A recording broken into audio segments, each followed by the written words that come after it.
Hello everyone, and welcome to the final episode of our mini-series for Dawnward. Hello!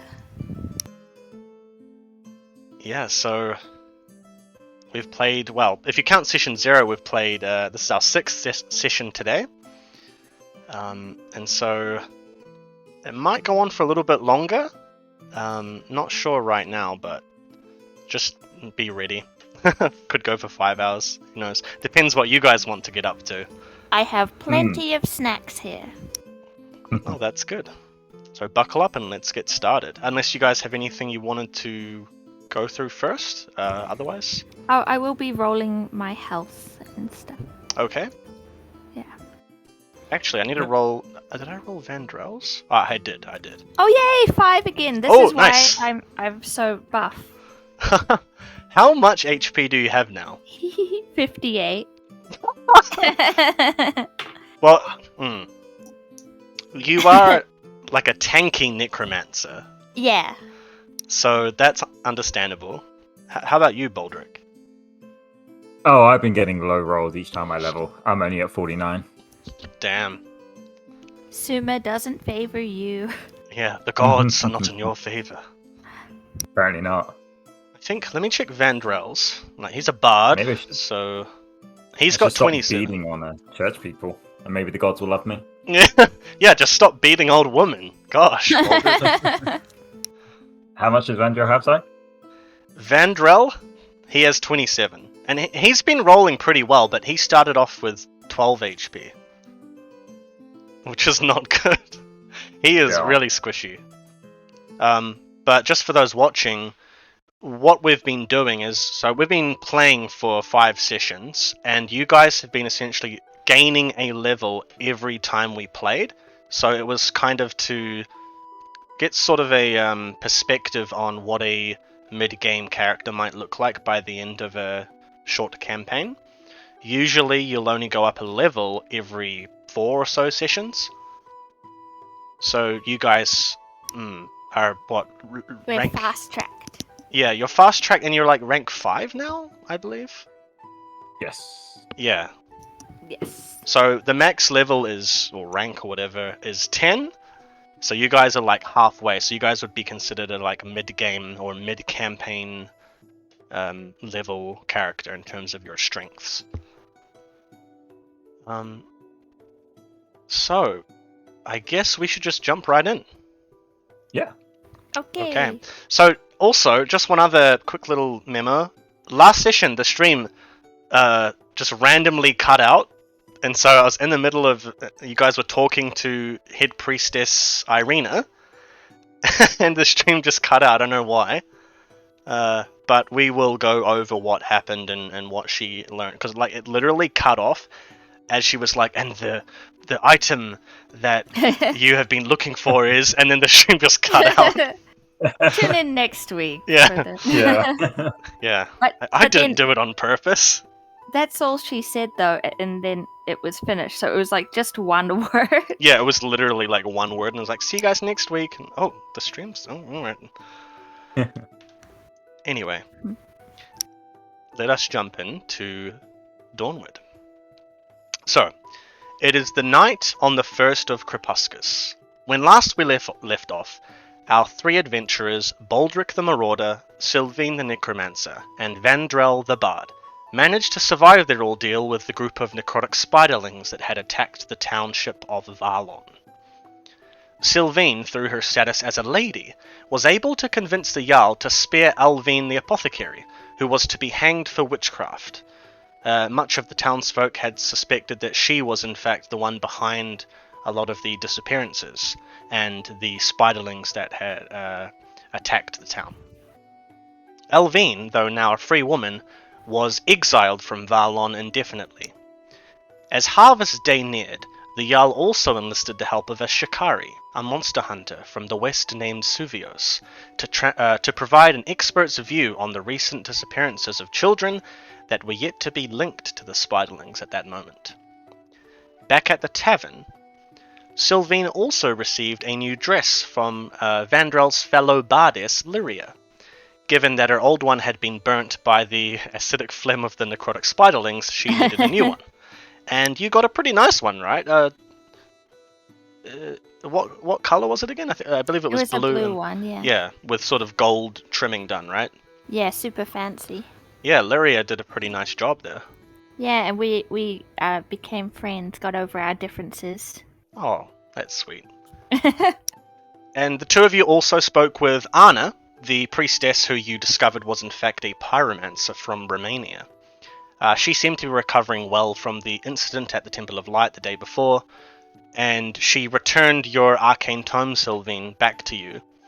But later that day, Anna would in fact leave Varlon without even a farewell, and don't really know where she's gone.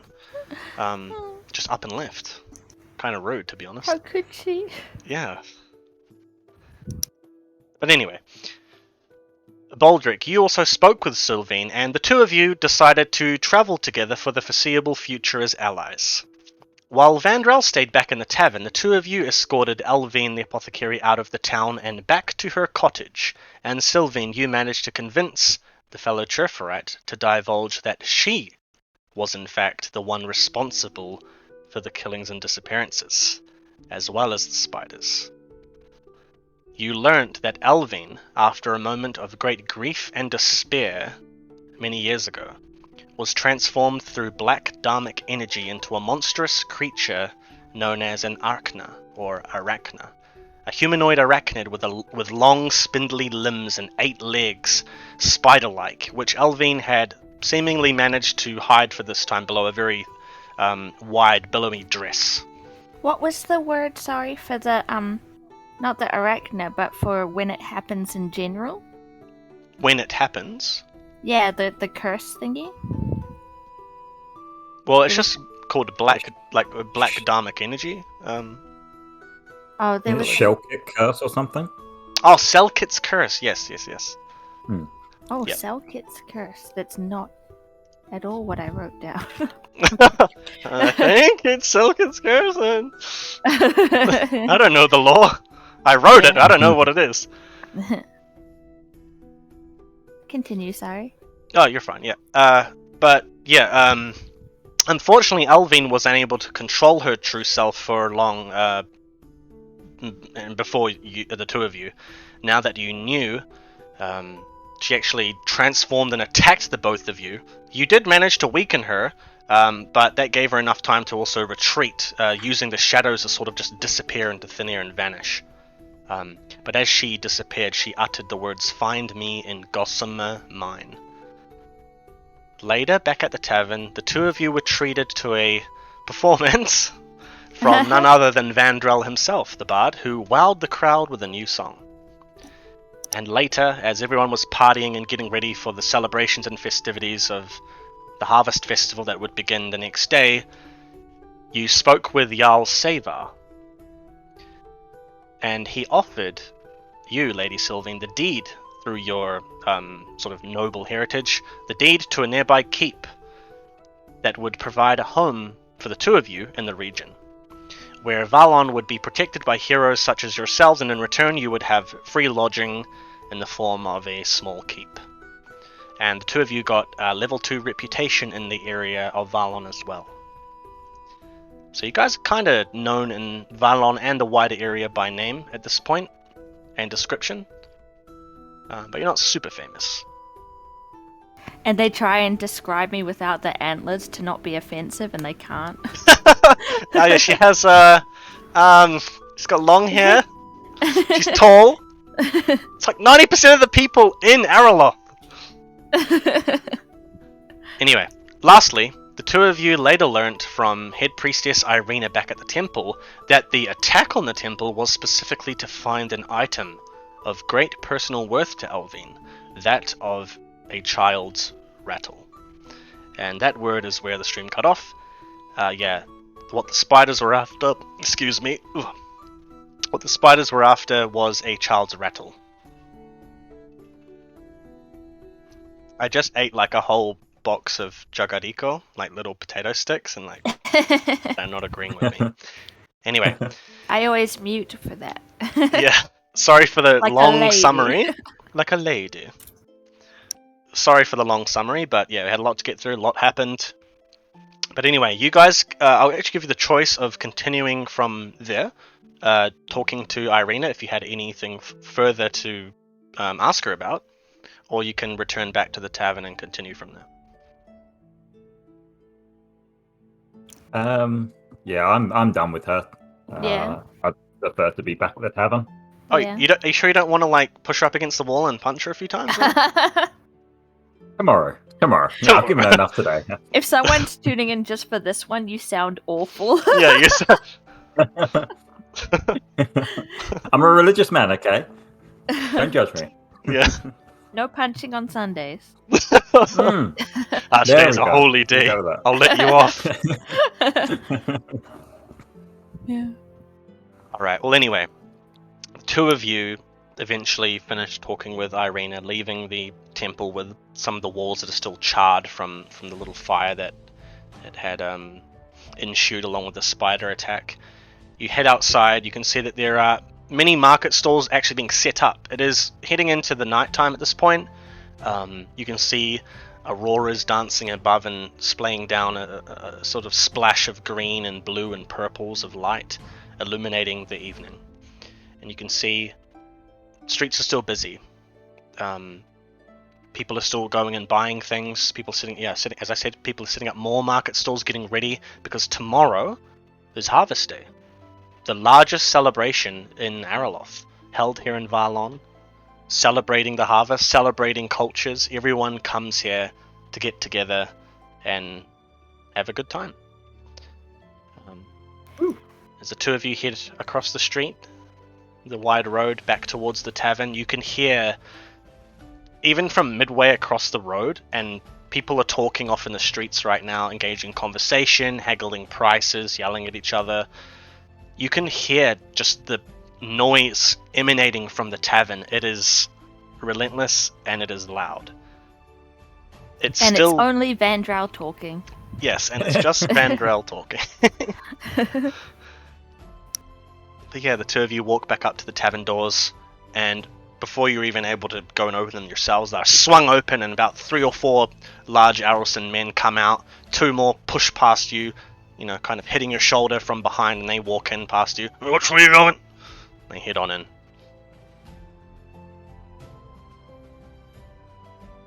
Do the two of you just head in? Good question. Do I the want door to? opened, yeah? Yes, and you can see it is as busy, if not busier, than when you left it last session.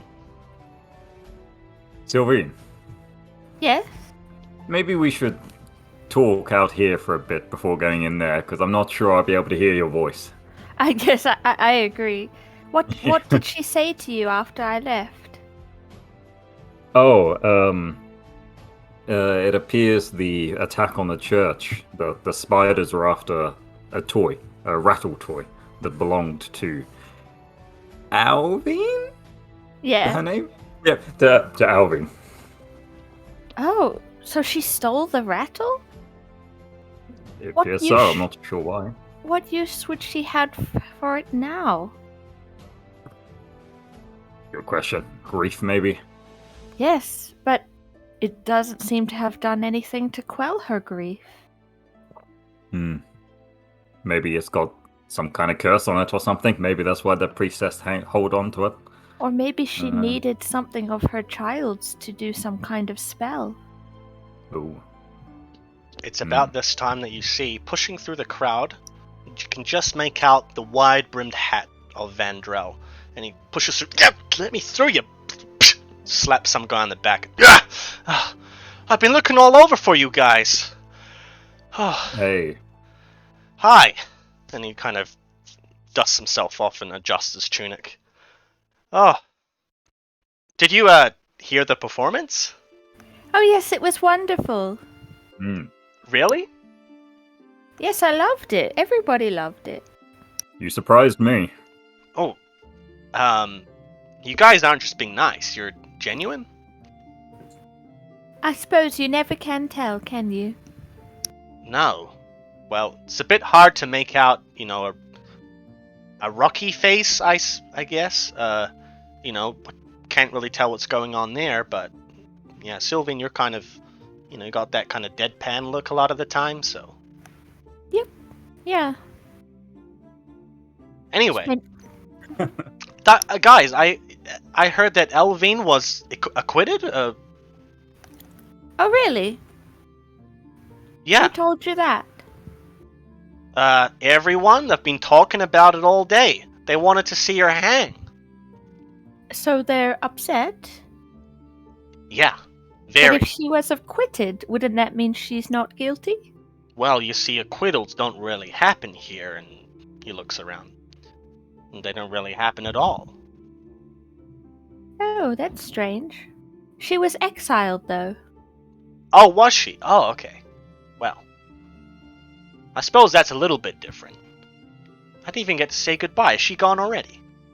She is, but we are going to go see her. Oh, really? Well, Yes. Where's she gonna go? To the mine.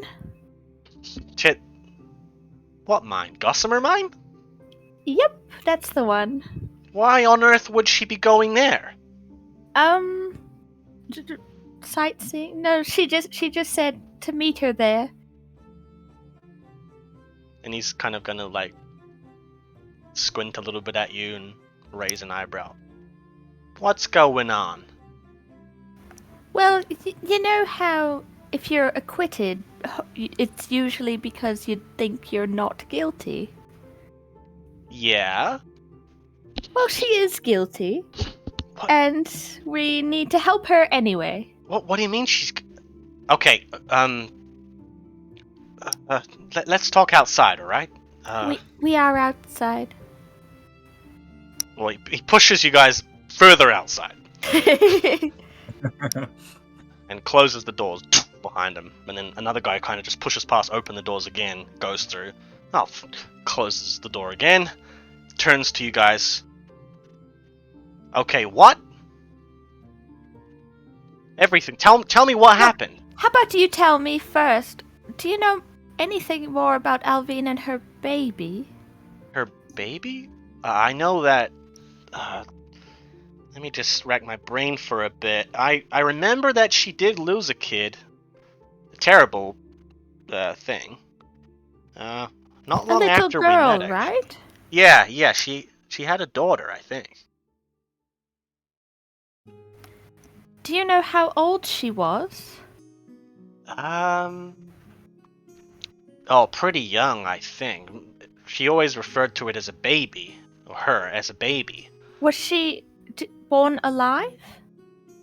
I don't know. Sorry, I met her a little while after that, maybe a year or two. Yes, well, do you know what can happen to Churferites who have some terrible, terrible experience? I believe you mean like the Selkit's curse, that kind of thing? Yes, well, that happened to Alvine. And that's why we need to help her. Oh dear. Well, you know that there's a monster hunter that's been going around town today. Yes, I really don't want him to kill Alvine. Well, it kind of depends what kind of monster she is, right? I mean, I've been seeing her, every year for like the past decade or so. She always seemed nice. What's different now? She's not really a monster, but there is a monster inside of her that's taking over sometimes, you know? The monster of grief. Right. Well, is there some way to save her? I'm not sure. Is there a library in town? That's a library? No, there's not. What about a potion cellar? That was Elvine. She's the only one? Yeah. I believe so. Actually, no. Wait a second. You could ask Katrina. Rena... Hovar's Who was wife, that the Fletcher. Oh, yes. Her The place. one you falsely accused. Well, yeah, but again, I gave you a reason anyway. But there are a lot of market stalls around. You know, you could go talk to one of the guys from Erosia. I'm sure there are some alchemists here. They might sell you something. That's a fair point. Do you have some coin you could lend your fellow team member, Vandra? You appear to have gotten quite a lot of it last night, and surely you'd like to invest it in saving this town. Look, I got a bit of silver, alright? I don't have much. But I didn't realize we were friends. I kind of got a bit of a hostile vibe from you previously. Yes. Has that changed?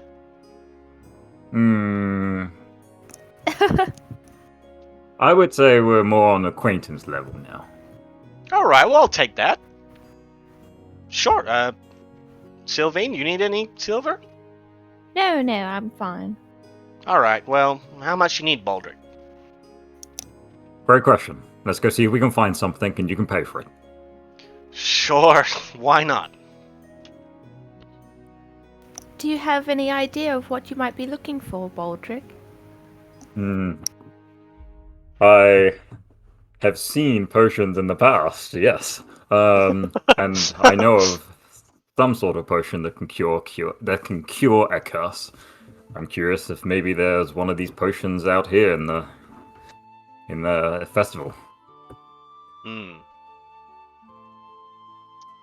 Well, while you're looking around, how about you kick off the rolls for this session with an awareness check?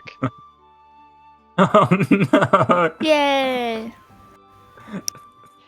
I got dumber between the sessions, so I lost a bit of my awareness. Alright, with your perk, your vocation thing.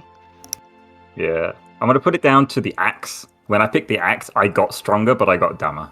Ooh, that's cool. Alright, I forgot to put that in the thing. You got a mystical axe, didn't you? 9! Oh, that's a great number. That's great. 9, yeah. Easy. Ooh, wow. Ooh. Yeah, so you're looking around and kind of squinting. There's too many people. You can't really see what's in the market, what are sort of in the market stalls themselves. Yeah, you'd have to get closer.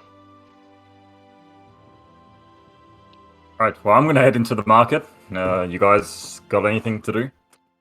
No, I'll go with you. We can look for something you want, and I'll be happy to pay for it. I'll just walk and think. Oh, really? Well, you don't want to come with us? I am going with you, walking and thinking. Oh. Are you thinking? No, I'm a little bit distracted, okay? I still can't believe that Alvin would be behind all this. Well, keep your mouth shut about it, remember? There are people around.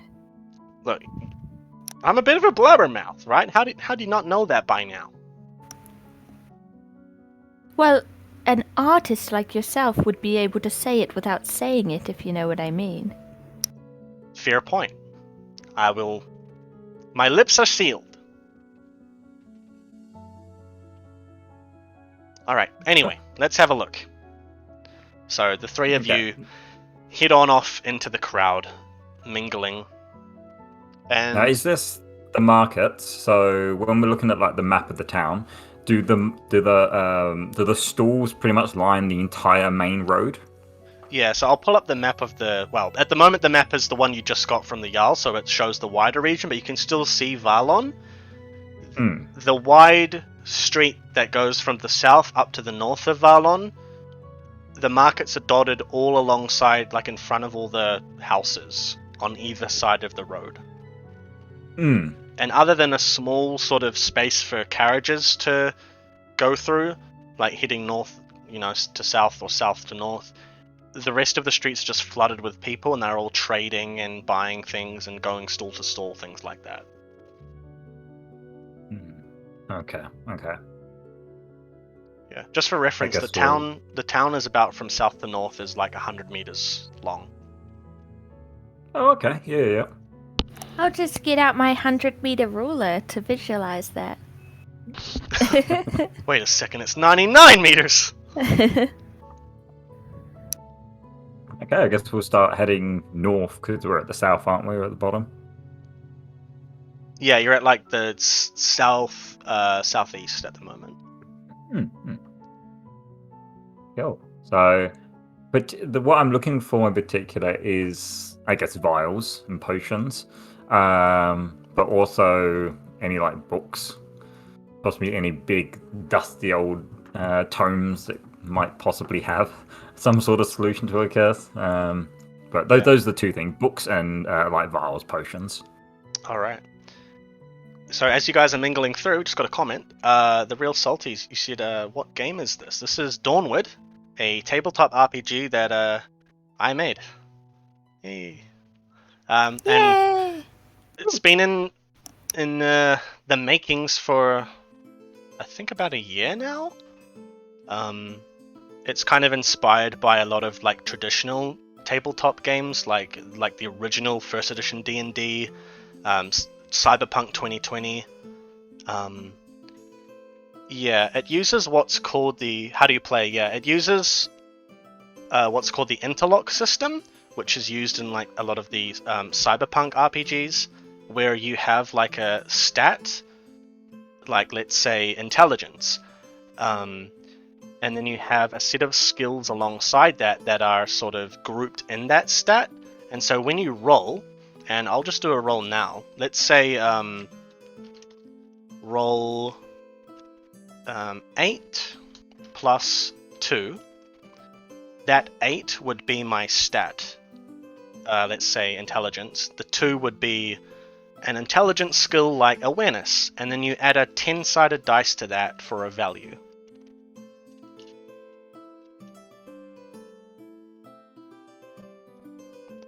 And we rolled an 11. Oh no, we critically failed. Oh no. Great example. So this is like the worst possible roll you could do. When you critically fail, you add another 10-sided dice roll onto that and minus it off. Oops, I messed that up. Oh, I critically failed that critical fail as well. This is going as bad as it possibly could. Trying to show off this. How do you make an RPG? Well, that's very difficult to answer. You definitely need a. It's a good question, but it's a very difficult a pen one. And a piece of paper. Well, yeah. And then lots of years of hard work. How I approach it is I kind of just got an idea one day after playing RPGs, a few different RPGs. I had an idea of a kind of a fantasy, like taking a lot of what I liked from tons of different ones and sort of twisting that in my own way and putting that all together and somehow making that work. So you definitely need to be inspired a lot by existing TRPGs, but you also need to have something unique. And something that's unique about Dawnward is that it has a sort of karma-based system. So if you've ever played the video game Fallout, it's kind of like that, where you can get good karma and bad karma, and it sort of can influence how you build your character and things like that. And so in Dawnward, you have good white karma, called Dharma. In my world, it's Dharma, not karma, just to change it a little bit. You have good white karma or bad black dharma, and you get more of those as you play, depending on your playstyle.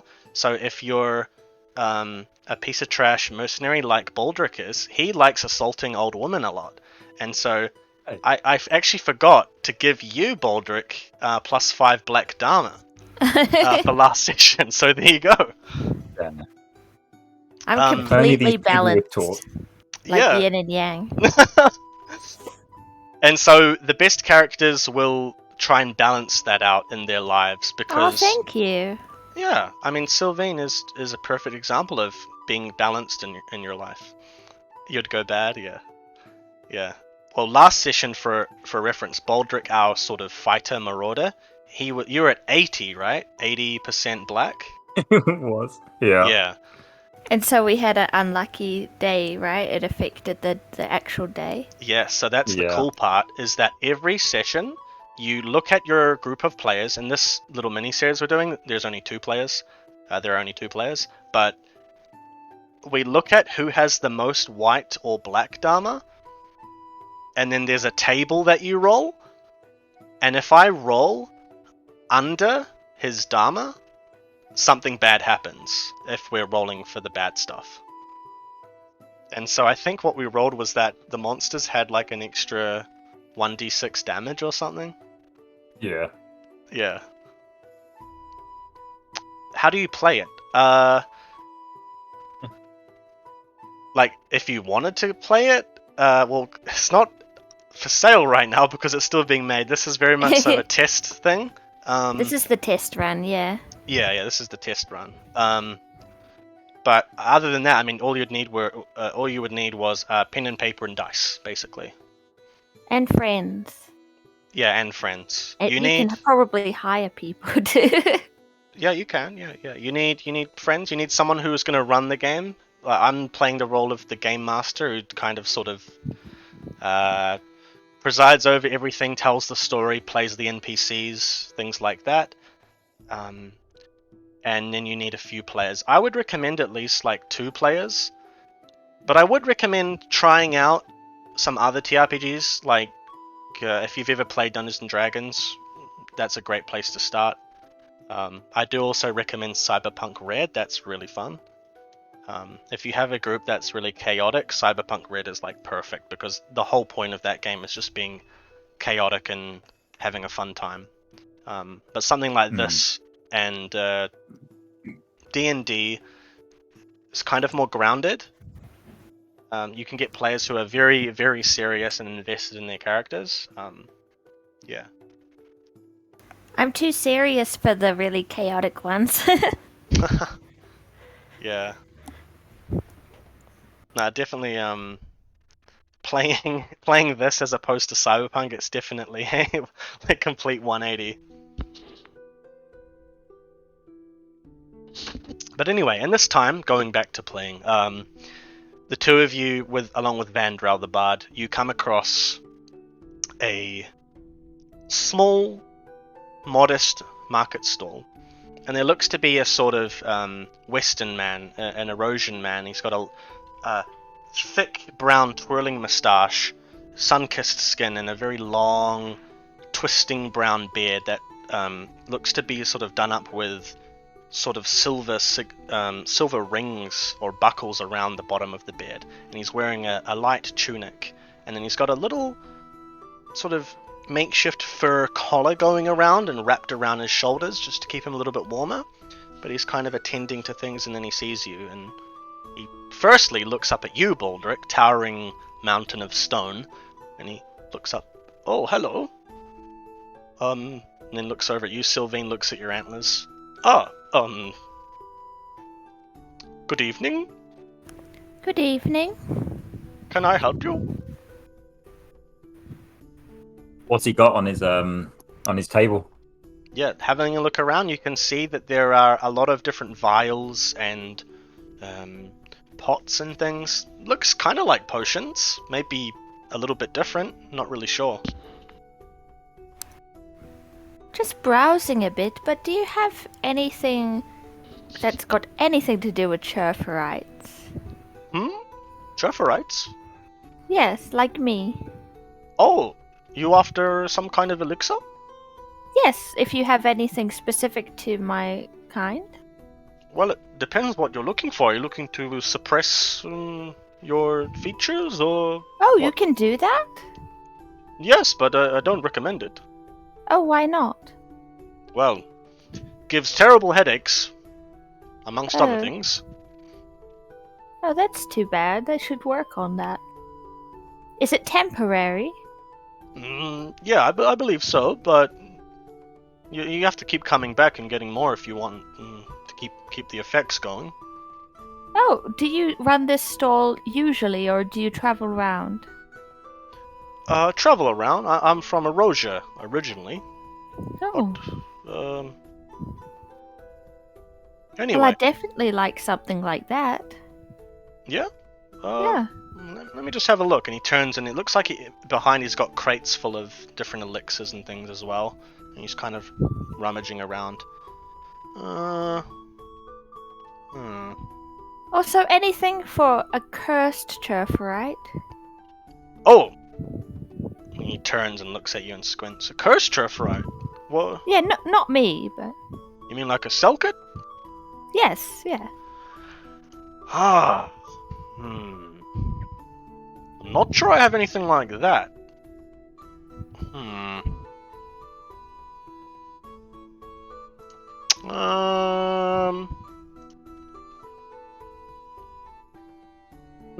No. Oh, actually. And he turns around, and holding in his hand is this very tall, thin, spindly vial of just this black ichor inside. You're not really sure what it is. Be very hard to tell, but the glasswork is very intricate. The glass sort of twirls around upwards in a sort of almost like the scales of a lizard or a dragon or something, and then it twirls around into a little talon grasping the cap of the bottle itself. Ooh. And he shakes it. I think this, yeah, I believe, let me just have a look. And he sort of twists the vial around, and there's a little note written on the back of it. A little bit of parchment stuck to the back. This is Dharmic Aroma. I believe it weakens beings of Black Dharma such as Selkits. Might be of use. How much is it? 50 silver. And how much is the other one? The other one? The other thing I asked for. Oh, what was that? I forgot. Sorry. It reduces the appearance. Oh, right. That one.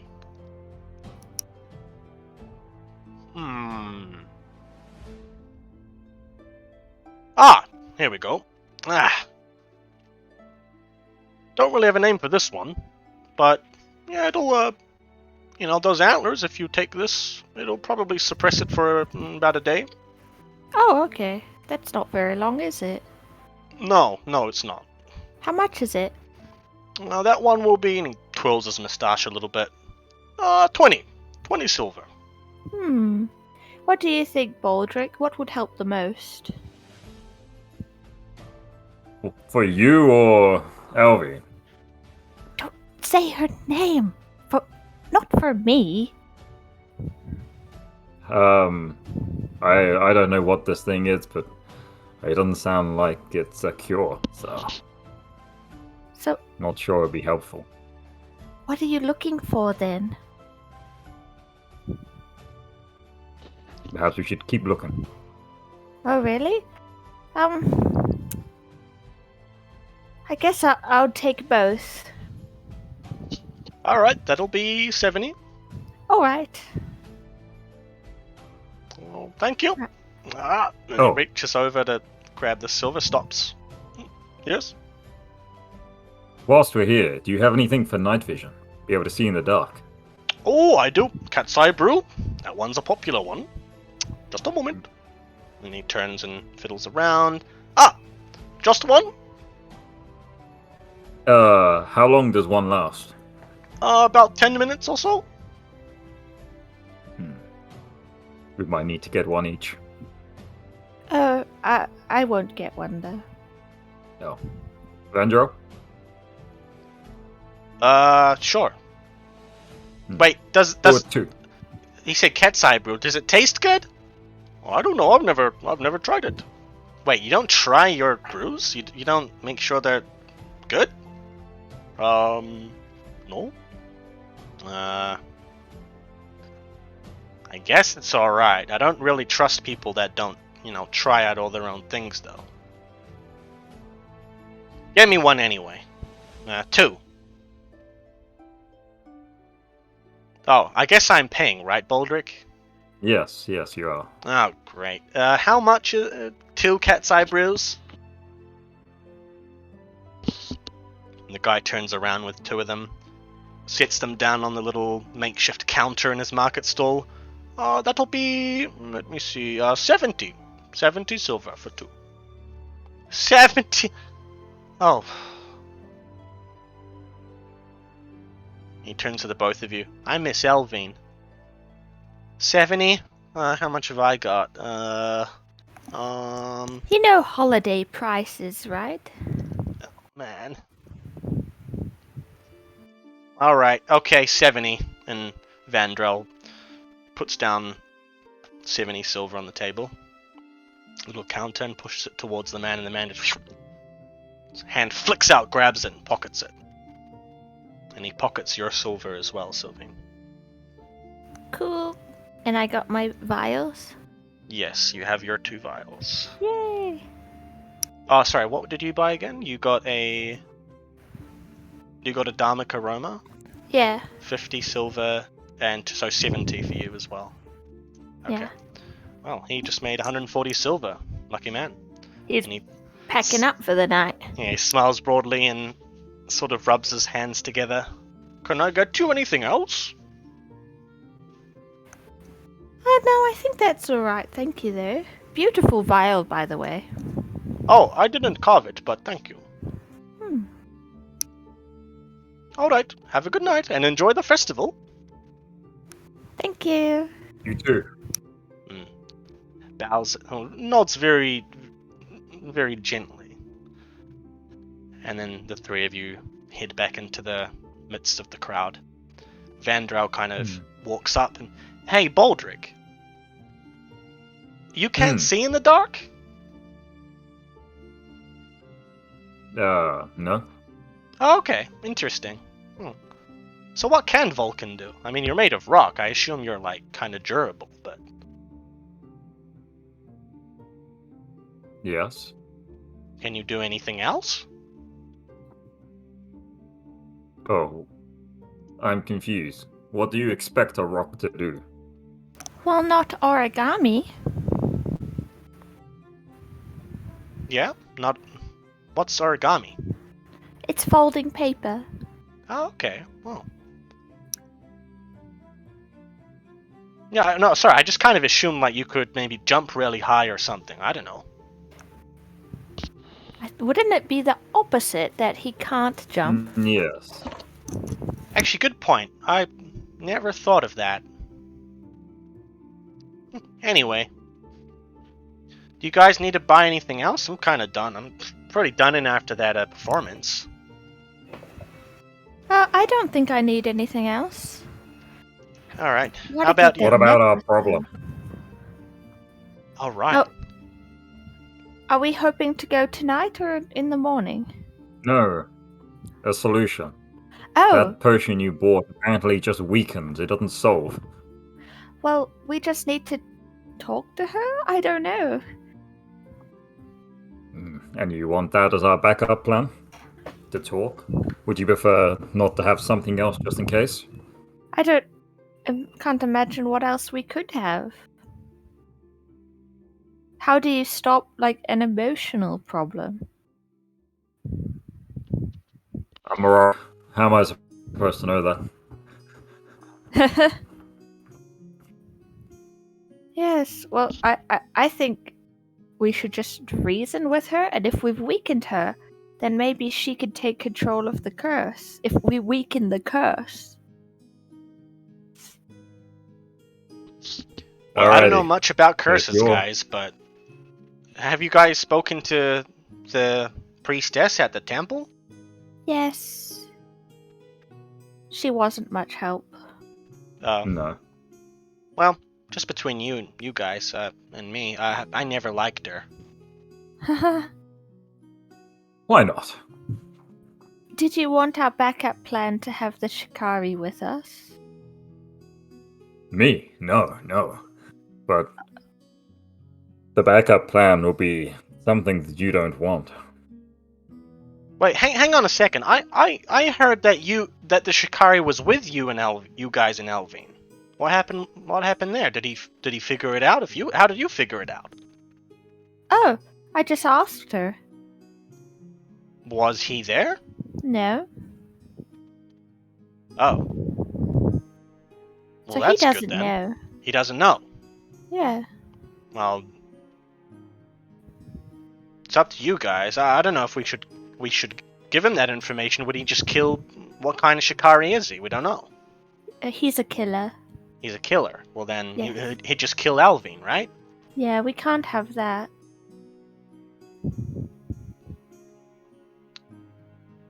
So tonight or tomorrow? Regardless of it, that's sadly going to be the backup plan. If you're unable to reason with her, we're going to have to kill her. Yeah, that's a reality. I don't want to kill her, but she's been... We're going to find a solution. Where else but down this market? Something, surely, one of these stools will have something that can help us. I think it's a little too specific for a stall. No. Well, actually, you guys said that, you know, she's a cell kid, essentially. They're made of black dharma, so you just need something that can make white dharma, you know, like miracles and things. Sylvain, sorry, my mistake.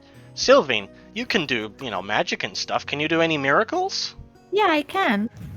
Which ones? One that calms beasts. Do you think that would work on Alvin? Well, when I tried to cast it before, I failed at casting it, so... But we could try. Maybe with this potion you just bought, it'll weaken her for your spell to work. Yes, perhaps. That's an idea. Would that cure her of the Black Dharma? Well, we weaken the black dharma so that hopefully the white dharma can Overcome?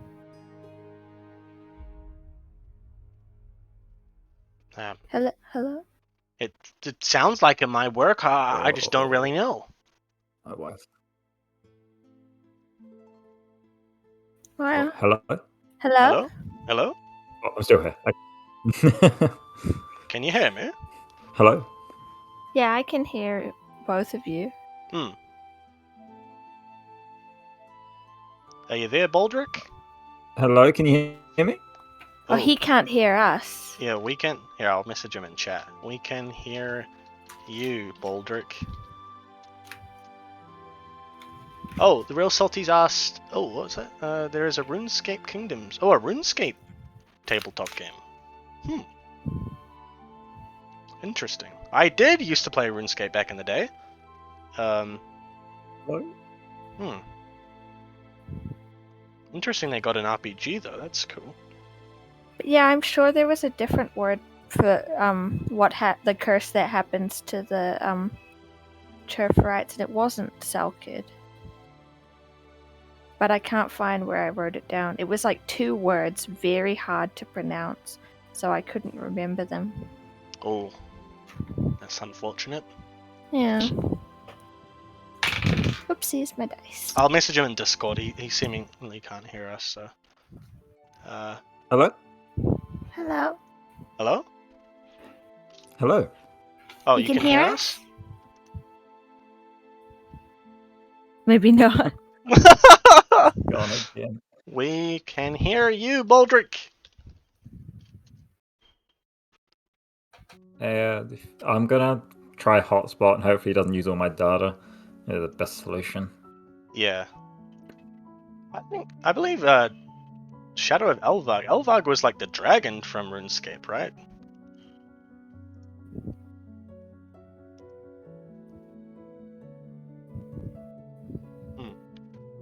It's been a while. Yeah. I mostly just cut down trees and then made fires. Yeah, what did I used to do? I was a mage, so I used to just farm stuff for the little, like, because you used to for spells you needed like the runes, Yeah. or whatever, right? Yeah, that was annoying. Yeah. Oh, Mama Kiwi, I can hear you all. Yeah, I think it's something to do with Discord. Maybe Baldrick's uni internet not so good.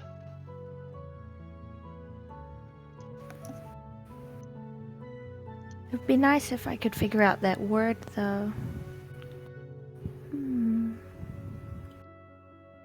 Would you like me to have a look in the bestiary for you? Oh, yeah, if you can. Yes, I sir, don't know if it's can. a bestiary word, though, but it's what happens to them, you know? Hmm. Because, like, Silkid sounds like it's to do with being a spider, but it wasn't about being a spider.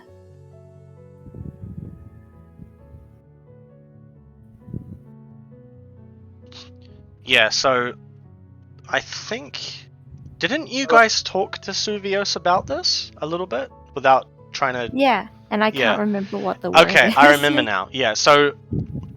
Because in the case of Elvine, her curse, the curse that turns her into a monster, is the curse of the Arachna, or Arachna. Yeah. Her one is specifically a Selkit curse that is a lot stronger. Normal Selkit curses are just on like turning people and turning Churferites like you, like chimera humanoids, into insectoid monsters, right? But the Arachna one is a lot stronger. And they come under the blanket term of Dithrakir. Oh, Is that the word? yeah. Like Yeah. you turn into one? Yeah, so a Dithrakir is just a blanket term for all the different kinds of curses that can happen to Churferites. How do you spell it? I will send that in chat. Thank you. I'll just put it in Twitch. Yeah. This is easier. Oh, see, that's why I couldn't spell it. Dithrakir. Yeah. Dithrakir. Okay. Yeah, that's what I was trying to remember. Okay. Oh, Baldrick, are you back? I'm back. Oh, hello there. Yay! Okay. Awesome. Yep, so at this time everyone's just standing around and Baldrick zoned out for a little bit, but... Yeah. Oh, you're there? Okay. And... what are you guys wanting to do next? Okay. So, what happened after I DC? after I DC? Are we going with the? You. Okay. So no more talk about whether or not the weakening and the spell will fix the problem by itself, or No. maybe we'll... Yeah, you guys don't really know much about it other than what I think it was Sylvian, you talked to Suvios. Yeah. You just got that little bit of information about that she's a sort of cursed Churferite, but her curse is a lot stronger than normal. Yeah.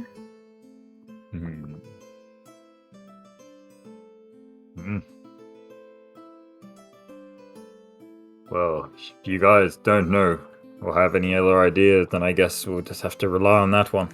We could get her a child. What, as bait? Get her a child. No, as a real daughter. Like adoption? Yeah. Oh. But the problem is that she's a monster. You think just giving her a kid will stop the curse? No, because she's taken lots of kids. But if we got her into a state where she could accept the child, then perhaps... I mean, it's a theory, but I mean, this town's part in the joke, but they've already lost a lot of kids. Is there an orphanage in town? No, there's not. No. What about that kid that you met the other day? He didn't seem to like his mother very much. Maybe we could take him. Yeah, but he's annoying. I mean, do you really think that kid's gonna cure her curse? No. That kid will give her more. Yes, well, it seems that we're going to have to weaken her and talk her down. Look, I don't know about you guys, but... Are you sure we shouldn't maybe get the Shikari? Like, could we convince him to spare her, not just go in and kill her? He seemed pretty Violent.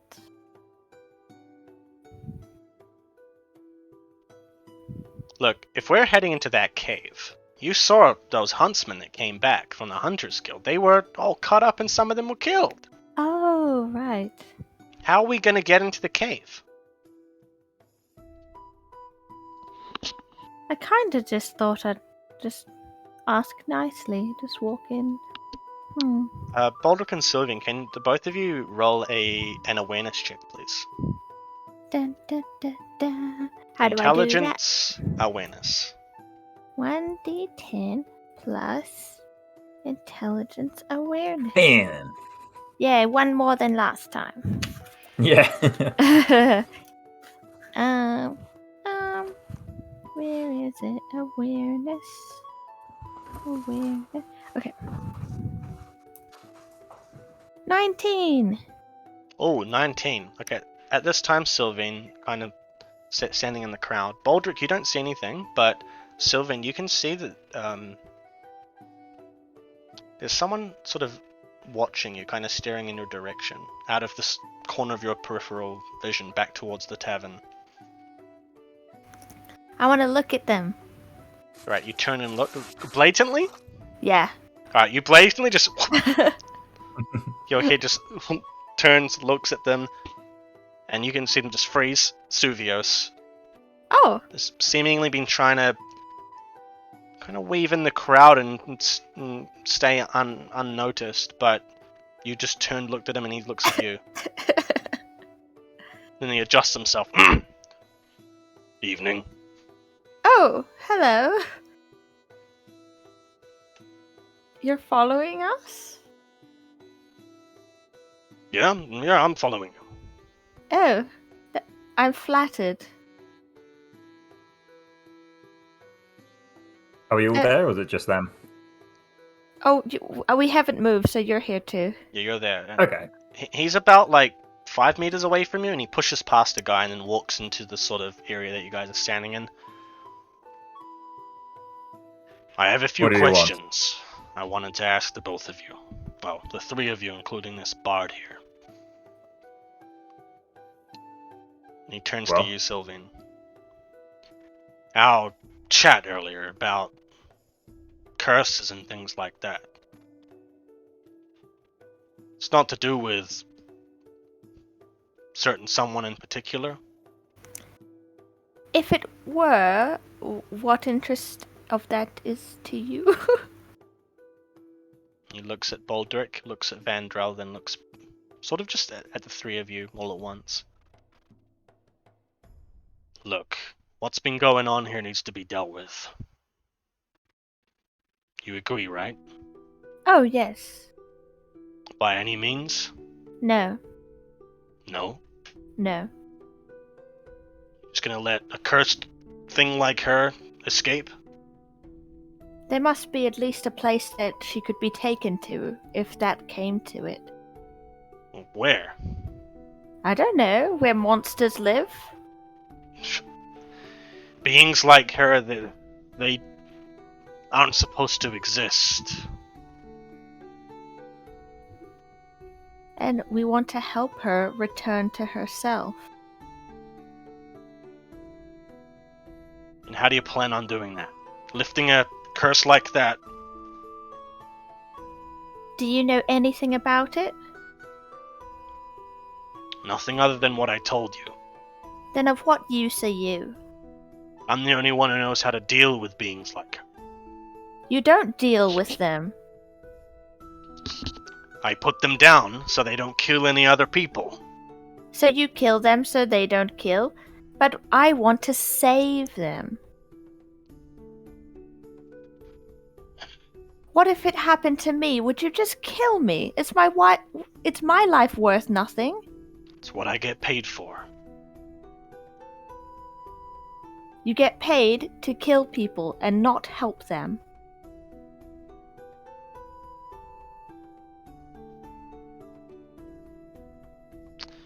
He kind of looks down and seems to be just thinking a little bit about what you're saying.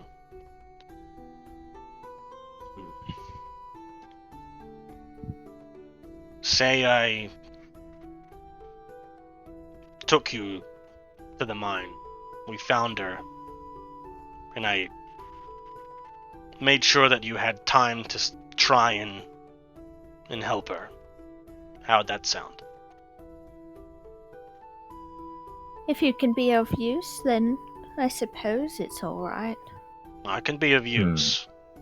That's one thing you don't need to worry about. But if you try and kill her before I'm finished, then I'll attack you. Well, let's hope it doesn't come to that. You better hope it doesn't. He turns and furrows his eyebrows. Look, you guys are about eye level almost. He's quite tall, but he just looks slightly up at you. We'll see. Regardless, it's not about us. It's not about what we want. It's about what's best for Varlon. I think it's about what's best for everybody. Anyway, I assume you have a plan of some sort? Well, I thought you might know more about the curses, but I suppose not. Other than what I said. She's an Arcana. If she's commanding spiders, it means that she's taken over... probably in the mine. So, to fix it, should we kill the spiders? You'll have to kill... We will have to kill a lot of them to get through. If she has no more spiders, would she be free?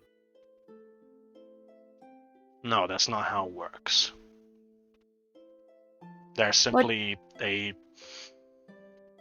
malformed representation of the child she lost. Multiplied in hundreds. So, you said she took over the queen, though? Yes.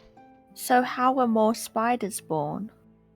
She's creating them herself. Are they alive?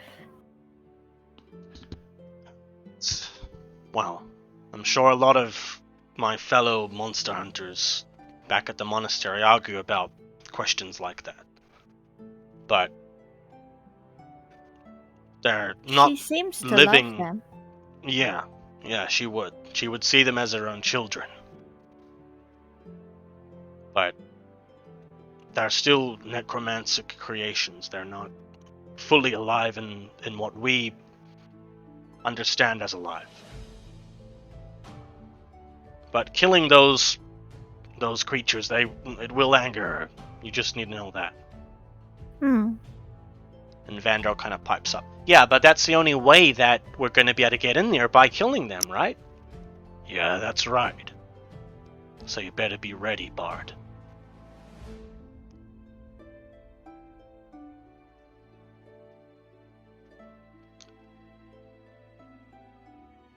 So do you have a plan or what? Not really. And he kind of puts his head up to his temples, rubs them a little bit. This is why I don't work with amateurs.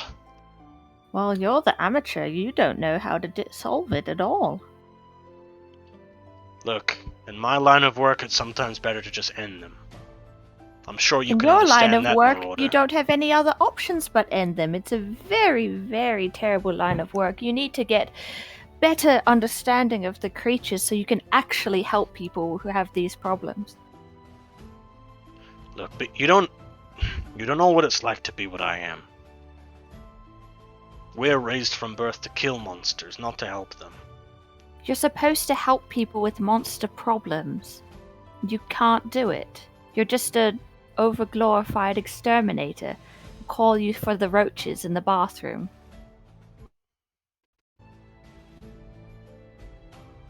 Look, we could stand here all night and argue. Do you want my help or not? I can get you in there. I can get you some time to try and fix this. But if you can't, I will kill her. You understand? I understand. Alright. Is it just the three of you that are going? You got anyone else? I think it's just us. Oh, that's not going to be enough. there anyone you know in the town who can handle themselves? Not guards, people who can actually leave and help. Katrina probably can. Katrina, who's that? The the wife, the wife. We saw her running down an alley with weapons the other night. Vandro kind of looks around. Oh, you mean Trina, right? Trina. Yes. Yeah. Fletcher lady. Yeah. Shikari guy. She is the wife of the head of the Hunters Guild. She can handle herself. Yeah. Could ask her. I could go ask. Alright, then you go see her. Anyone else? Well, we could ask her husband. He might come too. If she's going, he'll probably come. I know that a lot of the hunters, they were, well, in pretty bad shape. I don't like hunters. Yeah, but they will be dealing with the spiders. They can stay back while we go and deal with Alvin. What if they try and kill Alvin? Look, they don't need to know all the details, right?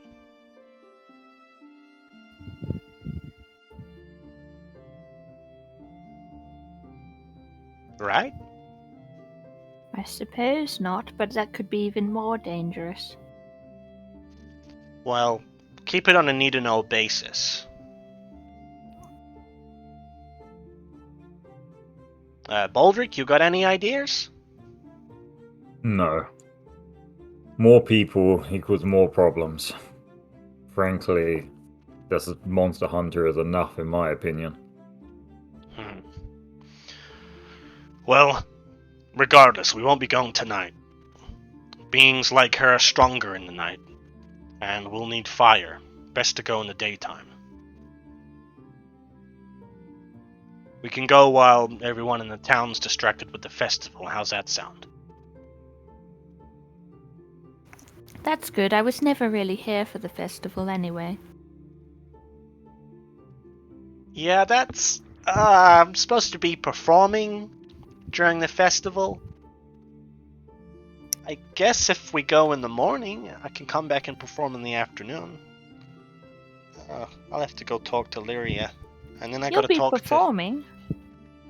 To me? Yeah, you'll be performing for spiders. Oh, yeah, but the spiders don't have coin. Are you sure? Yeah, pretty sure. Don't think necrotic spiders brought from the realms beyond have coin on them. So you only do this for the money, eh? You're not in it for the passion? The thrill of being a bard? Yeah, but, dude, I make a lot of coin this time in the year. Well, anyway, let's deal with it tomorrow morning. Let's get some rest. Yeah, you guys go. I want to go talk to Trina now, just while I can find her. I'll see you guys in the morning then? See if that was the person you said might make potions, right? See if she can bring some health potions along. Yeah, sure. I'll go check. And where should we meet in the morning? Which direction is the mines? Northwest, wasn't it? I didn't know you guys have got the map. I can't find it on the map. Oh, there it is. You were right, it is northwest. Northwest? Let's meet at the north gate. The writing's too beautiful for me. Alright, north gate then. See you guys in the morning then. I was going to say though, I do have an idea, but I don't want to discuss it. I have an idea. If my powers are strong enough, I could definitely save her. I think maybe, possibly. So that's why I don't want to divulge it. Because I don't want anybody's hopes up. But definitely, absolutely, possibly, maybe, could help. Absolutely, possibly, maybe. What sort of a plan is that? It's one of hope, which is kind of what you need against grief. Well, I guess abstractly it makes sense. Anyway, Thank you. Northgate, I've got some things to do. I did a lot of studying at school. I don't care. And he turns and walks off. Well, no wonder he's never learnt any other methods. He doesn't study at all, I suppose. Yeah, well, those Shikari, they just stick to the road and... loner life. Kinda like you, eh, Baldric? Not anymore. Not anymore, yeah. Oh. Ah, you got Oh, friends that's now. nice. I've always been with my family. Yeah, what's it like back at the capital? Oh, it's wonderful. I used to spar with my father every day. I was going to be a knight, follow in his footsteps. He's a knight now, actually. Oh, it's beautiful there. So many opportunities. Going Wait. to be? Are you not anymore? No, since I grew these legs and these horns, I couldn't fit any of the armor anymore, and my father said it was much too dangerous. Can women even become knights in Araloth? Well, I was going to be. My father trained me specifically. Oh. Hmm. He was knighted by the king? Yes, Wow. that's how knights are knighted, right? Well, knighting is kind of a new thing here in Araloth. It wasn't around when I first came here, but I guess it's Oh. getting more popular nowadays. Yes. Well, I was really looking forward to it, but yes, can't fit a helmet on, you know. Yeah, but I hey, guess at the least you got the eight- title of lady, right? Oh, yes, yes. The title is all I need, I suppose. Well, anyway, I'm gonna go see Trina, and I'll see if I can get her to come along. And I really think we're gonna need at least a few people to get into the mine. I don't really know anyone besides her who can fight, unless Lyria can fight. No, You know these well, people. she can fight and not with a sword. Let's just say that. In other ways, but Don't suppose the blacksmith can fight. no. And if I went and asked him, Lyria would no. Please, let's just not. Anyway, I'll see you guys in the morning. All right? Yeah. Yeah, yeah. All right. Good night. And he Good turns night. and scuttles off. Scuttles? He's one of them? No.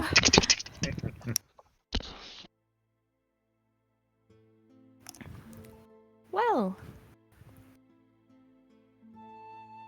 I don't suppose I'll be able to sleep with all the noise going on in the tavern. Put some cotton in your ears. Huh. That's funny. There's a joke. Does cotton work in your ears? And I try and see if he has ears. I sleep like a rock. I don't need to worry about that. Oh, you said it! You finally said it! Oh. Yes, yes. You're rubbing off on me. Come on, let's go. Okay.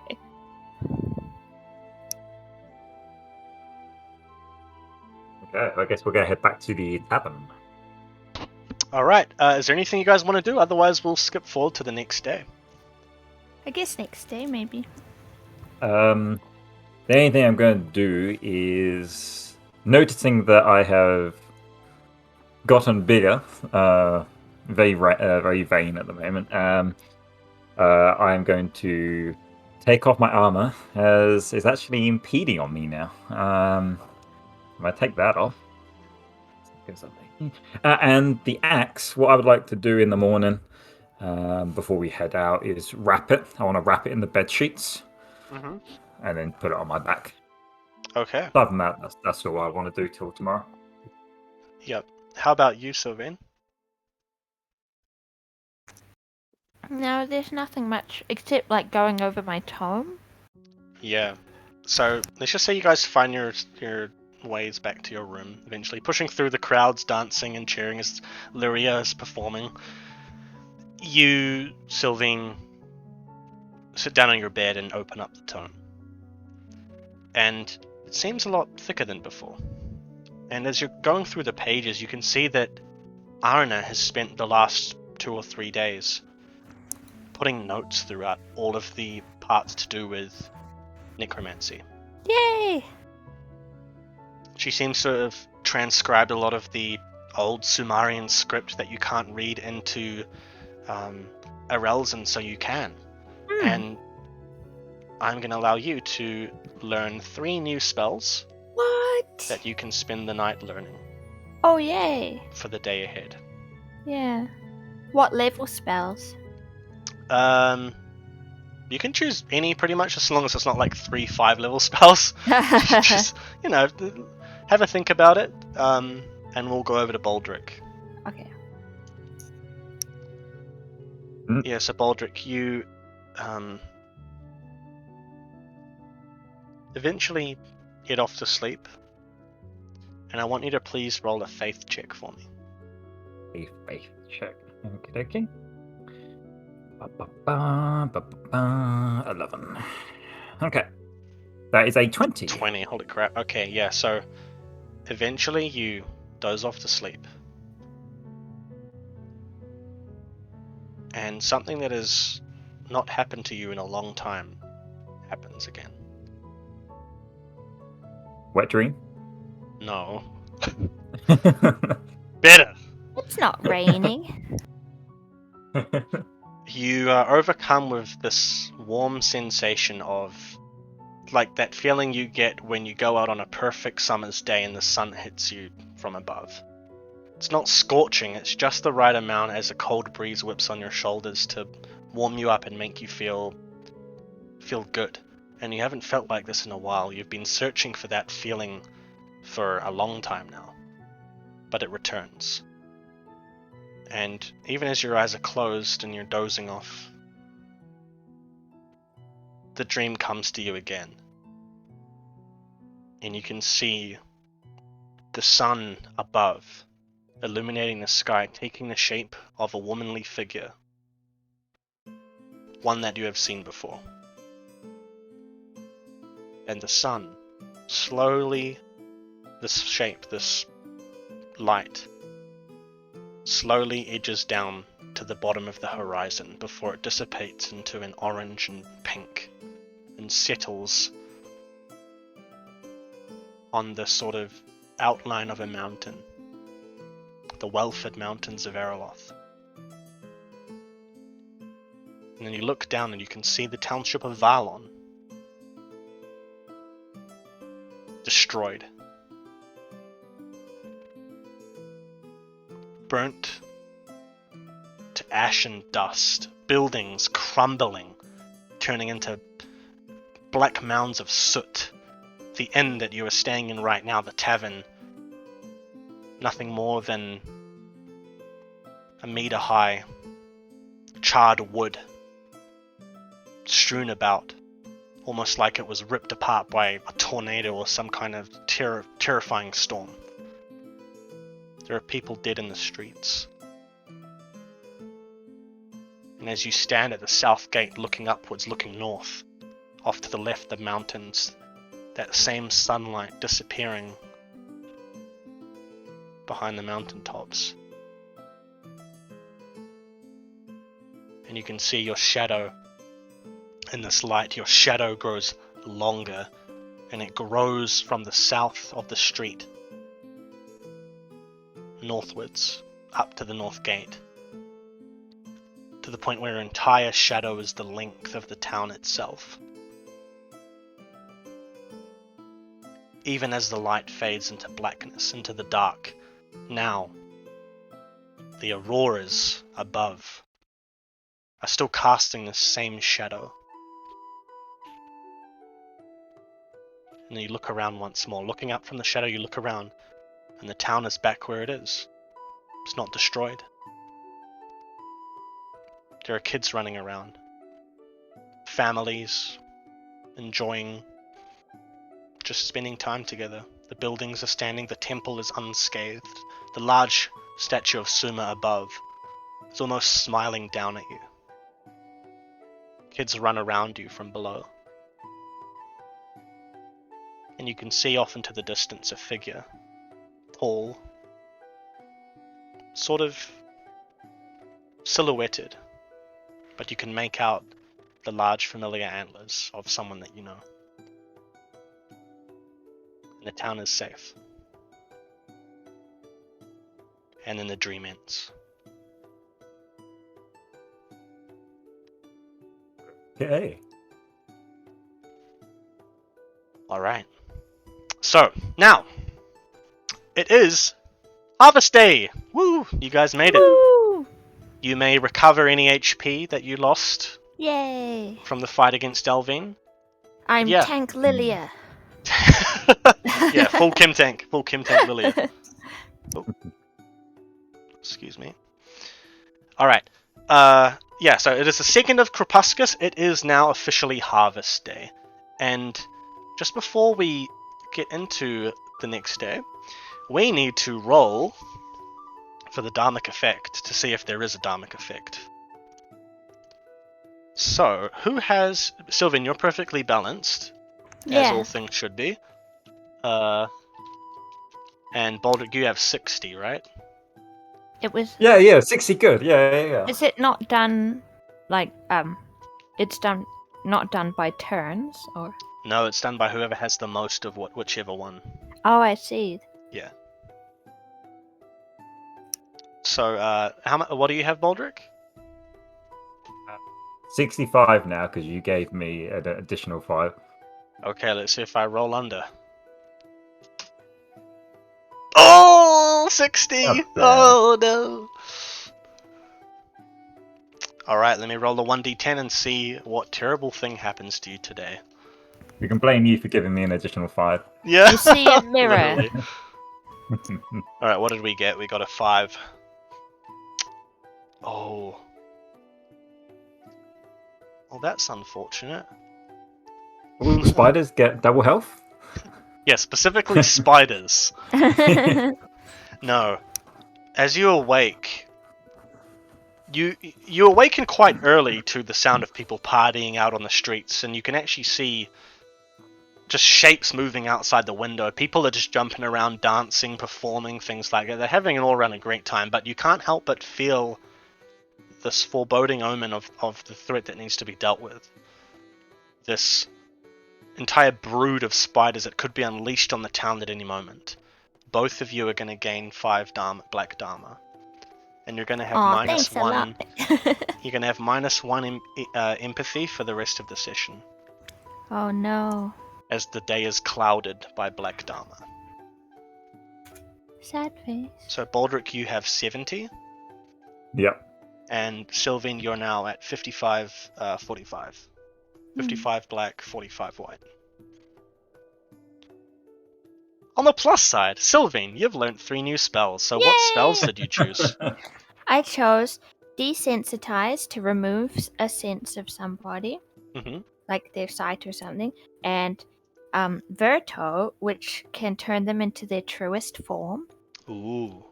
which is subjective to how they feel, and Oust, which can remove light or conjure darkness. Okay. Because in my tree, I only had Scholar 2, which lets me cast up to level 3 spells, so I didn't get any level 4 or 5 spells because I wouldn't be able to use them yet. True, yeah, you'd have the negative modifier. Yeah. Okay, well, that's cool. I'm also going to give you guys just a little bonus. Yay! So, you can put up 2 skills up 1 rank that are rank 6 or above. Yay! Let's go. By how much, sorry? Necromancy. By 1. By 1. Okay. Or you can put 1 6 rank up to you. So I've got a 6 rank, and then I'm going to change it to a 7, and that's it, yeah? You can put 2 6s up to 7. Oh, 2 of them. Oh. Oh, I guess I'll do that one, because then that'll make that. Oh my lord! I can't wait till we get into a fight. Hopefully, I've broken your system. How? Oh, you'll see. Before we go to break, how?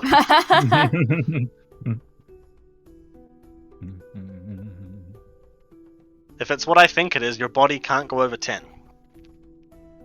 It doesn't need to go over 10 because it already is 10. Okay. Big bad evil guy. I'm in danger! It's like the anime where the girl only ups her defense. Yeah, and the weapon breaks every time.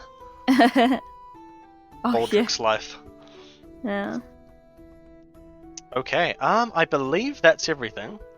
So just remember, you got 5 black dharma, and you have -1 empathy for the remainder of the session. Yeah. Did you say we're gonna have a break?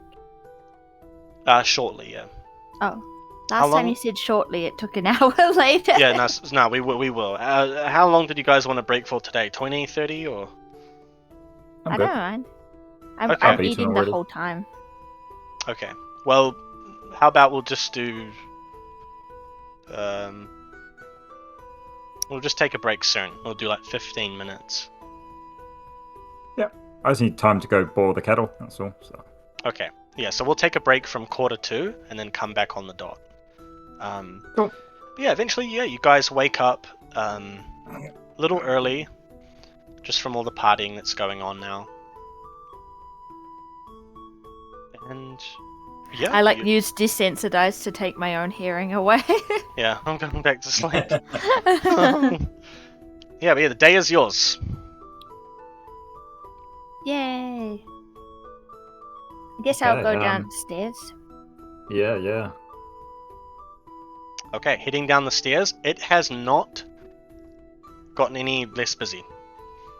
There are just people everywhere, and look, most of them look like they're not even from Araloth. There are people from far west, far beyond any kingdoms you've ever seen people from before. And they are partying. Everyone's dancing, everyone's jumping around. There is ale sloshing about over the tables, over everyone, and it's going to get over you if you all don't roll high enough on your dodge. So please roll dodge checks, both of you. Uh-oh. Actually, I'm just gonna say I fail because I don't like dodging with Baldrick. Are you sure you don't want to try? Because I'll give it a go, but Which one is dodging? Is it body or move? neither. It is Very good. reflex, dodging, evasion. Oh my goodness. 16. 16. Okay. 17. Okay, you guys are fine. Yeah, so you kind of, you already dealt with this from last night. Baldrick, you especially. You guys are just dodging around, trying to avoid anything getting on you. You just don't want to deal with any crap. But Baldrick, one of them gets close to you, this guy, and the tankard hits your top of your great axe, and the ale trickles slightly onto the bed sheets, but otherwise doesn't hit you. And eventually the both of you make your way through the crowd to the front of the tavern where Esther is. She's got a few random people on hand from the town who are helping her out during Harvest Day. I mean, it is just insane. And there are kegs that she has brought into the interior of the counter that are stacked up to the ceiling. There's about 10 of them. And she is just pushing off the tap and filling them all up with ale over and over and over again. She looks to be far too busy to even see to you. Is there anyone else at the counter? Anyone else working at the counter? Yeah, there is about 3 or 4 other people in the counter with her doing drinks and food. Yeah, I'd like to head over to the counter, pop down another 10 silver, and point up to my room. Another night. Alright, you see guys running around and doing drinks, and eventually a guy sees what you're doing. Yeah, alright, it's fine. Alright, just leave it there. Give me a nod and I'll head on over to the front door. Alright. Yeah, I'll leave too. Okay. as you head on out, you can see the tavern doors are actually open at this point. They've been opened up and pushed around to the sides. And even though the cool air is coming through into the room, there are just so many bodies inside, and there's a big fire going in the middle of the room, so it's very That warm. sounds so bad, but I know what you mean. Why does it sound bad? All these bodies in the room when a giant fire going. Oh, that's morbid. Alcohol's involved as well. Oh well. But yeah, you guys find your way outside, and you can see that, yeah, it's about the same number of people. They're all going through the markets. There are carriages that are even stopping along their way through Varlon and hopping off, and you can see a few noble looking carriages, noble ladies, noble men hopping off in there, going off and buying knickknacks from kingdoms afar. But yeah, the two of you head on out, and you can see kind of off towards this southern area, Southgate. From where you are, you can kind of see that there's a lot of guards positioned around, more than you've seen thus far here in Varlon. It looks like they've got a very high presence of guards, even atop the sort of fence, the walls around Varlon. You can see that they've got a guard almost every 5 to 10 meters just around the perimeter of the town itself. Oh.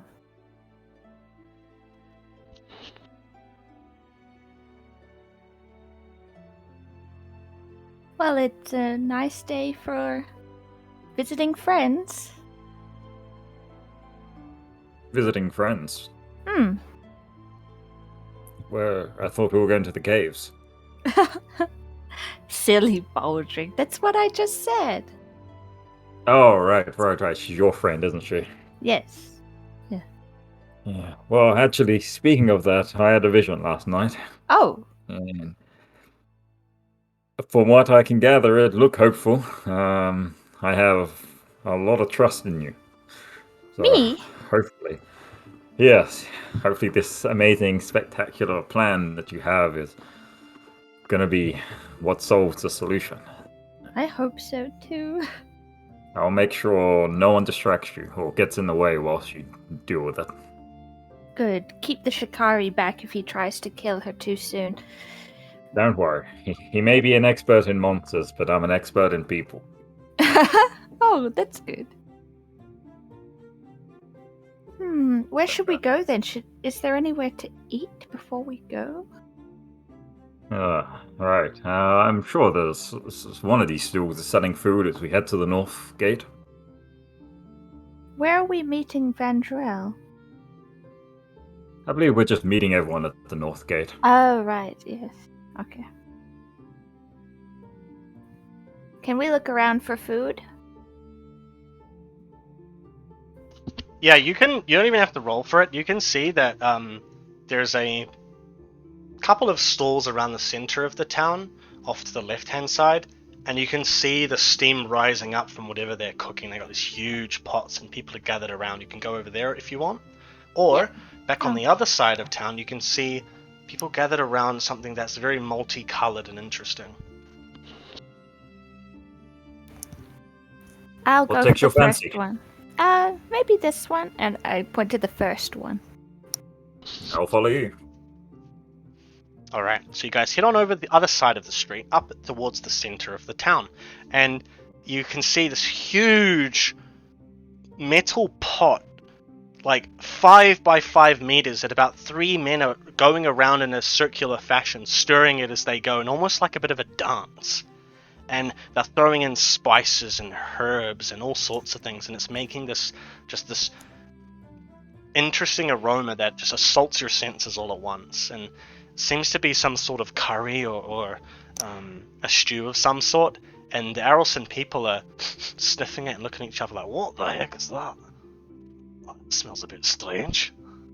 Ugh.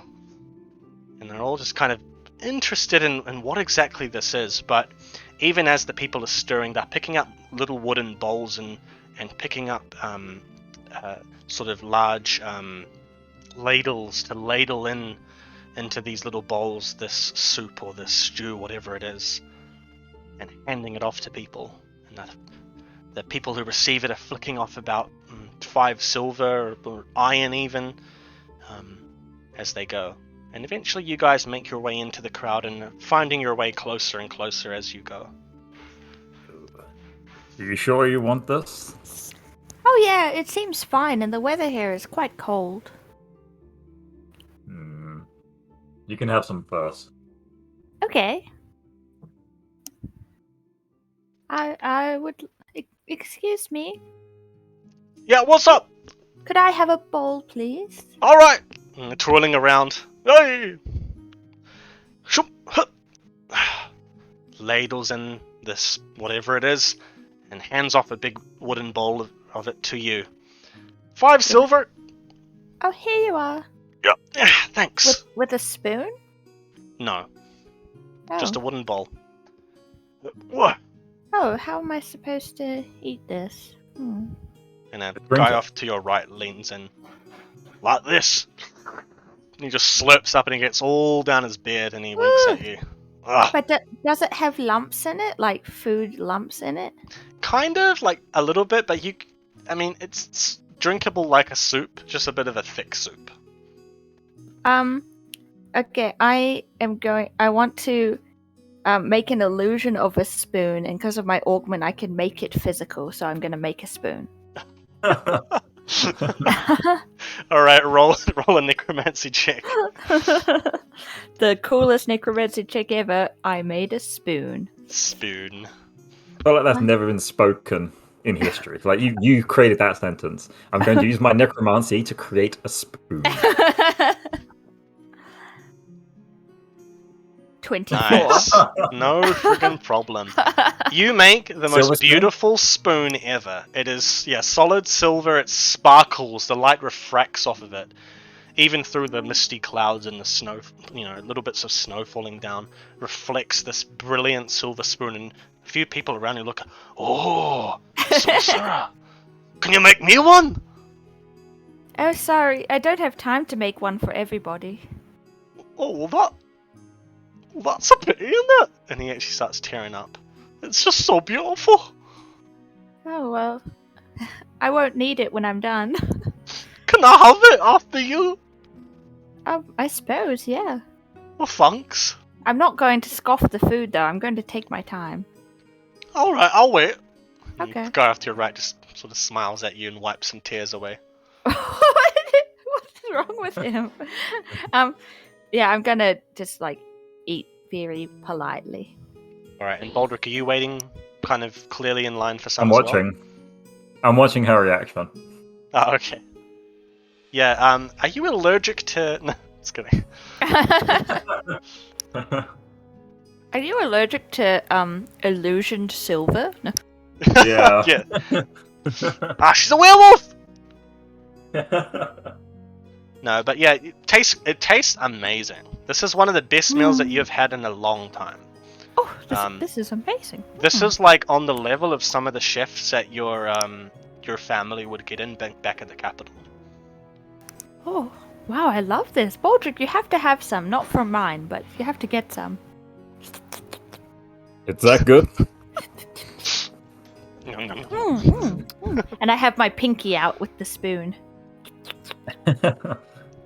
I'm sorry. Powering over everyone, I'm just going to raise my hand and just signal over to the people stirring. I want one. Alright. Eventually, the 3 guys that are going around stirring, guy gets off a very big bowl for you, ladles off a big amount, sifts it in, and hands it on off to you. That'll be 5 silver. I reach into my pocket and I'll pull out 5 silver and hand it over. Thank you. And he twirls on off around further along. Alright, this better be as good as you say. Yeah. I'll drink it. As you drink some of it, slurp it down, it tastes divine. It has this depth of flavor and the different spices that are being used, and they hit you one after the other, all these distinct flavors one by one. and then you taste the vegetables and whatever meat is in it, and all of these flavors come from you at different directions and assault you all at once, and you can't even decide which one is your favorite because they're all just so good, all mixed together in this one singular sort of continuous, well, meal. Alright, I'm just gonna, I guess after getting a little taste, and I really like it, I'm just gonna shovel it, just chug it down in wanting it quickly. Alright, RP that, please.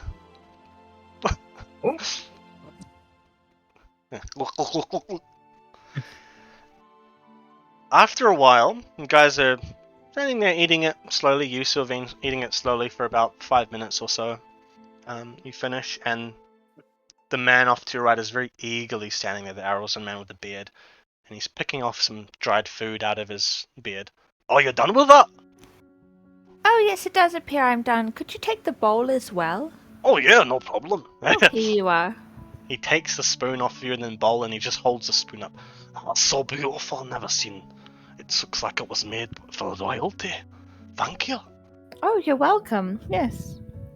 And he It wasn't sticks too it. difficult. He sticks it into his beard and walks off. Friend of yours? I guess so now. Is you still hungry, or Oh shall we no, make I'm our way? quite full. That was delicious, though. It was, it actually was. I feel like I should get a boost or something, you know? You're right. I can feel the energy just radiating through my body. I can move quicker. Hint, hint. Yeah, you guys ate, so I'm not going to give you anything negative. Don't push your luck. Oh, I should get my Dharma back for giving a silver spoon to someone. Oh. You know what? Stop asking. Oh, you're gonna get none. You're gonna get none, right? You're gonna get none. I just noticed that Varlon and Vandrel have some of the same letters. Oh, that's suspicious. Yeah, so yeah, let's make our way to the gate or whatever. Alright. The two of you eventually reach the gate. And you can see the same number of guards on this side. There's about 4 either side of the gate heading in, and they're sort of looking around, making sure anyone that's coming in and out is thoroughly checked and made sure that they're not suspicious in any way. Is one of the guards by the north gate the Chad guard? He was at the north gate with us before? Not that you can tell. Yeah. Oh, he would have been cool to invite. Yeah. You could ask him. You could ask about him if you want. We don't know his real name. His name is Chad. Oh. Oh, you mean Chad Chadlington? That's funny. Anyway, you as you get closer, you can see very clearly the familiar silhouette of Vandrel with his hat and his prosthetic arm, and he's standing around, and looks like he's got the scabbard or the sort of sword that rapier, whatever it is that comes out from his sitar, is actually in a little sheath off to the side of his belt, very readily available.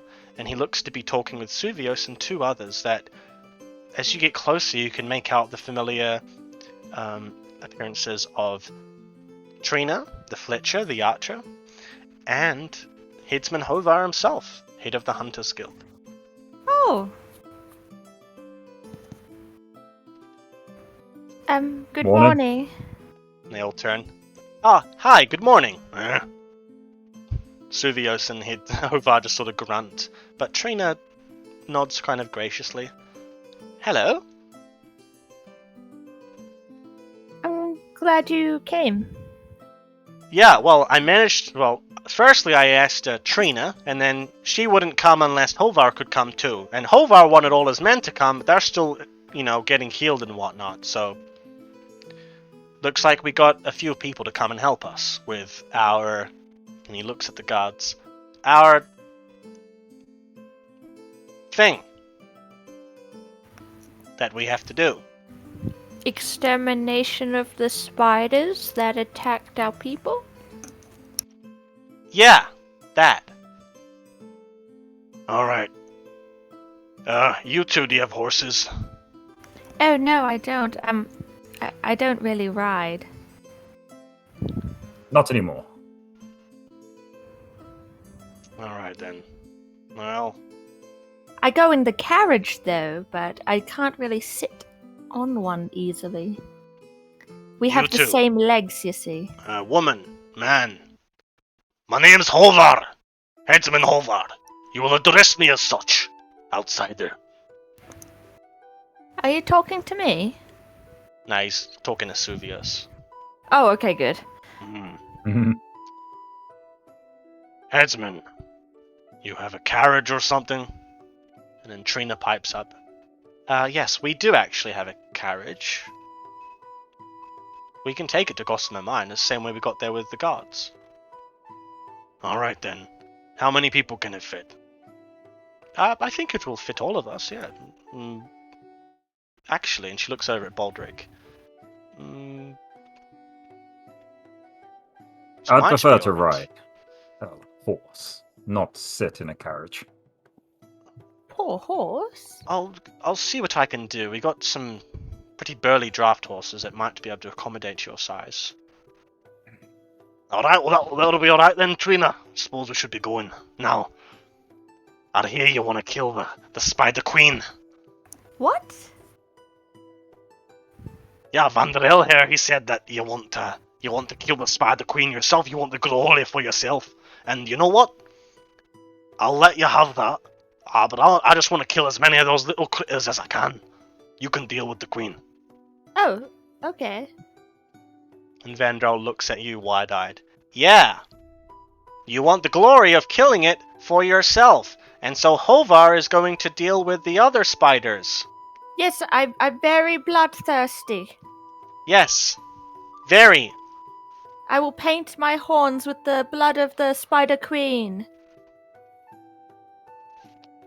What's going on here? What?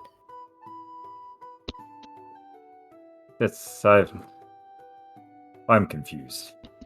Were you listening just now? And Suvios just shakes his head. Alright, let's go. Wait, you have everything you need? Who? All of you. I do. Vanjo, did you get the potions? Yeah, I got... Well, how many did you need? I could only get about 2? Just one will do. And the night vision. Alright, 1 healing potion for you, and 1 cat's eye brew for you. Alright. Thank you. So he hands over to you a potion of rejuvenation, and that restores 2d6 HP. D6, awesome. Cool. That is single use, and then the cat's eye brew, that will give you night vision. It won't alleviate, like, what would you call it? Like the shadowy magic that Alvine did on you, but in a dimly lit cave, you will be fine. That's good. I need my hands free. Yeah. Is it break time now? Yes, we will be about to take a break. Yeah. Oh, okay. Is there anything else you guys want to do? No, Otherwise- that's good. I'm happy to chat with them while we're traveling. Yeah? You want to ask them anything in particular? Maybe. Okay, well, how about you think about that while we go to break? As the... How many of you are there? Suvios, Trina, Headsman Hovar, 3 of you. The 6 of you! Party of 6. You eventually hop into the carriage outside of the northern gate that Headsman Hovar and Trina have readily available, and Baldric, you are put on a sort of dark brown draft horse that is able to fit you on it, and the 6 of you head northwest towards Gossamer Mine, where Alvine awaits. Yay! And we are going to head... Oh, exactly 2 hours. Perfect. Yay! We're going to go on a 15-minute break, and we will be back at in about... When it says 2:15 in the time of it. Yeah, 2:15 on the uptime. See you guys soon.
Alright, welcome back, guys. So, eventually, the 6 of you, having banded together to defeat the threat at Gossamer Mine by carriage and on horseback, after about 2 or 3 hours, you eventually find your way through the forest path to the entrance of Gossamer Mine. Along the way, you guys have talked about a few things here and there, and Sylvain, you were wanting to ask a few questions. Well, are we all kind of just crammed into a thing together? Yeah, except for Trina and sorry, not Trina. Headsman Hovar and Suvios are up on the carriage driving, and inside are you, Vandrel, and Trina. And then outside the window on horseback, trotting alongside, is Baldric. Oh, okay. I wanted to ask Vandrel more about his arm. Okay. Alright. So, Vandrel, are you hoping to grow your arm back? Why the sudden question, Sylvain? Oh, I've been wanting to ask you, but every time I ask, you say like 2 things and then you continue on. Trina's just like staring, like waiting for the gossip. Well, yeah, I do want to grow my arm back. I don't really like hoisting around this brass thing. But doesn't it seem useful? Yeah, it's useful, but once you take it off, you don't have an arm. Oh, so how did you lose it?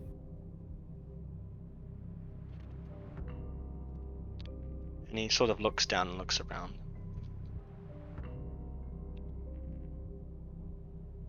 Do Well, you think... Oh. Yeah, sorry. No, you go, you go. Well, a few years ago, well, many years ago, my parents were murdered for supposed treason, though they had nothing to do with it. That I'm sure of.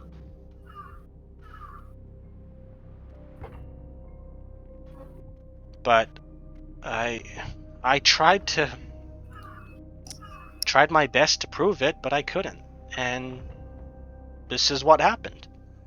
Lost my arm. Did someone cut your arm off? Yeah, I tried to fight my way into the guild chambers, and didn't get very far. Oh no. And then you think a potion might help you get it back? So a few years ago, I came across this absolver. You know absolvery, right? A little. Yeah, alchemists, specialized alchemists, and they know all sorts of things. I mean, they can grow back limbs, supposedly. They can heal any disease, cure even vulva curses. But they weren't that helpful when it came to my situation. Even though I'd heard legends and stories. But they gave me a recipe. They gave me a formula, alchemical formula. Hard to come across the ingredients that were listed in that thing, but that's what Elvine helped me with. And so these past few years, every year I'd come through Varlon for the festival, and she would help me out. What are you going to do now? Well, the darned elixirs never worked in the first place. It was more wishful thinking and her indulging my, my hope. Now, guess I just gotta live with it. But as you said, it's not bad. I mean, I can do all sorts of things with the arm, right? So it's good, right, Trina? And Trina kind of nods and looks out the window. Yes. Oh, we're almost there. Oh, okay. Oh, you wanted to ask me something? Oh no, it's alright. No, go ahead. I actually didn't want to ask you something. I was still talking to Vandrel. Oh. Yeah, Sylvie? Well, it's just I did something for Arna that I thought I could do for you if you wanted. And what's that?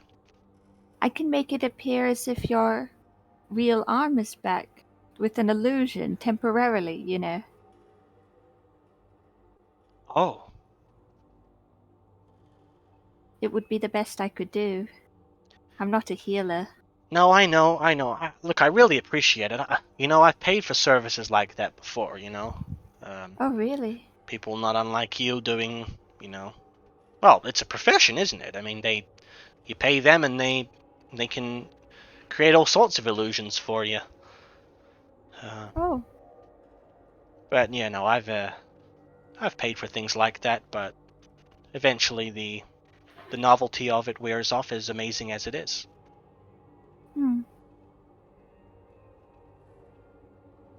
Anyway, looks like we're here. And yeah, sure enough, the carriage eventually pulls to a halt. And you can feel the weight shift as Suvios leaps off, Headsman Hovar leaps off, and Baldric you can see coming along on your horse. Up ahead, there is a little bit of a clearing where the foot of the Welford Mountains begin towering miles high, disappearing up into the mist, but you can see a little mine shaft that's been cut out, or sort of excavated out from a hole that was already there. And a little wooden sort of framing that goes around this entrance to help hold it up and avoid any rock slide, caving it in or anything. Is there anywhere to park up? Any traditional place where they used to go park up? You can see that off to the right there's kind of what appears to be like not even a shack, it's just kind of like a little booth, almost like somewhere where a few people can hop in and just like stay out of the cold. But off to the right of that there is like kind of like somewhere to hitch your horses to and things like that. Okay, yeah, I'll go do that, and then afterwards I'll head towards the carriage. Alright. After you've done that, hitch the horse up, head on over, and Sylvine, Vandrel, and Trina, you guys have hopped out of the carriage at this point and are sort of congregating near the entrance. And Suvios, as you appear, as you come near and join the group, he looks at you, nods, and then he starts handing each of you a torch.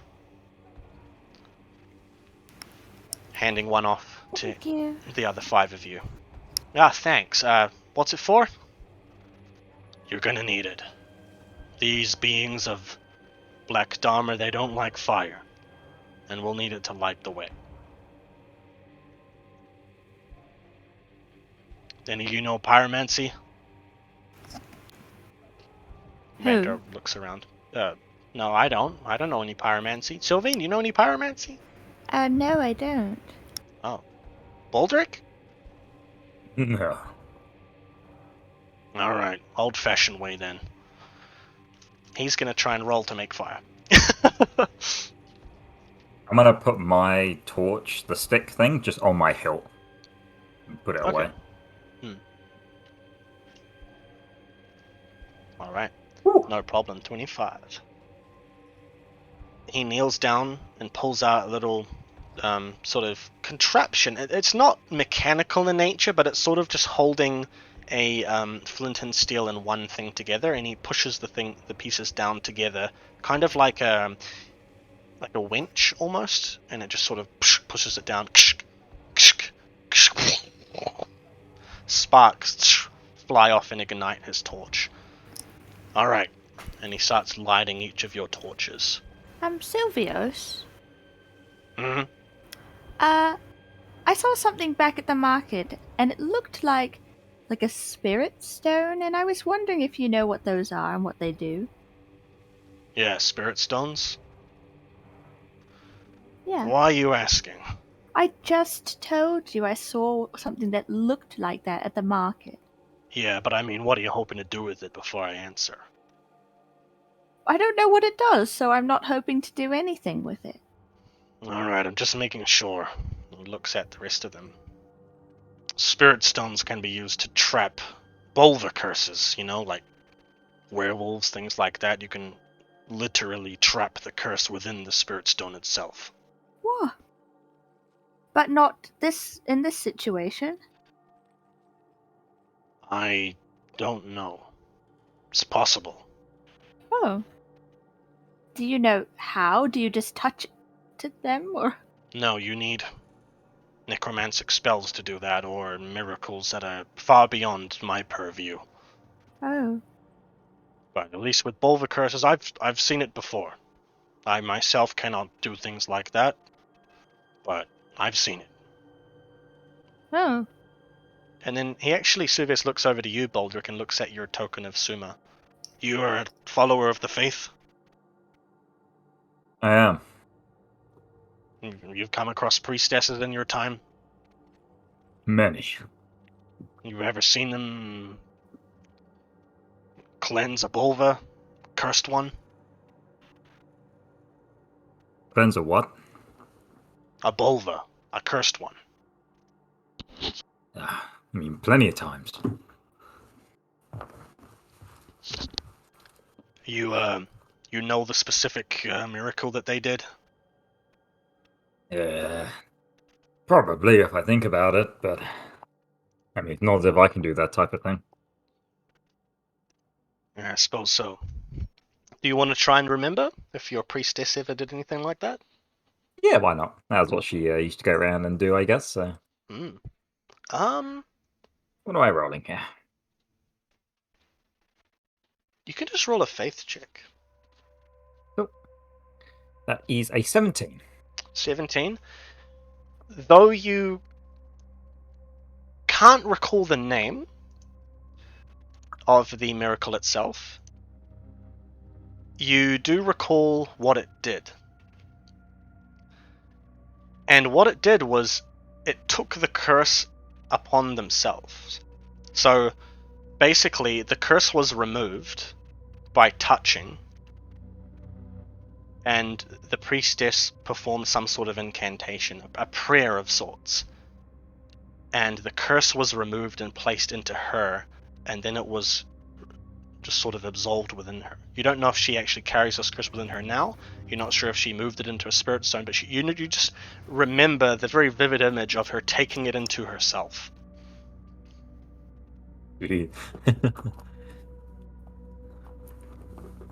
Okay.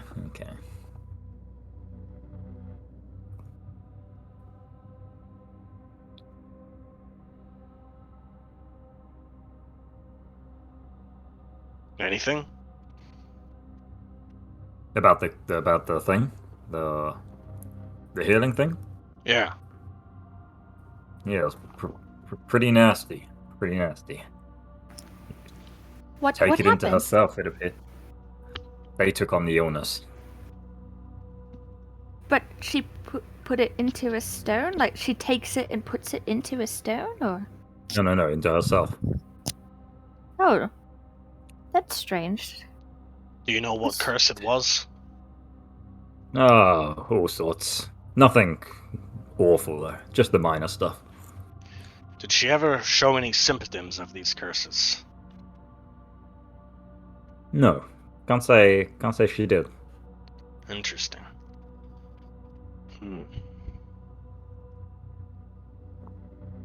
Now, we're all wasting these torches standing around talking.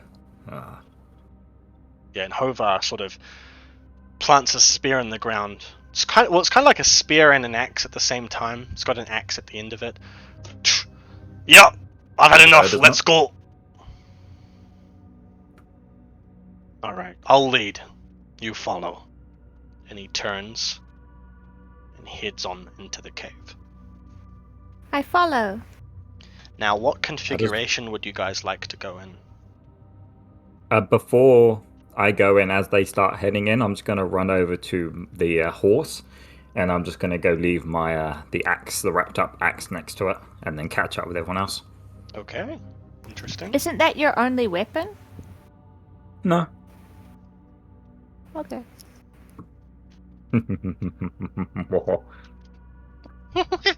Anyway, yeah. So Suvios is leading. Let's say Baldric, you've come in. Yeah, I want to Kind catch of- up to him. Right up to the front. Oh, you do? Okay. Yeah, All just right. running past everyone. How about you, Sylvain? I wanna be second. Okay. All right. Trina is gonna kind of go alongside you, Sylvain, and Hovar is gonna stick with you, Baldric, and Vandrel's kind of be in the middle of the couple, but at the back, cautiously following. Can I just say something as before? Like when we're walking in, the moment we start hearing like spidery like noises or noises of something coming, I'll have the cat's eye potion and I'll drink it ready Okay. for combat. Yeah. And then, do you want the other one, Sylvain, or are you fine as you are? Nah, I'm okay. Okay. All right, and then that means Vandrel has another one on him, I think.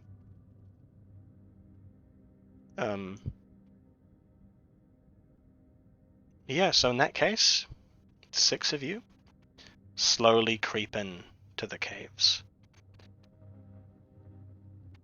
As you head on in, your torches are barely keeping the darkness at bay as you slowly head down a slope of rock, gravel, sort of almost dirty path that twists through the darkened cavern. Watch where you're stepping. Try not to crush any of the eggs. And sure enough, as you continue onwards, you can see little spider eggs and spider webs trailing around the roof. And the spider eggs themselves are attached to the wall. As you head further in, the wall is just slowly encompassed by these little spider eggs. And you can see little spiders, baby ones, similar in size to the ones that were in the jars, scuttling along the walls. Ovar. Headsman. Yep. Quiet. Yep. When you came in, how long until you came across the spiders? Well, we came through down the tunnel, as we are now. There was a big opening. Sort of tunnel, wide open one. Heads down into the main area where the queen was, you know. That's where they all were, waiting. Alright then. Have your weapons ready. And Vandar it lets out a little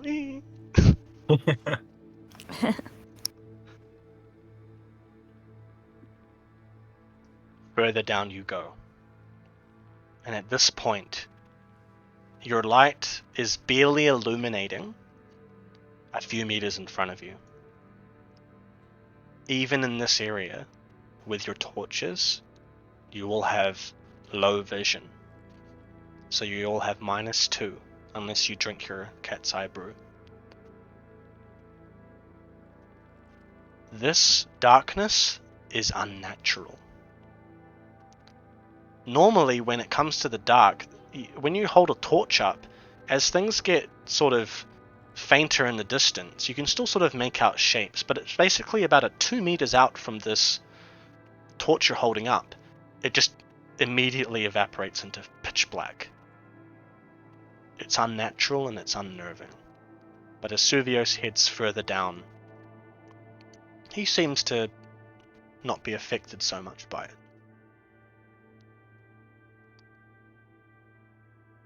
But eventually, sure enough, you come across the cave starting, or beginning rather, to expand into, difficult to tell at this point, but seemingly into a wide open cavern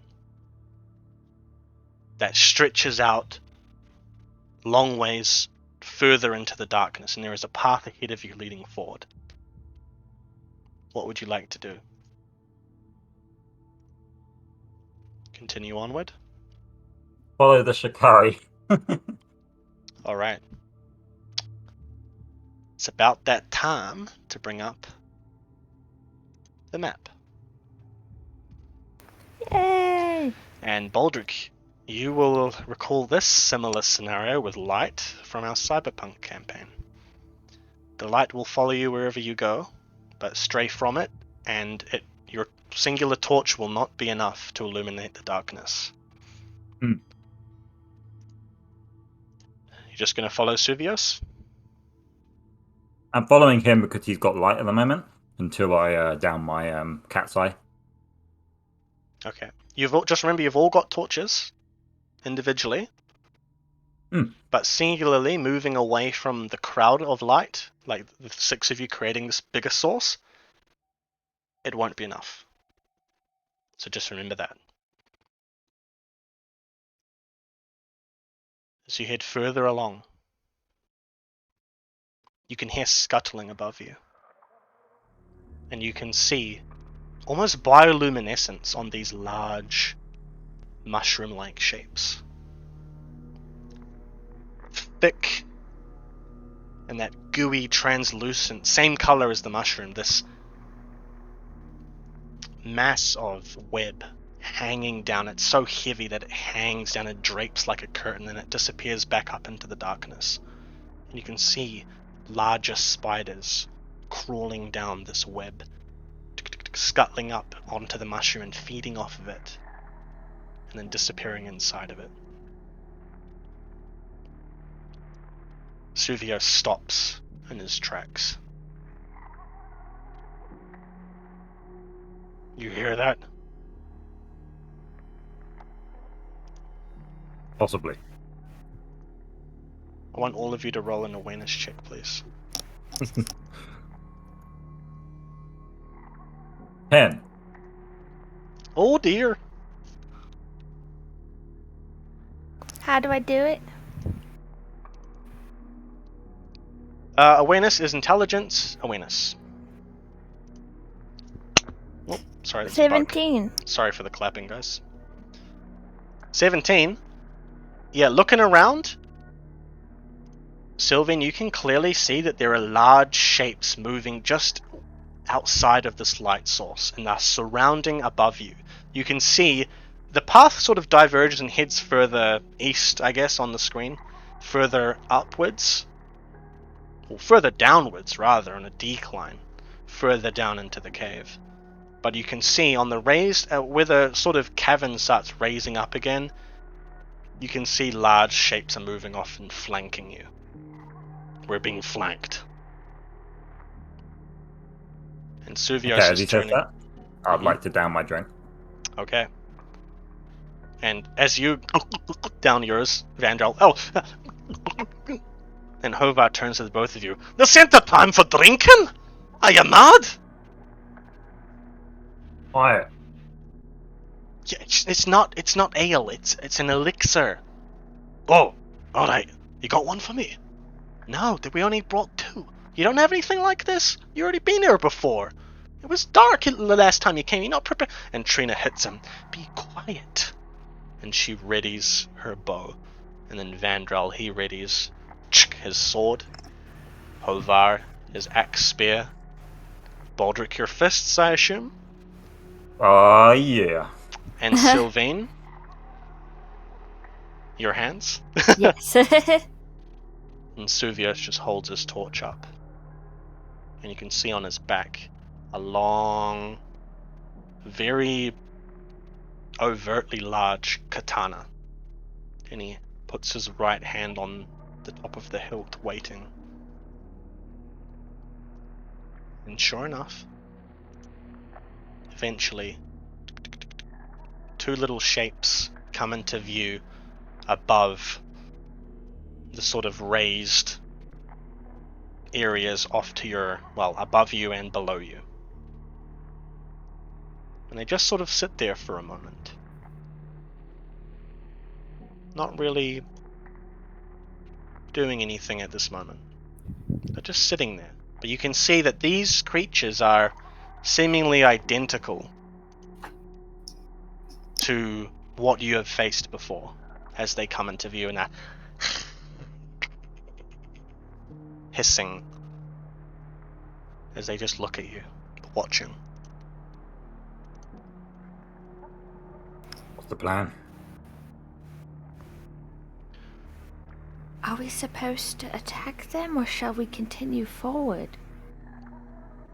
And Suthios turns. As I said before, as soon as we attack, it's gonna anger her. She's connected to all of them. Then we shouldn't attack. We should go continue on. But we're surrounded. I don't like this. Hovar grips his spear even tighter. It's alright, calm down, Hovar. Oh, better to make an attack first than wait for them. Before more come. I agree with the Rocky Man. I say we go. Attack. Yes, I think we should as well. And she readies an arrow.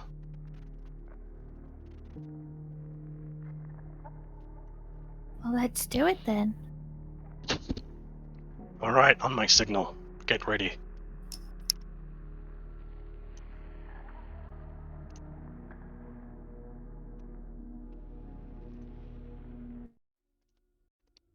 Fire! Trina's arrow flies up northwards and hits the spider above you, right in its carapace. The arrow embeds in.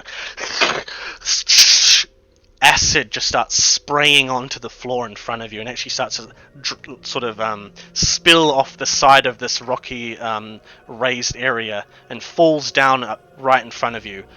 And Baldric, it's sort of just melting the bush right beside you.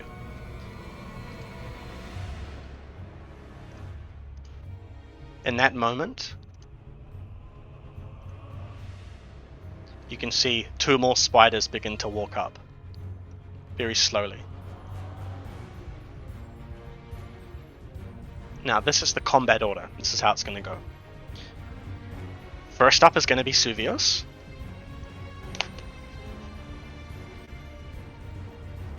Basically, proximity to the spiders themselves. So, Baldric, you will be second. Yeah. And then we're going to go Hovar. Then Sylvain. And then the two spiders.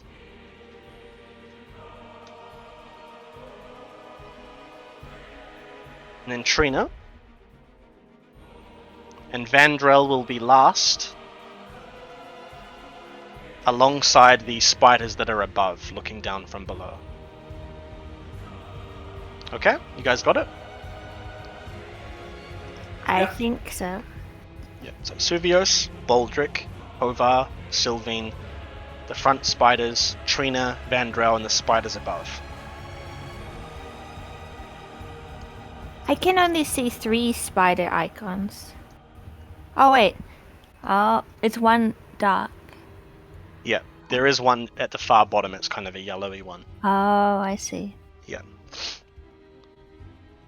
So anyway, Suvios, he moves up, he instantly goes for an attack. His katana swings out of its sheath and comes flying down and smacks the spider on the top of the head.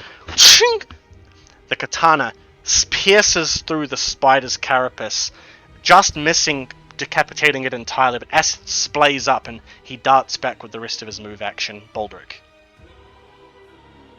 Okay. I would like to move up to the spider. Is that in front of me, like on the ground? The one to the right? Yeah. Okay, yeah. I want to step up to it. I'm going to punch it, and then because it's rate of fire 2, isn't it? Mm-hmm. So punch, and then before anything can get on me, kick it away. Okay. Roll. Brawling. 2, come on. 16. Oh, no. That's hilarious. Oh, he Hey, critically perfect. failed! Oh, good. Oh, no. Oh, that's a feel bad moment. Roll for damage. Okay, so my first attack does 25, and that's half armor, and it ablates.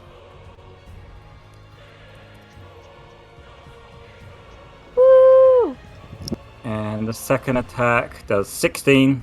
Again, half armor, ablates.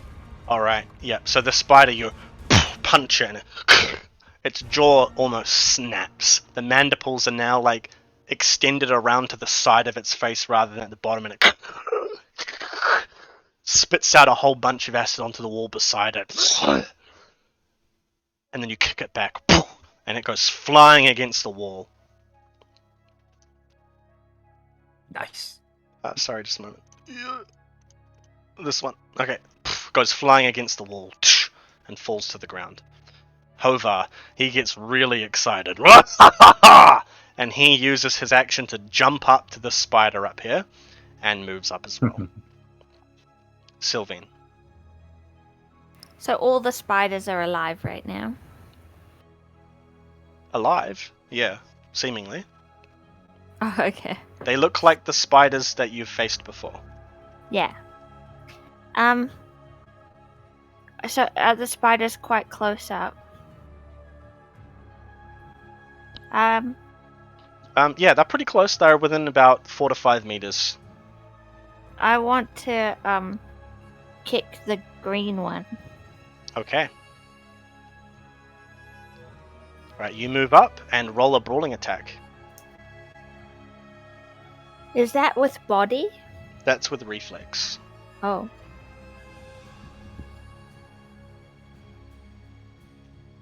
$15. 15? Sorry, I forgot to roll. Ooh, pretty high roll. Yeah, unfortunately, you move forward to swipe at it, and it just darts off to the left. Around like this. Now, the spider is going to go to slash you. As it moves and dashes off to the side to dodge you, it leaps forward with its pincers to pincer you.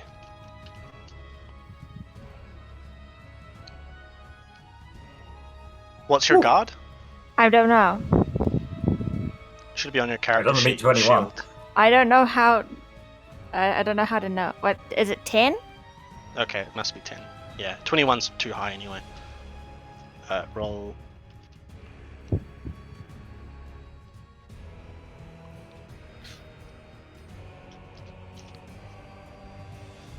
Right, you have mail, so well, actually it's a bladed. What was your mail? Not mail. Brigandine. Brigand. A bladed to. I don't know. There's a number next to it that says 8. Oh, okay. Yeah, maybe. Give me a moment. I believe it originally has 10. Brigandine. No, it normally has 8. I mean, you got hit a few times last session, so... Oh, and it went down or something? Yeah. Oh, then maybe 6? Okay, 6. So, first attack, you take 5 HP damage, and now it's 5. And then on the second one, you take 9 damage, and now it's 4. It's just hard to write down all these numbers. And then your guard becomes 9. Yeah, true. Your guard goes down to 9 now because your armor has dropped below 5. Oh. Sorry, how much damages did they do, sir? 14, I believe it was. What? Can you tell me separately? So the first attack does... You said 6, right? Yeah. So you take 5 HP damage. Oh, I see. Yeah. Okay. Then your armor goes down 1, and the second one, you take 9 damage. Mm-hmm. Okay. Second spider, Baldric, moves up to attack you. I got my fists up, giving it the motion, like, come hither. Come hither too. Oh, it Nope. didn't get a high roll. Oh man. So it goes to pincer you, and it just misses completely. And you just kind of dodge off to the side just slightly. You kind of turn your body more so. Trina loses her action to knock another arrow and ready it for the spider that Hovar is about to deal with. Vandrel, he is going to break out into song. He's going to use his action to ready his sitar, attach it onto his arm, and get ready to play a song on his next turn. The spiders Nice. above now move forward. Oh. So now you can see them moving up. The one that Hovar is dealing with, he's seemingly ignored completely. Sylvain, the spider that's above you up on the cliff, pulls its head back. The pincers kind of move off to the side. It throws a ball of acidic sort of goo towards you. You are going to need to try and dodge this. So what's your dodge?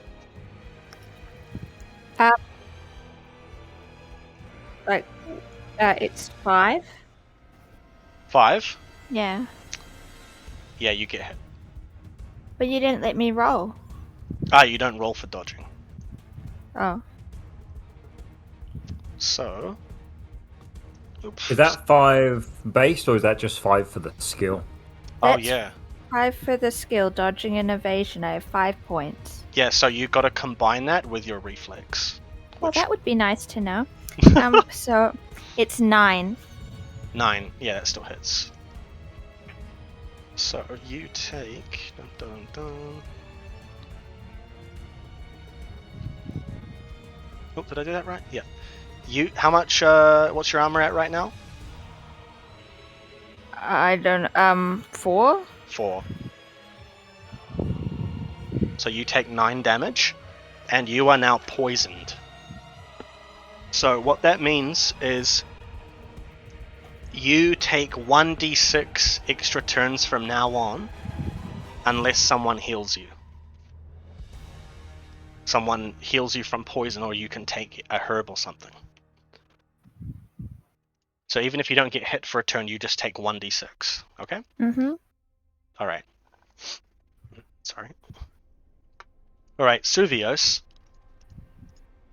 seeing this, seeing you getting hit by the poison, he's going to turn, and he's going to move forward and attack the spiderling that's trying to attack you.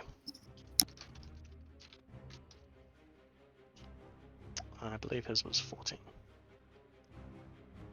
18 hits.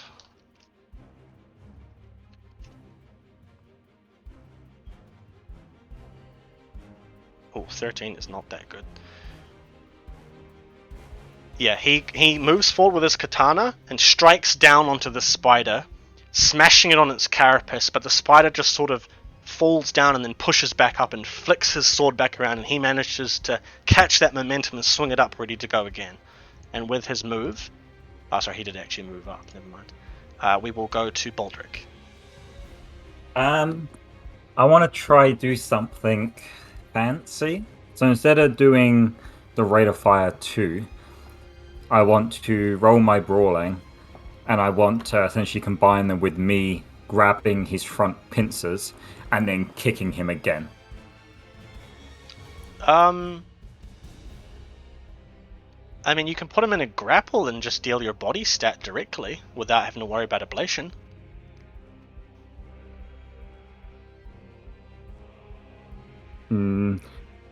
Because your body's 10, so that's just instantly 10 damage.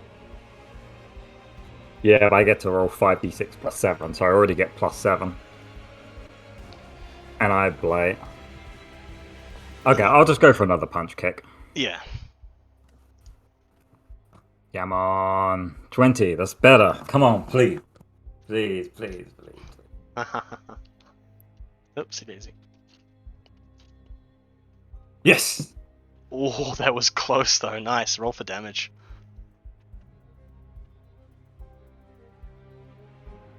Okay. That's a crit. 6? That's a crit. That's a crit.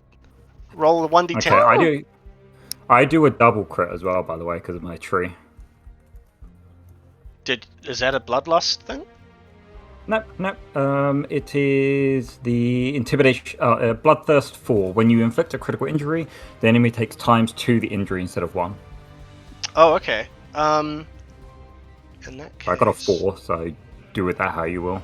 Yeah, roll another one. Roll another d10. Okay, also, whoever the closest enemy is, they get -2 on the next roll. Okay, cool. And a 1. 4 and a 1. Okay, so now this spider, as you kick, you hear the inside of its sort of body, whatever's inside it snaps. It lets out a little screech. Very much so in pain, and it falls to the ground slightly. It now has -4 move and -2 to all further actions. Yay! And the spider above, where Hovar is looking, it sees this happening and slowly moves backwards. A little bit terrified of you. And Hovar takes this opportunity to walk up. Alright then.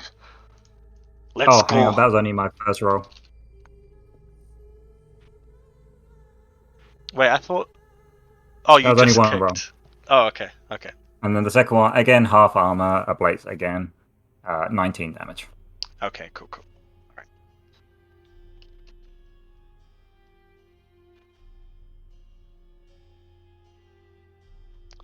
Alright. Roll 1d10 plus...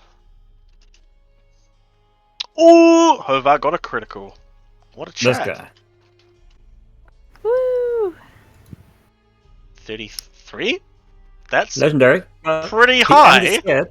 The spider's scared as well. Wow. That's an insta-kill, come on. Alright, pretty good. 3 5s, 20. So yeah, he swings up his spear axe, and what he does is he hits down with the axe. Poof! The axe embeds into the top of the spider, but then he thrusts forward at the same time and jabs the head of the spear off the spear axe into the spider, and it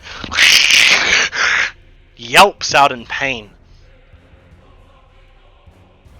And then he pulls it out again, and blood spills onto the ground in front of him. Let's go! Alright, Sylvain, you take 1d6 damage. Is that spider dead? The one up above? Where Hovar is? Yeah. No. Ooh.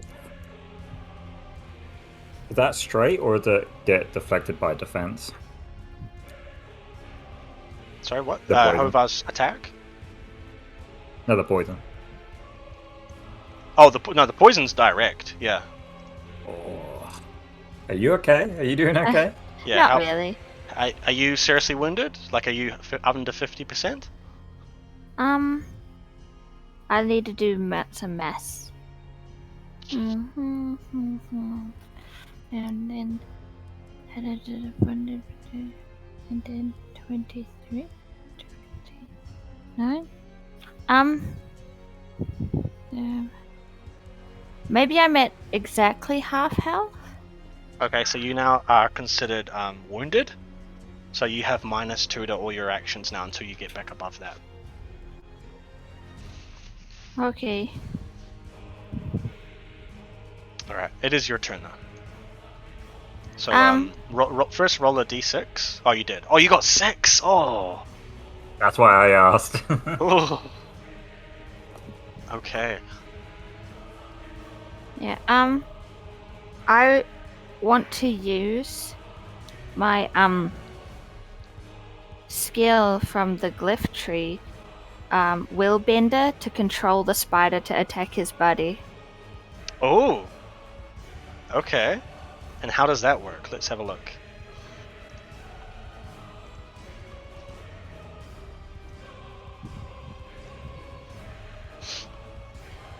Oh, my thing is really slow, sorry. Go!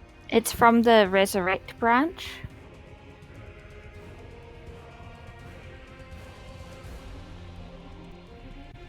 Willbender. Enemy summons now bend to your will. Ooh! Okay. Just roll a necromancy check for me. Okay, what do I do then? Just only necromancy? Like, and same you do for casting other spells, so like your Oh, will right, plus right. necromancy 1d10. Okay, just a second.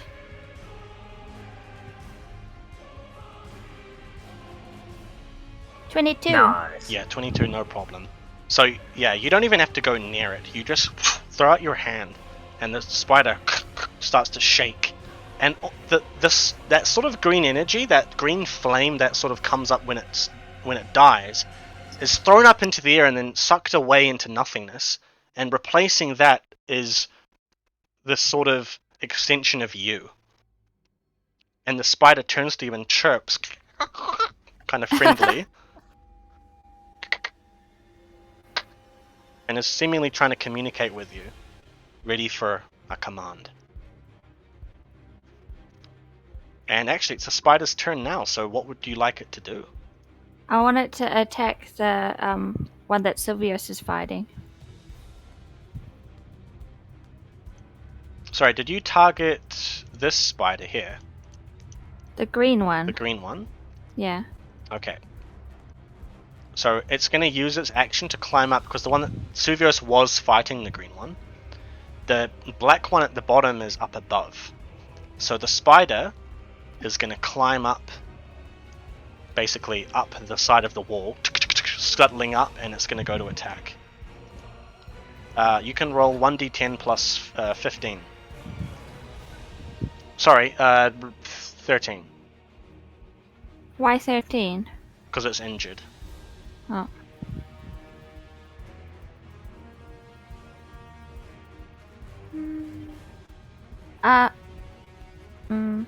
It's fine. Yep, that hits. Roll 4d6 twice.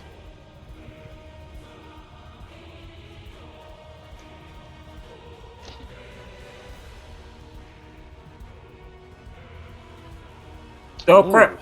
Critical. Roll a d10. Oh. Wow, this is Go crazy. spider buddy. Go spider. Chad Spider. 4? Same one as before, yeah, -4 move. Alright. Anyway, so the spider scuttles up and it turns back and trips at you. He hurt me, get him! And it launches forward and slashes at the spider. The smaller spider, by the way. These ones are like very much so frontlining ones. These other ones up on the top are much smaller and longer. And so as it swipes down at its head, swipes across its face, and the other spider spits out a huge goop of acid on the ground in front of it as its eyes are all slashed open. You can see gooey liquid where its eyes once were splashing down onto the ground, and it is now blinded.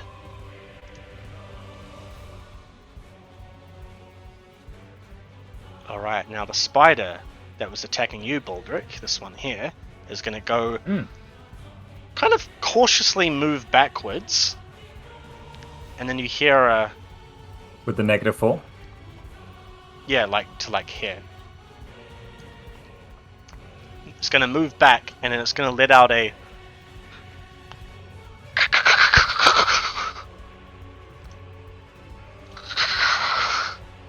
calling out, chirping, over and over again, calling almost backwards.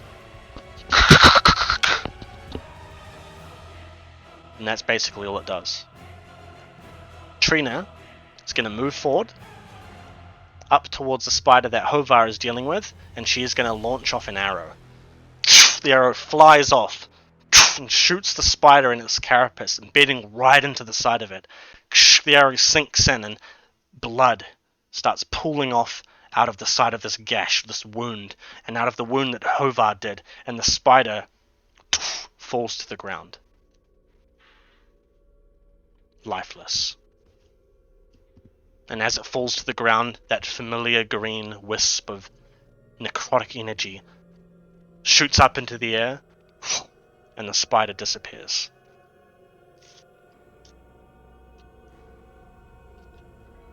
Oh, sorry.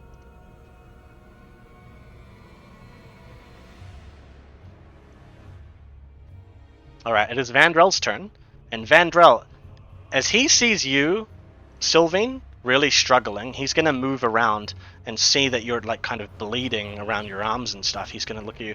Sylvain, are you alright? Not really. Oh, damn. Alright. I'm poisoned. He strums on his sitar. and magical energy start emanating out, forming musical notes in the air, and they fly across the room towards you.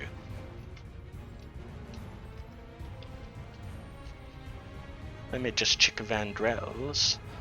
What's his performance? Let's up that to 15, just because I forgot to I level. think it's a base 20. Base 20. Yeah, that's good. Oh, that's still low, but no, that fails. The musical notes Aw. go flying off past you and hit into the wall and explode. Oh, oops. Be right there, Sylvain! And he's like readies the potion just to run it over to you.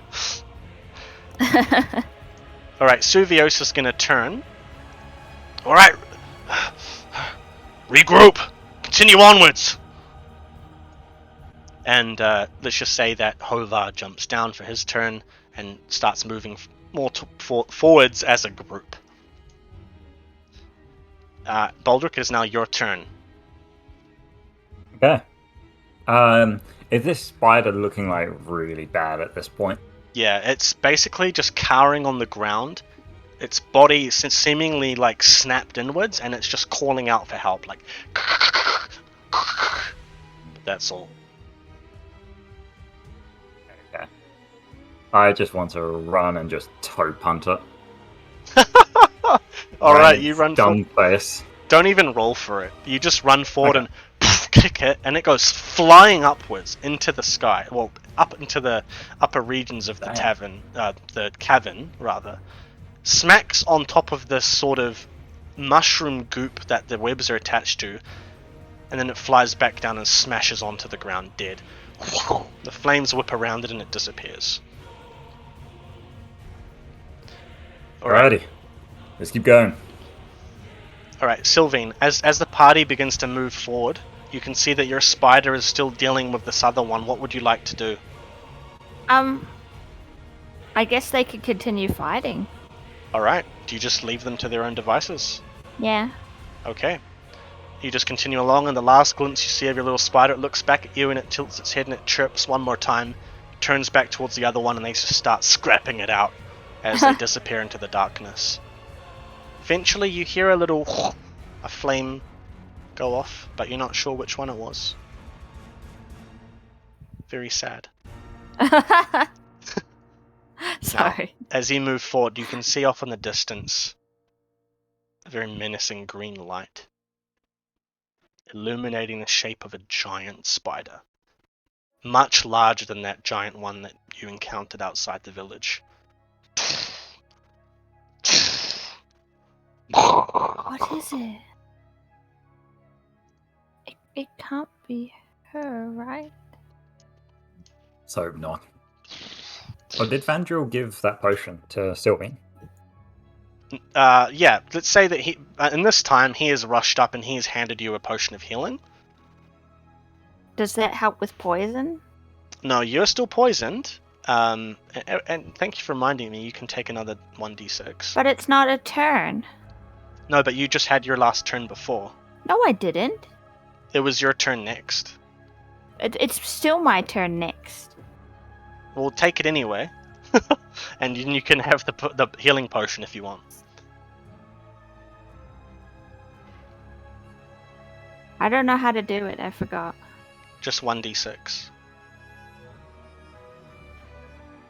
Oh. Okay, 5. And Vandal has handed you this healing potion. Would you like to take it? Yes. Alright, I believe that was a...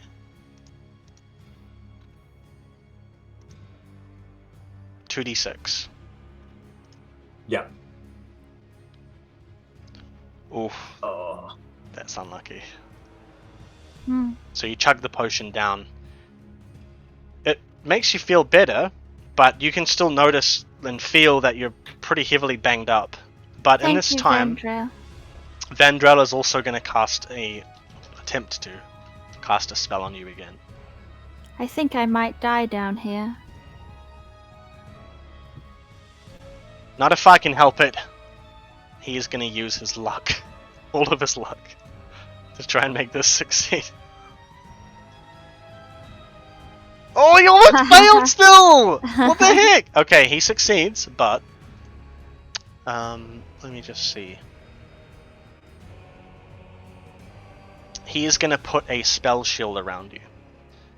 And he starts singing off that song that you were listening to last night, the Welford Mountains, and a magical, sort of warm, sunny colour comes around you, almost like a honey colour, and it comes around you in the form of a shield, like a circular shield. And the next attack that hits you will be completely negated. Yay. That's the best I can do for now, and as he strums on his sitar. It was nice to know you.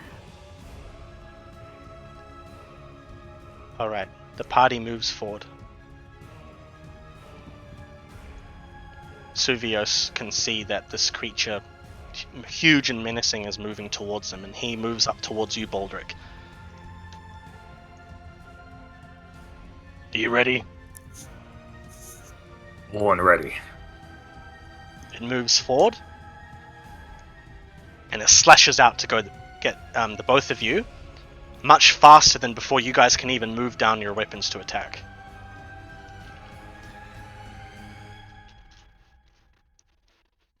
Does 20 hit?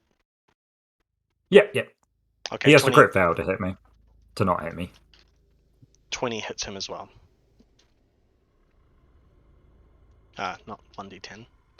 That would be awful.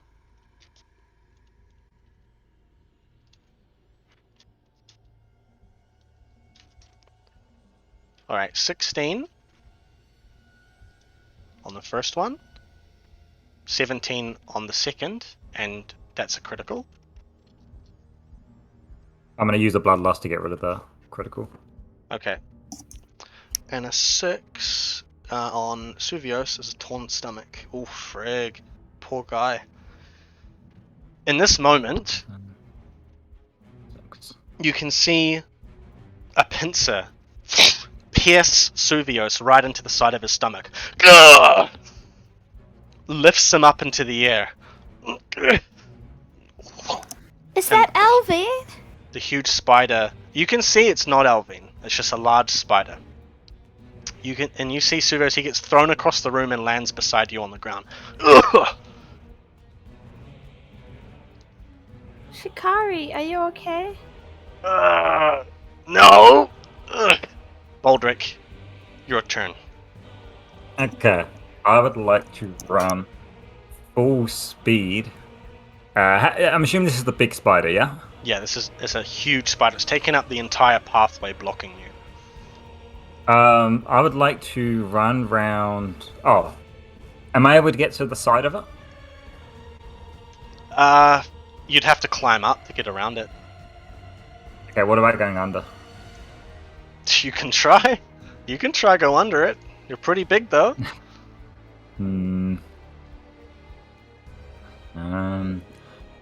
Just trying to get aggro onto me. I would like to... I guess I'll run up to the front leg. Yeah. The one that swiped at us. I would like to, pretty much with one hand, just like hold it and then just punch twice into its kneecap, just to try and like render its leg unusable. All right. Come on. Go for the brawn. That was 14. 23. 23 is pretty good. 19. Pretty bad roll. Good job. Roll for damage. Okay, first one. Oh, almost a crit. Again, half defense, and it ablates. Second one. Oh, still good numbers. Ooh, 3 5s. Yeah, so poof, you punch in and then move forward, poof, punch in again, and it just moves backwards. Like as you punch, its limbs are almost bending downwards as you do so, and it moves backwards and starts retreating into the darkness. It retreats about that far, and it's huge. It uses the sort of wall to sort of position itself upwards and move back quickly, and it disappears slowly into the darkness. Come back, asshole. Alright. Sylvain, what would you like to do? Is it still combat? There's nobody here. It's sort of combat. You can do, like, actions move around. Suvios is on the ground at the moment, and you've got a spell shield around you. There's nothing to do, so I guess we'll just keep walking. Can Okay. somebody help carry Silvios? Just leave me. Go ahead. I'm not gonna be any good now. Are you sure? I don't think we should leave you. You got any potions? Yeah, but not for you. You're just gonna sit here. Give them to us. Sylvian's in trouble. Yeah, but I might need them. How many you got? Like 4. Like 4? And Trina's just gonna walk up and snatch the potions off of his belt. Stuff you! And she's gonna move away with them. Bastard! Trina kind of starts going through the potions and hands one off to you, Sylvain. Mm-hmm. No, she hands 2 off to you, actually. She hands 2 off to you. Okay. And Vandal, he kind of just stays around Suvius, like not really sure what to do. I guess I'd drink too, like a drug addict. So these potions are a little bit different. So the first one that you have is same as before, but it does 3d6. This is a potion of amelioration. Oh. So as you chug that one down, you can roll 3d6 and recover. Nice. Yay! How much you get there? 13. 13, very good. And then the second one is nondescript, it doesn't have anything on it, but chug that one down, and you're no longer poisoned. Yay! Give me the other ones! She's fine now. And the cracks in your side, like the cuts on your arm start to heal up. Well, Silvios, it turned out you were useful after all. Go away! And Trina lobs the other 2 at him, and he grabs them and... Alright, well, I guess you're gonna be fine then. I guess I'll just head on and continue onwards. We'll see you later. He's not coming now that he's feeling better? He's just on the ground, he just hasn't gotten up. Hmm. But he's chugging down the potions.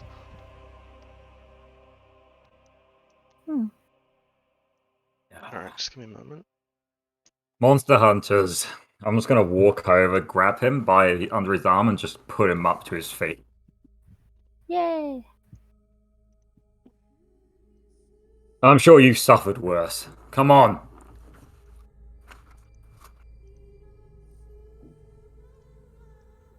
Okay, you help him up.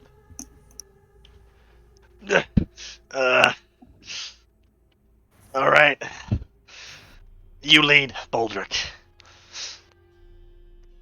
I was planning to anyway. Alright, so you move forward now. And he hands off his torch to you. And he limps over to like the I'm rest good of at the group. my cat's eye. Keep my arms up, ready. Okay. And you continue onwards, further in.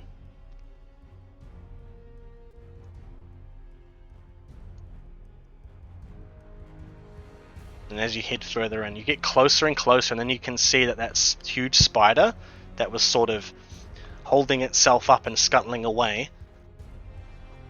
You can see that it seems to be waiting for you guys to pass underneath it. And it's just waiting there. You can clearly see it with the flame that you're holding up. It's just retracted up as far as it can, but it's so big and obvious that you guys can make it out very easily as you pass. Begin to almost pass under the threshold, underneath it. So how would you like to respond to this? Can I do something? You can. I want to use Desensitize to take its sight away. Okay, roll for it. I'll step back once I can notice it's right above us. Okay. Yeah, no.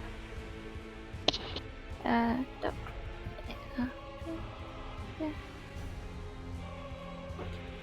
22. Nice. 22 succeeds. Yay. Have you got an augment on it or just the base spell? Just base, it's a new one. Alright. So as you start passing under, you just move up and just touch it on the lowest leg that's available, and its eyes that were sort of illuminated with this bright green magic you're all familiar with at this point fades away completely and starts calling out.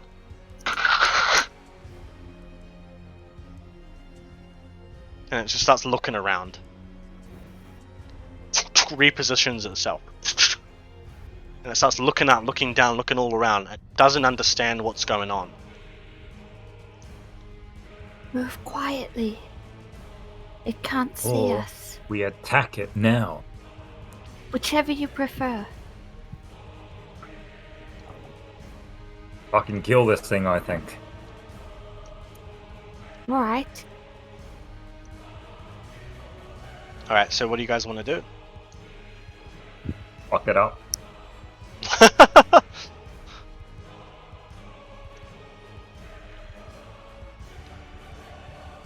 Yeah, we're gonna kill it. Yeah, what are you wanting to do specifically? I guess we could all Could it- take a position. Or could I, like, raise my torch to its leg and catch it on fire? Yeah, sure. Yeah, I guess everyone that has a torch, Yeah. just raise it up onto him, just light him on fire. Yeah. Alright, so all of you just start going up towards the nearest leg, one by one, lifting up your torches. Sugos limps up, Hovar moves underneath it, Vandrel, he very reluctantly walks up, and Sylvain, you too, feeling a little bit better now, walk up. You hold your torches up. The entire sort of silhouette of the spider is illuminated in this magic of this fire creeps up and then turns to the same green that sort of seems to summon it out of nowhere, and the spider is enveloped in flames, lets out a shriek and erupts into flames and disappears completely.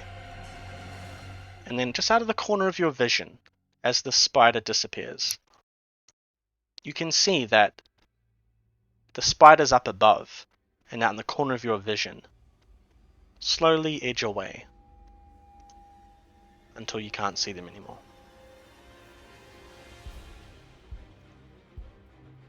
And then it grows quiet again. Good job, guys. I think we did it! Is that all of them? I want to walk I over doubt to it. Baldric. Okay.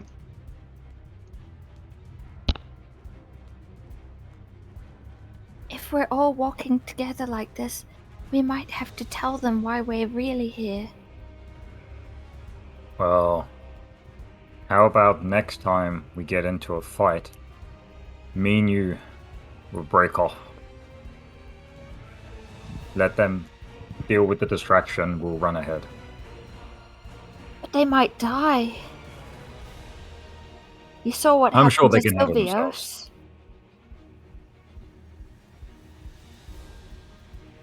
I guess we'll see Well. how scary the threat is.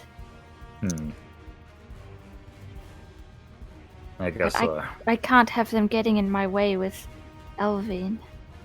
Don't worry. I'll make sure they won't. Okay, What are you talking about? Let's carry on! let's go. Yes. Alright. Alright, same configuration? Yep. Yep. Let's just keep you guys nice and snug like that. Why not? So you guys continue onwards. Let me just move the light. There we go, that's better.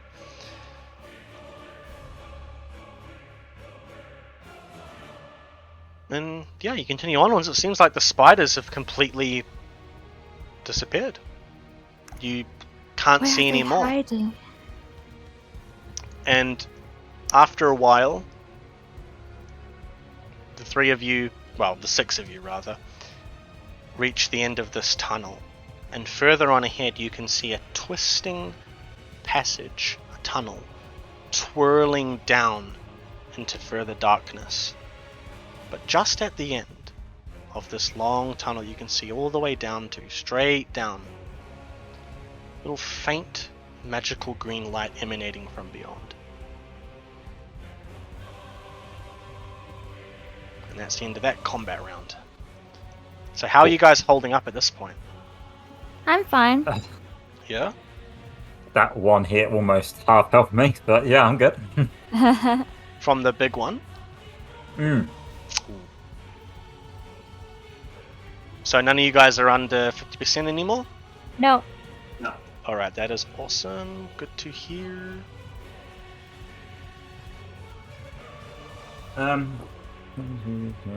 Yeah, I'll take this time as we're walking to drink the health potion that I have. Mm-hmm. Come on! Okay, that's better than nothing. How much did you get? 6? Okay, not too That's bad. 6. Not too bad, not too bad. That's better than 1 less, or 2 less, or 3 less. Yeah. No. Imagine if the dice could, like, literally do negative, though. That would be like critical roll the potion, and so critical fail the potion. And you lose health, Yeah, yeah. you lose health. Ah, you No, you just spilled it. slam the glass into your face as you're drinking it. You get glass in your eyes. Yikes. Yeah, so you guys continue onwards, I'm assuming? Yeah, just keeping an eye out. Seeing if, like, how much of the environment changes, or temperature change, or anything, that is different as we're moving forward. Yeah, definitely as you head down, you can see it become a lot marshier. You can see more bioluminescent mushrooms on the walls as the cave grows narrower and narrower. Almost like too narrow for those large spiders to have gotten through here. And as you look up, you can see above you hundreds of spiders, really small ones, just scuttling along the roof, back and forth, up and down. And as you near... What's the name of the... Mm-hmm. Sorry, what's the name of the guilds guy again? Hovar. Over. Did the Yep. cave look like this last time you came in? We didn't get this far. Never got further than the open cavern back there. Have you been to these caves before? Aye, many years ago, but I don't really remember. Okay.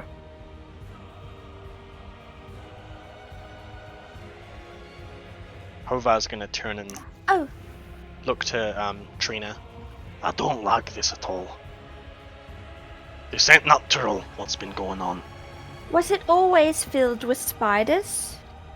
No, not always. Used to be filled with wyverns. Which do you prefer?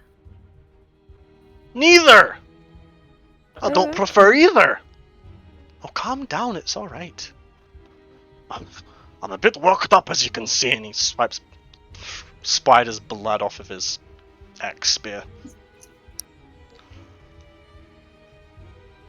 Well, okay, let's just continue then. Hey guys, anything we should do before we continue? Pray. Pray to whatever god you believe in. Okay, he claps his hands together and starts, like, actually praying. And That's Hovar cute. kind of looks around. I'll say a prayer to Monas, that he blesses us with the strength and courage to prevail. He plants his axe spear into the ground, kneels down, and Trina kneels down and puts a hand on his shoulder. And she bows her head. And basically everyone just starts kind of kneeling down and saying their own prayers, and Suvios just turns and shakes his head. None of them have ever cared for me. That Have you makes cared two for of them? us. I was a child. You were a child. I was a child. So Weren't we all children? Yes. exactly. And they didn't care for me, so why should I care for them? I don't Two-way disagree with street. that. Hmm. Anyway, alright, you guys finished? And then eventually Vandrel stands up, and so does Hovar and Trina. Alright, let's do this! Let's kill them all! And he cackles, and you can see his teeth bearing a huge grin as you press forward. Eventually coming to the end of this tunnel, your eyes almost have to adjust because it isn't quite so dark anymore. It's actually bright. And this unnatural green light is filtering from beyond. And as you step past the threshold of this cave, this tunnel rather, it expands out into this huge cavern, off into the distance, a waterfall, and brief light from above, pouring down from some opening in the mountain from above. You can see almost ruins of some sort of building, not unfamiliar to the ruins you saw back at the cave where those bandits were hiding out. Oddly familiar to that. But you can also see very clearly as the path sort of spreads out into this huge open area below. The largest web you've ever seen spun. It's almost as wide as about half of Varlon itself. And it extends out across this huge chasm that just disappears into darkness below. And nestled on top of this huge web is Elvine herself. Surrounded by an innumerable number of spiders. What would you like to do?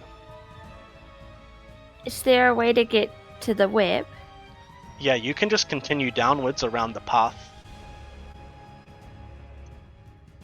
You should be able to see that now.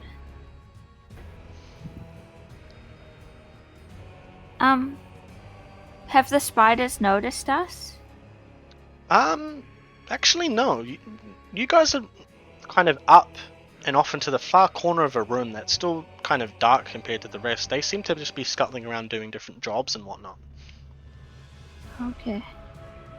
I need to get to that web. You want to go down there? Bavar kind of turns to you looking a bit, shaking his axe a little bit. I'm going to stop the queen, but I need you to stop the others. What do you mean you're gonna stop the queen? The queen is on the web, and I'm going there. You're crazy, woman! You think you can deal with something like that by yourself?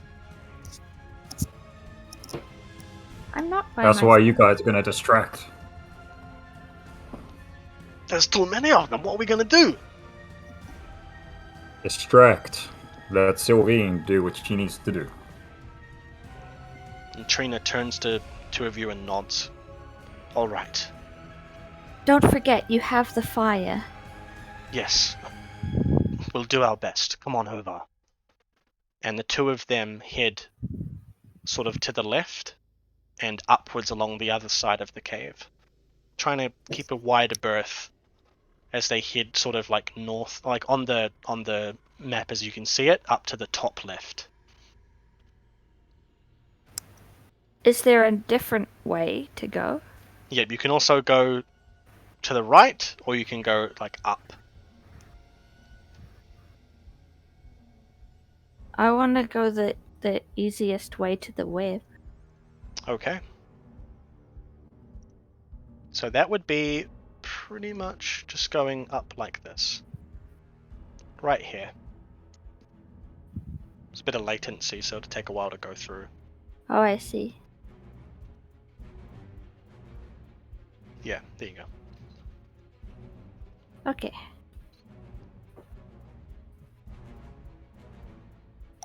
So, Baldric, what would you like to do? I'm just sticking with Sylvine. Okay, Vandrel, he's doing the same. He's going to stick with you guys at the back. He is terrified. And Sylvain, just remember you've got the spell shield still around you. Oh, okay. And Servios is going to limp after you guys. So you want me to distract or what? Oh. If you can. Don't get killed. As if you care. And he turns and runs off this way. So he is going to go deal with these spiders down here. And so I'm just going to take them off the map and say they've gone off into the distance. And the two spiders up the top are being dealt with by Hovar and Trina. So let me just zoom in.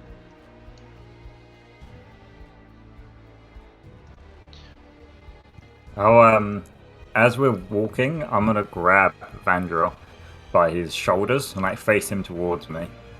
Yeah. Yeah? Keep the spiders off of Sylvain, okay? Doesn't matter what you do, keep the spiders off of Sylvain. Okay. I think I can do that. Run around in a circle for all I care. Just keep them off her. Alright. Okay. Okay.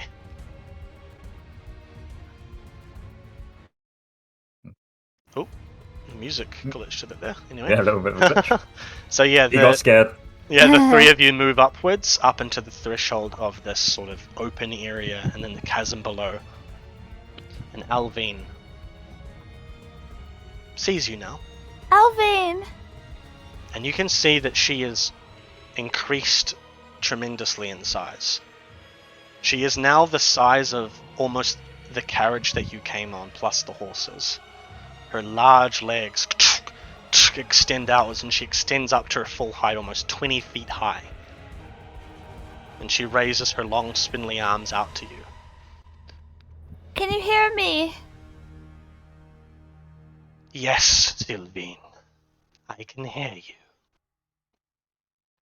I've come for you. I know you have, and I appreciate it. It is time for you to join my brood. Come to me then. She stops for a second. Well, she doesn't move forward. She just sits there. And you can see her features sort of furrow a little bit, and these spiders move forward a little bit. These large ones guarding her. Can I move forward too? Yes, you may. You can move forward. And then she calls I'm out. gonna signal. So as we're moving forward, I'm gonna look back at Vandrel and like nod my head towards the spider to the right. Okay. Vandrel is gonna skeet back around down out of vision and start heading downwards. He's gonna get to about here before we come back to you guys. Alvine calls out, "You come here." Okay, I will. Alright, do you move forward? Yes. Okay, you move I'm gonna forward. place myself. Is she above. still wearing the necklace? It's a bit hard to tell from here. You can roll an awareness check if you want to try and figure that out. I'll roll it when I'm closer. Okay. And Baldric, what did you say? I'm gonna be like to the right of Sylvain. Okay. So like, yeah, blocking the spider that's coming from behind. What is it you want, Alvine? What are you trying to accomplish? Vandrel's going to move forward a little bit more. I want to never lose another child. To make everyone my child. And then they will join my brood. And then they will never be alone again. So you want to protect everyone? Yes, Sylvie. I knew there was good in you. Don't you see? You're a good person. I am not a person. Not anymore. I am much more now. And so too can you be. I want to move closer. Alright. You move closer. You kind of have to get up over this rock to sort of go straight towards her. Baldric? Yeah, I'm gonna place myself on the other side. Sorry, I meant Like- the left side. Okay. Yep. Yeah, the Vandrel's got the bottom spider. I've got the top spider. Yeah, the spider's moving around and it freezes as it sees you and it stops in its tracks. And Vandrel, he's going to move up just slightly in view, like so he can see, still trying to hide, and he is going to critical! Yay, let's go! Time to Holy shine. crap. Yes, finally he did something. 30! Yeah. Legendary. So, Vandrel has a little song called Linaria's Lullaby, Oh. and he is going to cast it with both of his song effects. He removes sound completely in the area except for where Alvin and Sylvain are, so that only they can converse with one another. Nothing else will be able to impede in terms of sound anymore. And then the spider below you, Sylvain, falls to the ground as he strums on his sitar, and it falls to sleep. Ding, ding, ding, ding, ding, ding, ding. He just strums away. And Sylvain, you can almost feel the sound. What the space in which you can hear becomes this very small area between you and Alvin to communicate. And she notices it too and looks around. What are you Alvin. doing? I can't reach you out there. If I step out there, I'll fall. You have to come to me now.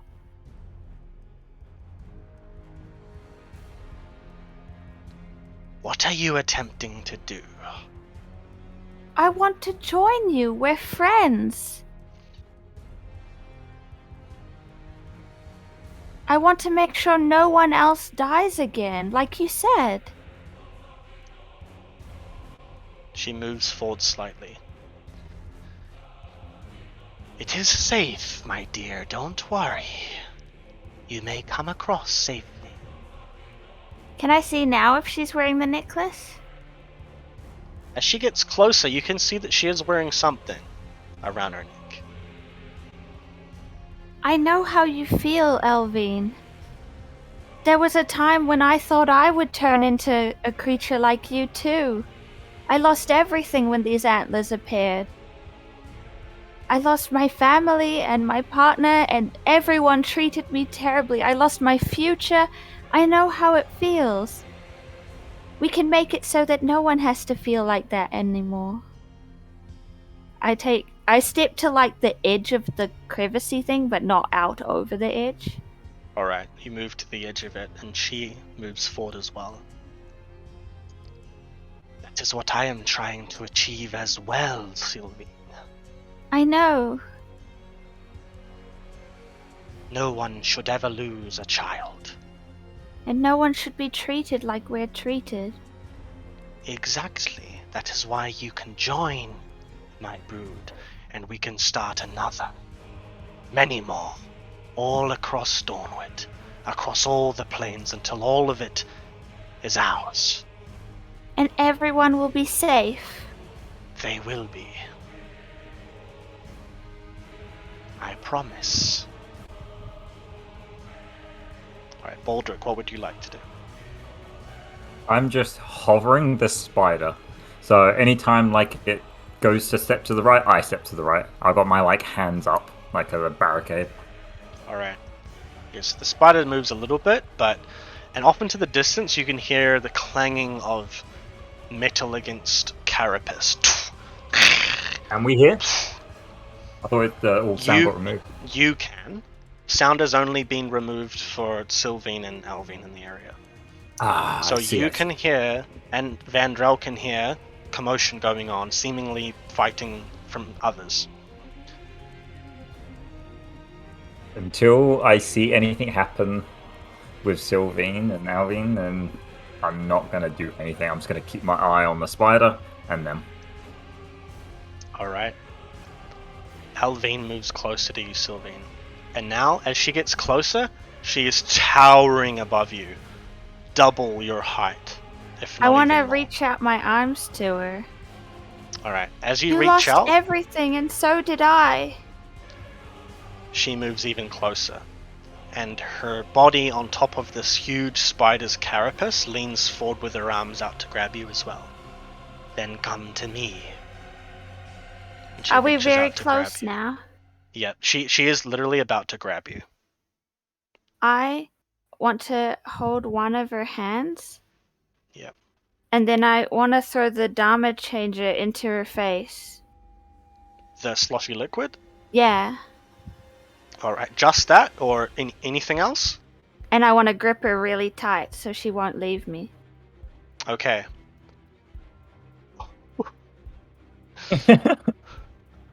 Here we go. Alvin, I care about you. Just to make sure, you are throwing not the weakening liquid, but the changing of appearance, right? No, it's the Dharma one. Oh, the Dharma one. Okay. Yeah.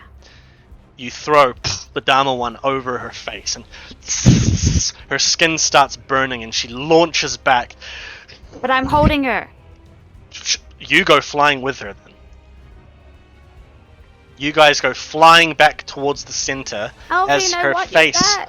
singes. It's not that it's melting or anything, it's just burning something. And you can see black shadows kinda like lurching off of her skin. Hugging tight to her. Yeah. You're hugging her, and she's actually hugging you, not trying to hurt you, but she's trying to protect you from something. And these black specters of shadow are flying off of her skin and flying Come back to me, outwards. Alvin. And she is slowly shrinking down. She's back more to me. akin now to your size and to what she looked like when she was at the hut. And she looks at you, and you can see she has those spider eyes up on her temples. She has the long arms and the paled skin, pale hair, pale limbs. But she's now seemingly back to the size of before. And she looks at you.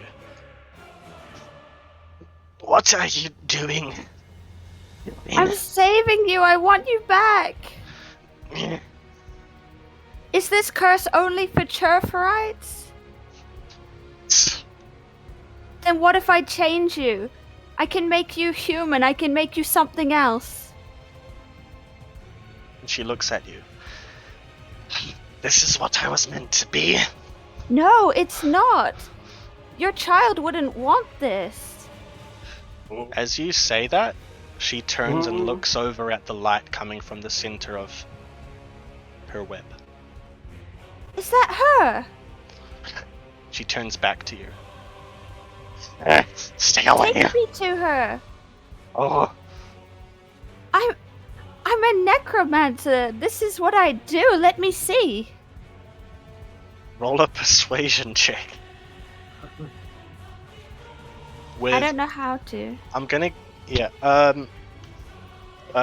empathy, persuasion. Just remember you have -1 empathy from the Dharma. No. But... Alright. Use your luck. But... You have a +4. So What? +3 essentially.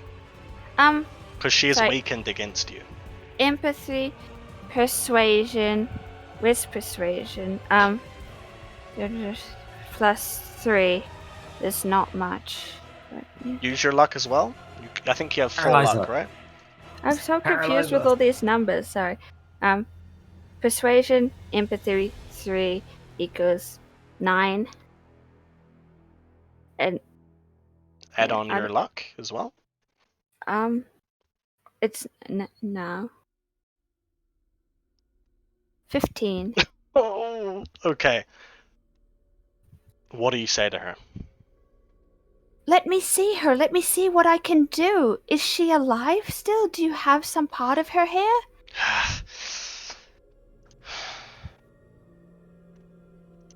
She is still holding you, Alvin. and she pulls you over slowly over to the light. And you can now see this sort of... What would you call it? Like a toy rattle. Not unlike the one that our head priestess Irina described. Mm. And it is being shaken by this spectral figure of shadow in the shape of a child. Oh. My child is here. And and soon How he did will you be do reborn. this? He or she? She. Oh.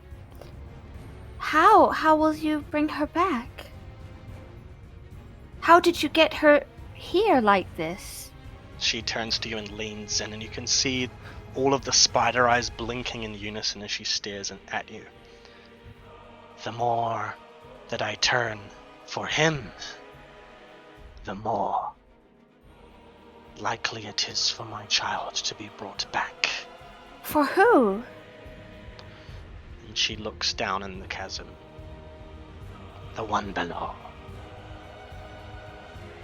If I do what he says, he will bring her back for me. That's a lie. I don't think he could bring her back like that. And she sort of like hisses in your direction. The Watcher does not lie. Do what he asks, and he will give me what I want. He's using you. He can't bring her back. If he could, why would he need you to do anything? And she sort of starts reaching out towards you. You have talked enough. And she goes to grab your, basically around your throat, but kind of towards your mouth as well. Her hand can basically cover that and muffle your voice.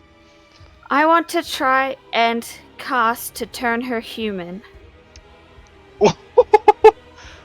I want to use my Skin Weaver ability.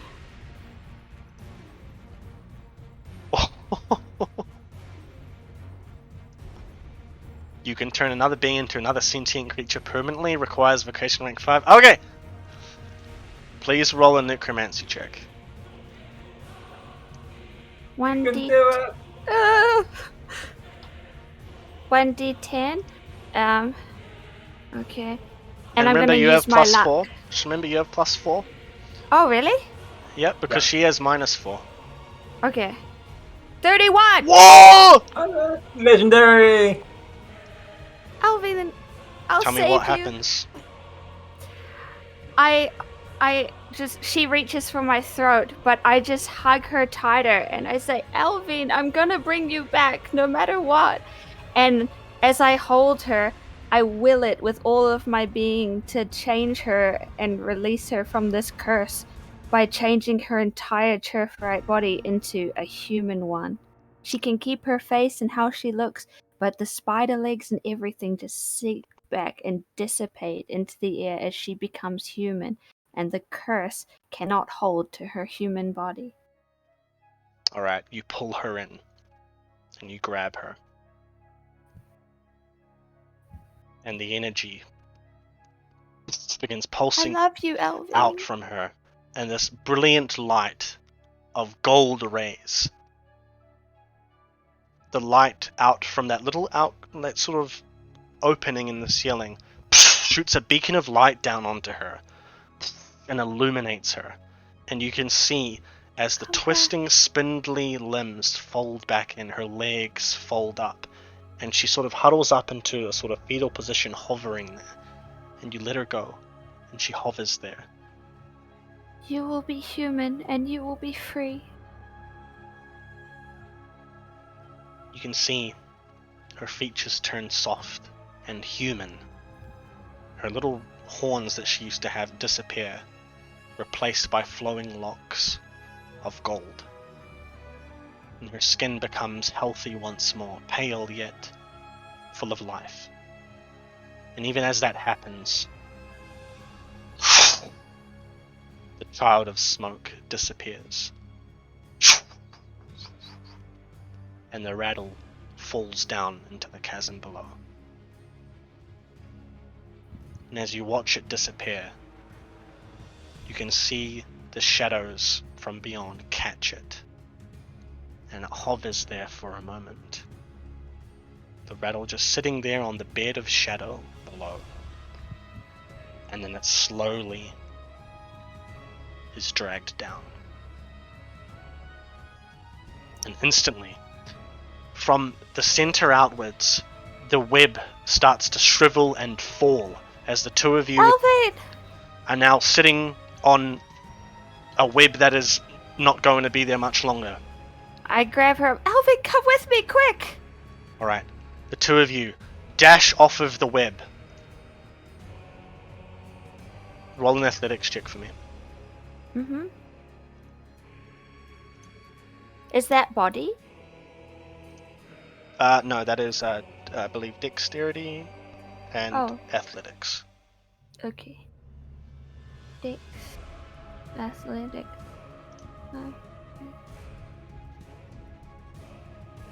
15. Ooh, okay.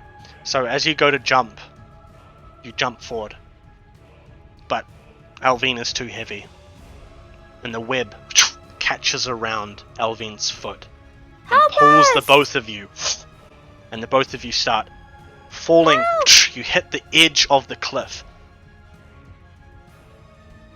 And you start falling down into the darkness below. Can we grab the wall at all? Yep, you can try. Roll another check. Vandrel, he sees this happening, but he isn't going to make it in time. He leaps up and tries to make a run for it. I want to, be grabbing her and 15 again. 15? Yep. You throw your hand up, and you manage to grab onto the cliff, holding Alvin alongside you as she settles into this form. And you look down at her, grasping her, and you can see she's human. And she looks up at you, and she just grabs and hugs you. I should have turned you into a fairy. You could have flown us out of here. She just buries her face in you and just starts crying. Don't worry, I've got you. Trying to hold myself up. In this moment, you can see lights of green fire going off in all directions. As the web completely disappears, all of the spiders around you erupt into flames. And then little black wisps of smoke disappear into nothingness. We're over here! All of you are left in the room, just with yourselves.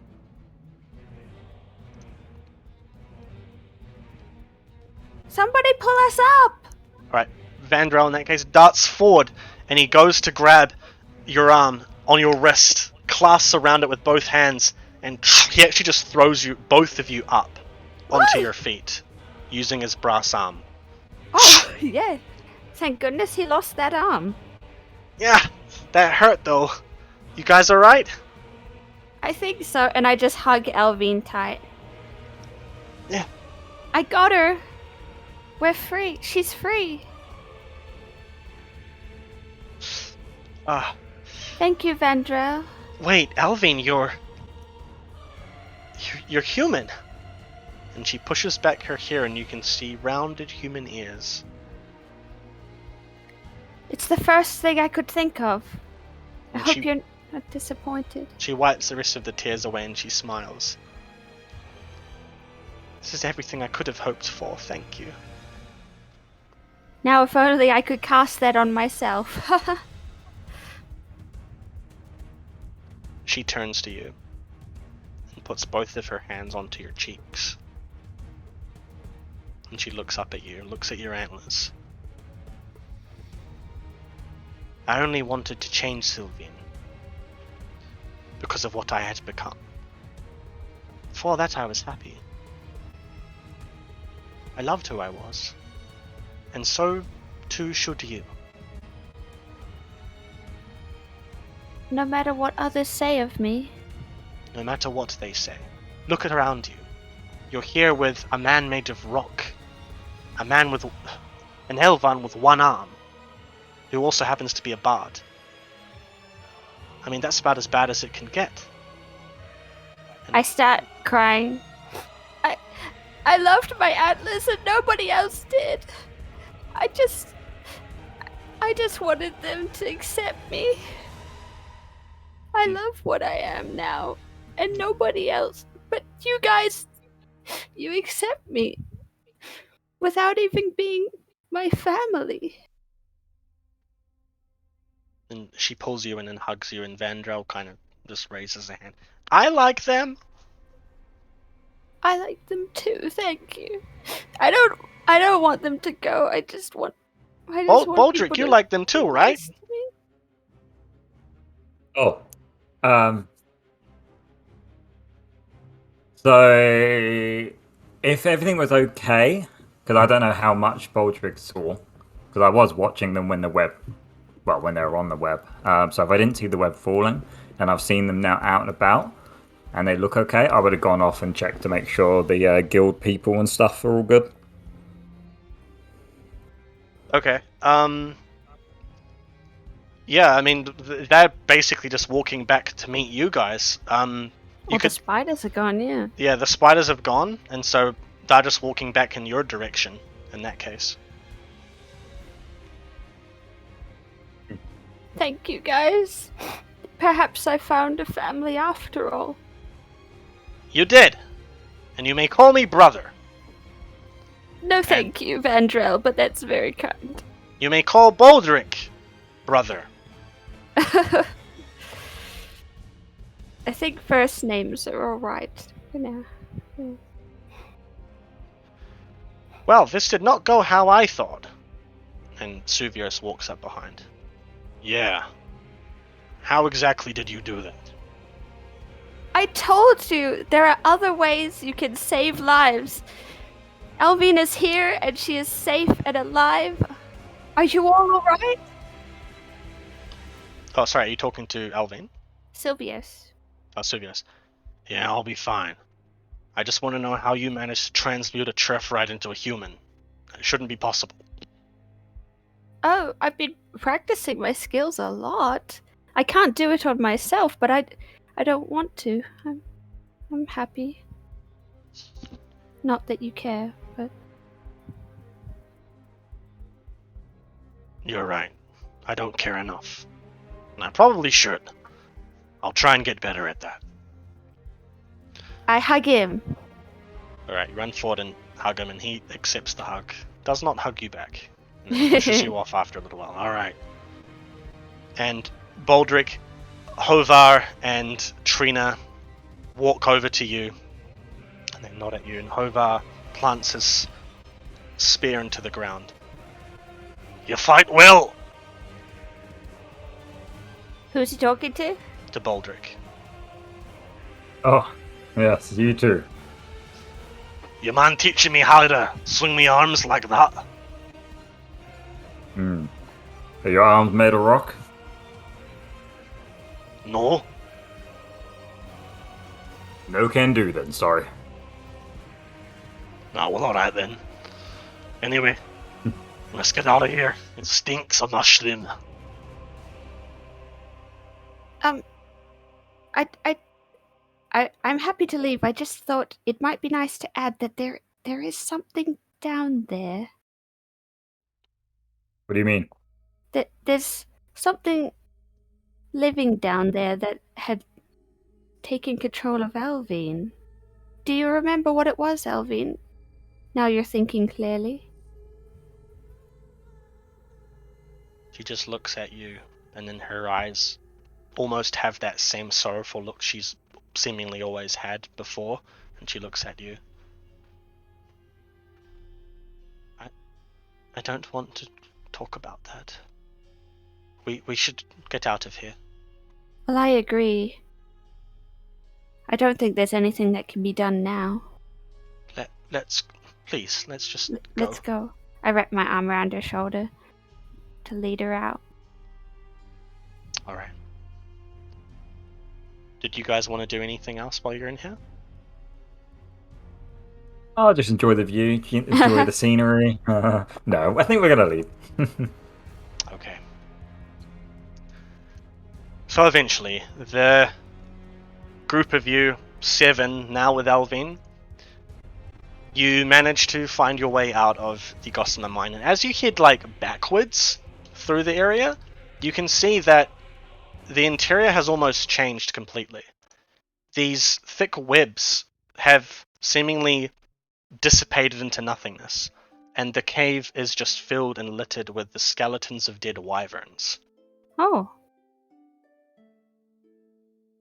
And it's eerie, but The room is lit by these mushrooms now. There's no more darkness in here.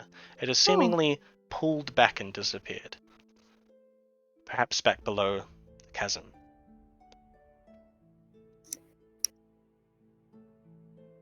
Eventually you head out, up through the tunnels, back out to the outside world, and you can see now that the snow is almost letting up a little bit. It's just very faint little droplets and snowflakes kissing your face as it falls. What will you do now, Alvin? Are you still exiled, do you suppose? I suppose, but I don't really have anywhere to go. I never did. Are you any good at fighting? I can do a bit of magic. A bit of alchemy, I suppose. That's about it. Well, we have been offered a keep to set up and stay in for our little family. Wait, did you tell me about this? What? Oh, were you there or not? I can never remember. I don't think you were. No. Aldrich was there. Sorry? Yeah, what's this about the keep? You mean Phil List? Yes, the Jarl offered us a keep for heroes, he said. Suvios chuckles. Heroes. Well, I guess you did pull whatever that was back there. You pulled that off. Yes. It was nice to do something good with being a Churferite. I'm happy now. Perhaps I can hold my head high when I visit my family again. I don't want to be on bad terms with them, but perhaps if I lived at the keep with some heroes, they would be so proud, you know? Like, I mean, who are the heroes? Who else was offered to live there? Well, I think you were, Vandrel. He mentioned you. I was offered to live. Why? I don't know. Because you stuck around with us through all this. It shows some courage, you know? That's a virtue. Look, I think the Jarl is... Maybe that's where the worm's crown went. Huh? And Alvin kind of laughs. Well, maybe it did. It's just, it would be nice to have a family, even if we only visited the keep occasionally. We just knew that that's where we had a home, no matter where else we went, you know? Well, a home would be nice. I know that Lyria is... Well, she ain't gonna be joining me on the road anymore, that's for sure. So wouldn't it be nice to know there's a place where you're always welcome? You know it would. It would be nice to have a place like that. That would be just great, you know? Nice keep. Wait, did he say that it's going to be like refurbished and Yes, he did actually. Yes. Okay, I'm in. Well, I would like to visit my family, see what they think of me now, and if they still don't like these antlers, then I'll come live here permanently. Well, that sounds great. You know what? I'll stick around for a bit too. How about you, Baldric? I got plans in the capital. Once I'm done there, I guess I'm free. Wonderful! And Elvin? Well, if it's not too much trouble, if I could stick around in the We're keep, sisters perhaps. now. You're welcome. No pet spiders, though. Oh, don't worry about that. I won't be going near any spiders for a long time. Good. Are you feeling better, though? I feel like I'm a completely new person. I can't explain it. You are a little bit a new person. You're quite literally a human now, Elvina. And, you know, the town didn't exile a human Elvin. And Trina she leans in as well. Well, that's true, isn't it? They didn't. They exiled Alvin the apothecary Churferite. Which you are clearly not.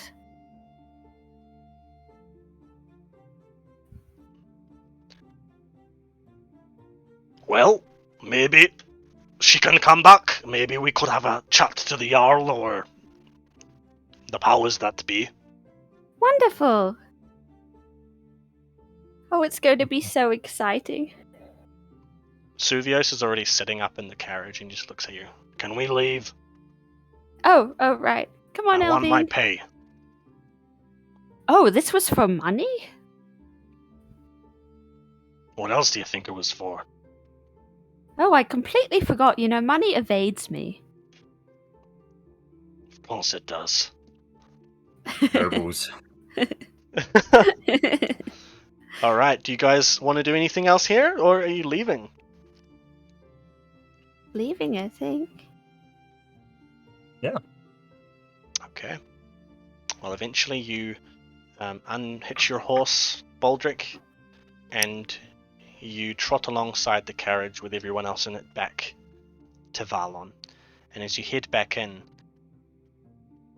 you can see that there are guards about in the 10s and 20s on this side of the northern side of the gate, and they're waiting and they're looking around. And as you get near, you can see the Jarl himself is standing outside with his old advisor. And as the carriage approaches, you can see Suvios and Hovar. What's going on here? I don't know. And the carriage pulls up to the side, and Baldric, you pull up your horse alongside as well, and you can see the Jarl is walking over with a couple of guards. I get out and help Elvine out.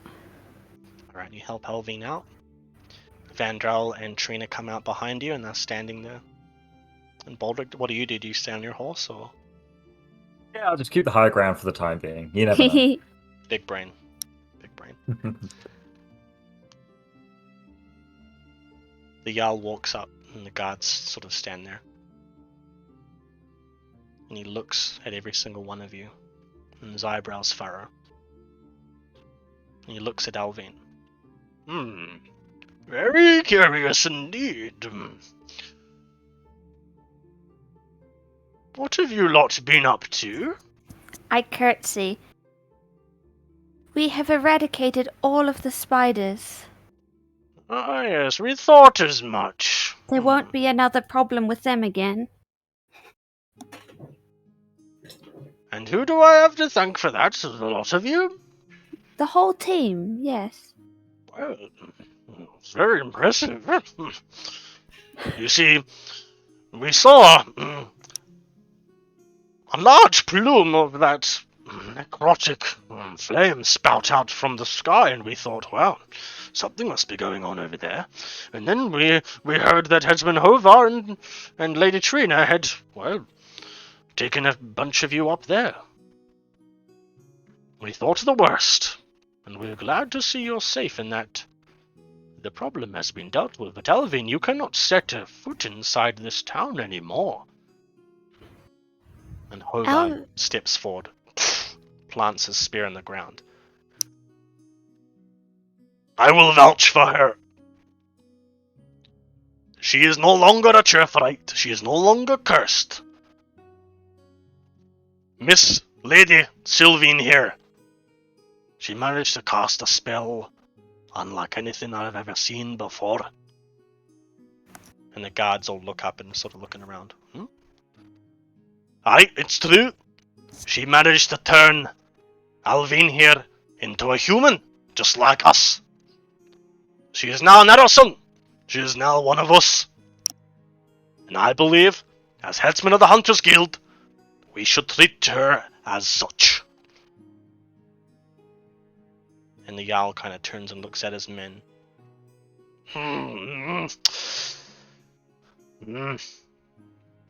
Well, most irregular. Never had anything like this happen in Varlon. Is this true? You're no longer... You're human? Elvine? And she pushes her hair back again, showing her ears. Well, that is quite remarkable. People are always so scared of necromancy, and they think of us as evil, but I wanted to show that love and hope can do great things with this. Yes, well, you should show some of that sort of kindness to the Northerners. Up in Romania, they think necromancy is completely evil. And see how it isn't, right? I hope this story can spread. Not for my name, but for to show a people, you know? Not to judge others. Yes, well, I agree. Shikari, your payment. And he throws a coin pouch. A very heavy coin pouch. And Suvios catches it. Thanks. But I don't deserve this. And he throws it to you, Sylvain. I catch it. Oh. You do care? Maybe a little bit. Well, And he throws himself off of the carriage and stands beside you lot. Do you need anything else? us or the Jarl? Just talking to all of you. And the Jarl pipes up. No, that would be all. Shikari, thank you for your service. And any hero is welcome at the keep. Hero? I'll think about it. And he turns and just walks off. North. Along the road. Jarl, we have thought about it, and we think it would be nice if we had a keep for us. Yes, I too accept. But do we get any titles? Titles? What on earth do you mean? Yeah, well, she's Lady Sylvain. Do I get to become a lord now that I'm lording over this keep? No, that's not how it works. You only get it in the first place because Sylvain happens to be a lady. It'll be in her name. Oh. And so, Lady Sylvain, Felrest Keep under your name. You may change the name if you want, call it what you will. Oh, thank you. You shall also be responsible for any people who come through here. Who stay at this keep, who come through this town. Of course, yes. And he looks at you, Baldric. I believe that the three of you are of good character. You have helped the town, and I'm sure you can hear the festivities are continuing without a hitch. Would you like to join, or would you like to do something else? Will you stay? Well, Will you to leave? be honest, I hadn't come here for the Harvest Festival. I came here for something entirely different, and now I see that that is not what I wanted after all. So I would love to join the festival and dance and forget everything. Well, perhaps you could indulge me in some of that southern Elmshide dance that they do. Oh! Well, if the music's right. Well, yeah, I'm in. How about you, mercenary? Would you care to join the festivities? In a bit. Trina, Oh, yes? do you mind if I just hang on to the horse for a little longer? I miss my old buddy. I've missed riding. Oh, of course. Especially if you're staying in the area, you can take him wherever you want. Just another hour or so, and then I'll come join you guys. Alright, well, see you in a bit. I'll turn the horse around and start galloping off into the north, enjoying myself. Alright, he gallops off. Okay, he's doing something. So, Elvin can come back then. And he smiles, and he walks up, and he extends an arm to Elvin. And Elvin puts her arm on his. You may. Please, come and join the festivities. You are one of us now, Elvin. And we will treat you as one of our own. And he turns and leads Elvin by the arm into the town, and the guards move out of the way. I want to follow with Vandrel. Alright. Vandrel walks alongside you as the Jarl very slowly is walking out, and the two are talking about things as they head on in, guards following. And Vandrel turns to you. Are you really gonna leave? You're not gonna stay much longer, or? Well, I came here to get something to get rid of these antlers. And I wanted to get rid of them because of how I scared people. But now I think I just needed to be confident in myself. And I'm gonna go back, see my family, and tell them that this is what I am, and that I love them no matter what. Even if they don't like my antlers, that I love them, and they should love me. And we can be a family. But then, no matter what they say, I'll still come here sometimes. If they don't like me at all, I'll live here forever. Well, either way, win-win, right? Right, exactly. Either way, I'm happy, you know? I have a family here now, too. But you know what? I think my family will accept me. I think maybe they were upset because they saw how upset I was. Yeah, maybe. Maybe that's the case. They were always so kind to me before. We got along so well, especially me and my father. Yeah. I'm well, sure they'll accept me. I Right. would give a lot to get to talk to my parents again. The fact that you have that Right. opportunity is great enough in of itself, Sylvie. You're right. I'll do my best to make sure that things are right between us. Yeah, and one more thing. I shotgun tallest room in the keep. Tallest room? Wait, he wouldn't know what a shotgun is. Pigs. Pigs. I reserve the upmost room, like the tallest, like the best view. Oh, I see what you mean. Sure. Good, just glad you know. Anyway, I'm gonna go see to Lyria. We have a final ballad to perform this evening before, well, she is gonna ditch me and go marry her hunk of a man, Hovar. You know, I actually have an instrument too, but I don't know how to play it. Perhaps you could teach me sometime. Sure, of course, yeah, no problem. Great. Where do you think Baldric went? Oh, I'm not sure. Is there anything only 30 minutes away? He said he'd be an hour. I don't know. Well, let's enjoy the festival. After you. And he kind of curtsies a little bit, well, like a very flamboyant bow, anyway. And he beckons you to carry on ahead of him. Okay. I will. Alright. Is there anything else you guys would like to do? I want to dance. You want to roll a dance check? I want to dance with Vendrow.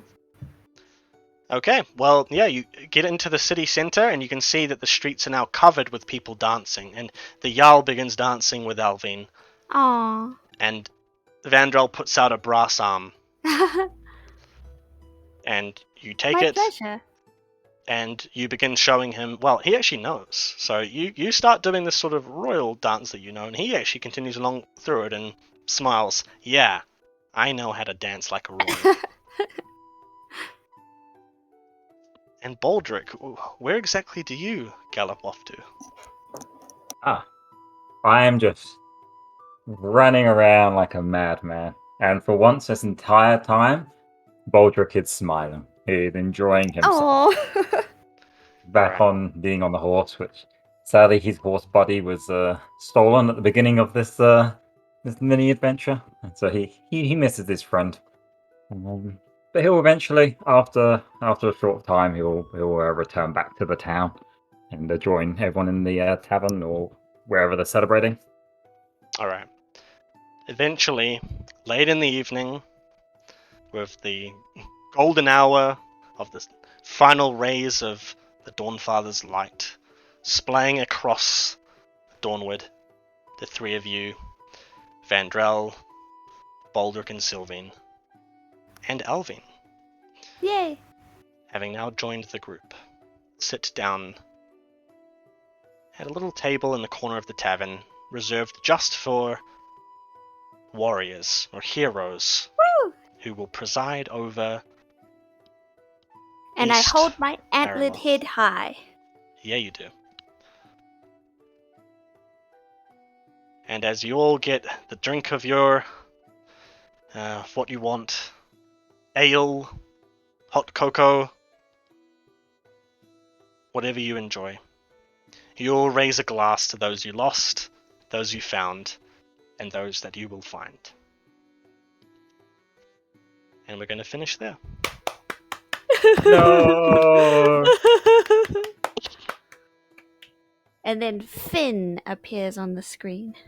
Then a question mark at the end of the fin afterwards.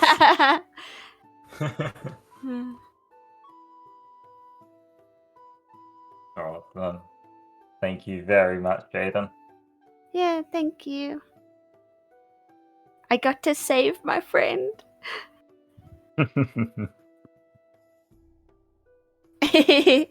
Applause.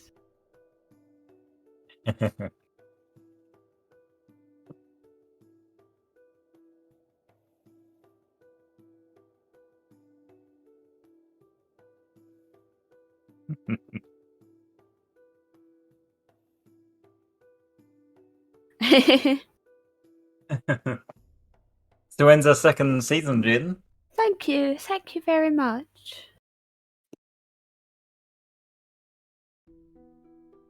Using the Britishish accent was making me speak like that in real life sometimes. Did the stream stop? Sorry, no, I just really had to run to the bathroom. I was like, whew. Alright, yeah, GG. Yeah. Oh. Yeah, and I feel like now Sylvain would start like decorating her antlers and stuff. Mm.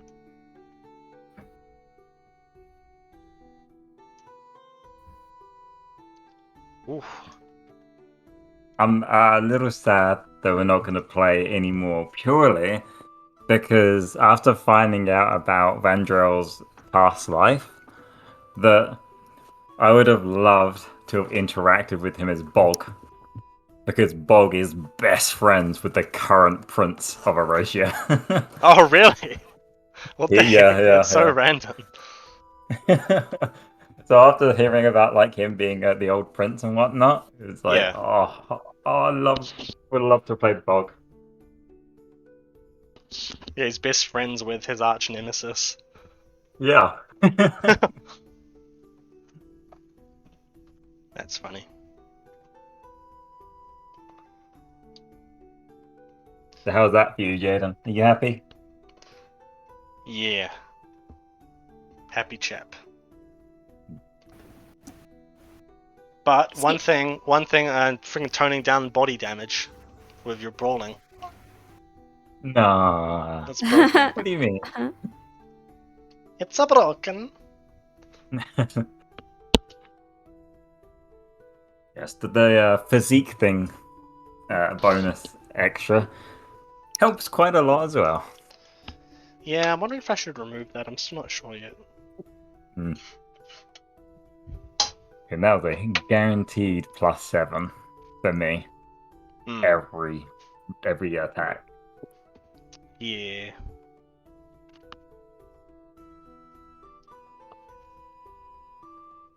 Oh, I'm sad now. Hmm. Well, if you find more players, you can continue playing. Well, now we have the keep, so we can use the, like you said, in that special game design.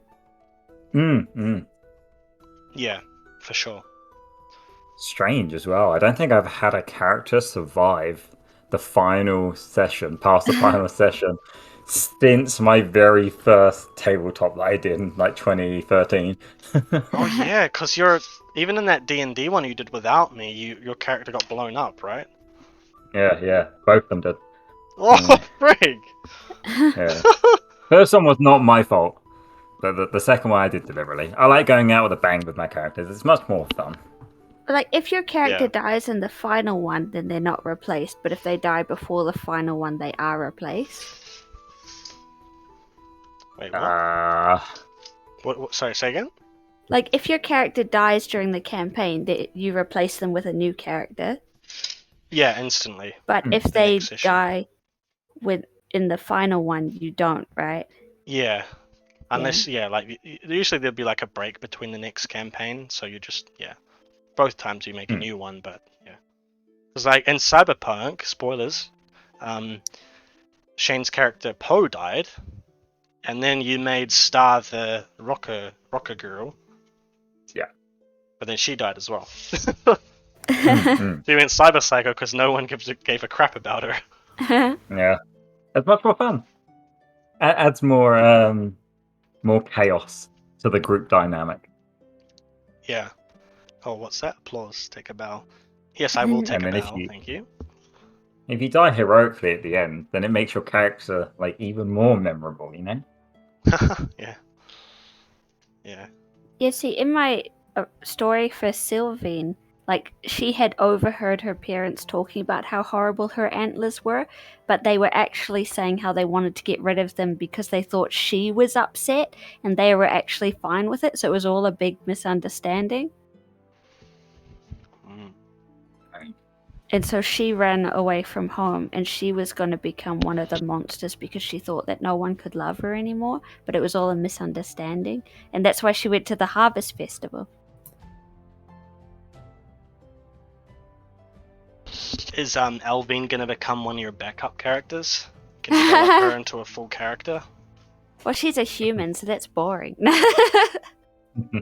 Well, maybe. Can you imagine if I turned her into, like, one of Baldrick's people? Yeah. What That'd be happened? awesome. Oh, the spell backfired. Yeah.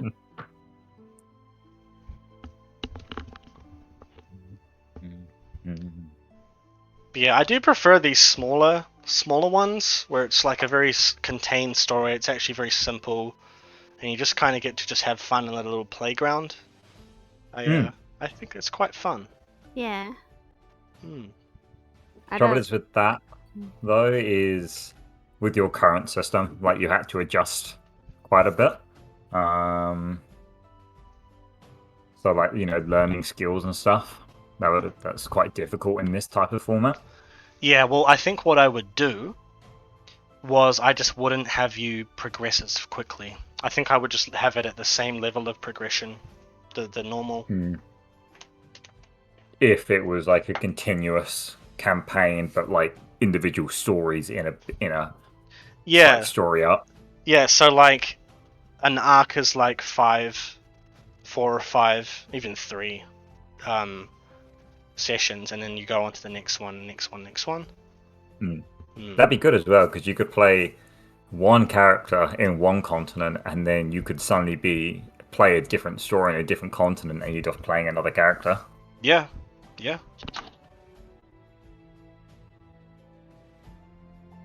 And there are still a bunch of threads to pick up with this story you guys have done.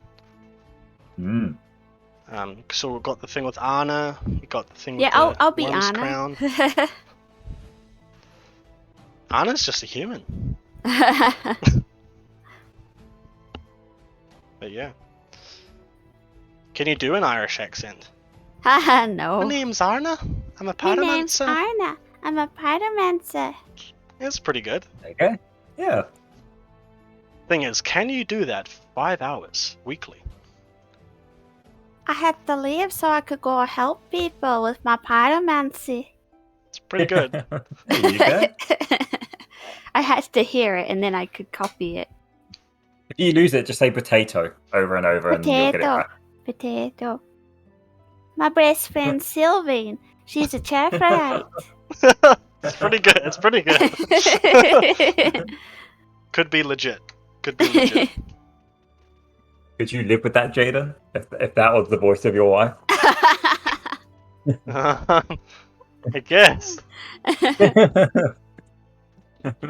Just going to the combine to get some Coca-Cola. Yeah, would you mind picking me up a curry pon and a horoyoi? Like I'm trying to do Irish Japanese. The combine. Yeah. That's funny. But yeah, just while we're still here and chatting, do you guys have any feedback, viewers as well?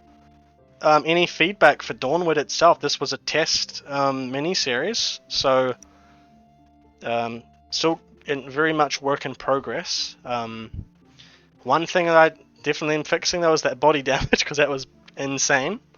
I think damage in general was a bit high because, like, a normal person's defense isn't very high, I think. So, like, the spiders do 2 attacks each, and both of them do, like, tons of damage. And it's, like, each turn, you know? And it's kind of too much per attack, especially for, like, a spider. Yeah. But I know this was the final one, but, like, in a previous one, the spiders also did that, and they spit acid, and it poisoned. Every turn, so it was a bit too much damage in general of everything. Yeah. Because, like, I have crap tons of HP, but after I was half health after like 1 attack. Yeah. Yeah. Okay. Interesting. But I love all of the different races and options and things. That was really fun, and I like all of the spells that are available and all of the things you can add to them, the augments and the things in the glyph trees are really cool. Yeah. Well, I mean, you came up with the augments thing, didn't you? You didn't have to say it. You could take the credit. Yeah, Dawnward designed by one person. Yeah. Because we're one person because we're married, so... Exactly. Yeah. Like, oh, I love this and this and this. You designed all of those ones. Yeah.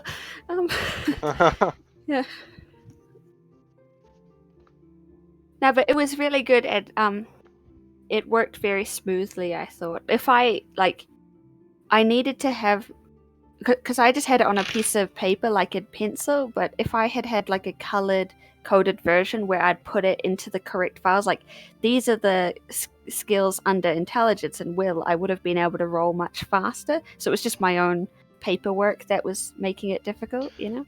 Yeah, and I made these after the fact, but I made like quick ref sheets, and so one of the sheets is literally like a list of the skills under each of the stats. Yeah. You see, I needed that because I was like, what do I roll? I'm confused.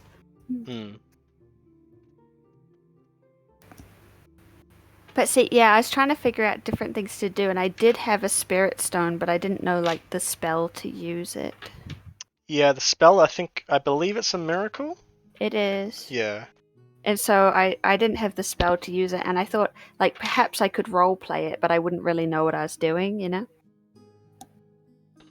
Yeah. Like, it would probably backfire, and I would become the bad guy. Yeah. Well, I'm surprised that you went with that sort of that way with changing her to human. I did not see that coming. I thought you were just gonna try. I thought you were gonna try trap the curse or whatever, the energy into the spirit stone. Oh. But yeah, she's human now. And she's our friend. She's a hero with us. She's healed, you know? Yeah. She's free. And you guys now have Felrest Keep. What do you want to call it? Do you want to keep the name or? It's a pretty nice name. Oh.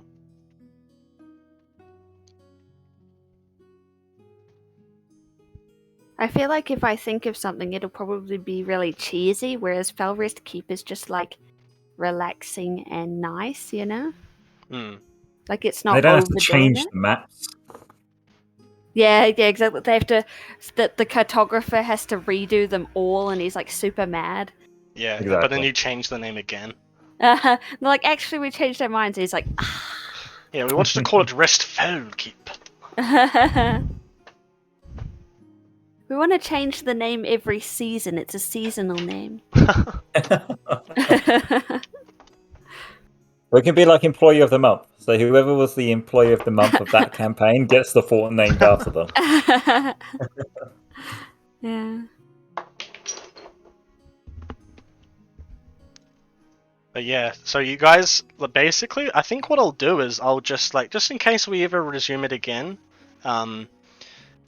I'll make like a thing on the Discord server where it's like a channel with like the current inhabitants of the Felrest Keep, Ooh. and it's just got like a list to all the you guys' character sheets. Because I mean, basically right now there's essentially 7 people living there, right? Like if we fast forwarded like a few months or whatever, it'd be you 3 plus your backup characters plus Elvin. Oh. Wow. So that's 7 characters. There'd have to be a reason for Bulk to come over to Arlof though, so that had to be tied into some story. Yeah.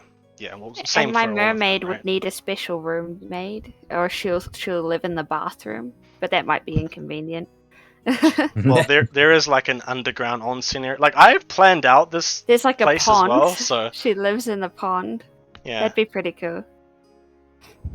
Oh wait, your mermaids turn human when they get out of the water, eh? They get legs. They don't turn Yeah. human. Yeah, you Yeah. knew what I meant. Just gotta be specific for the law. I've got my sea legs. Oh, thank you for the laugh. Vandrel writes that down.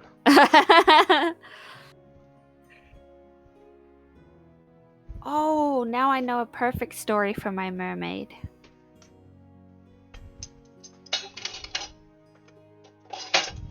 But yeah, I feel like the keep is going to be a place where we collect, like, sad people. Sad And, like, people. Yeah, and then we make them happy. You know, like, people who were sad and then they come and be happy. But isn't Bog just a happy-go-lucky guy? Bulk's Which- drunk all the time.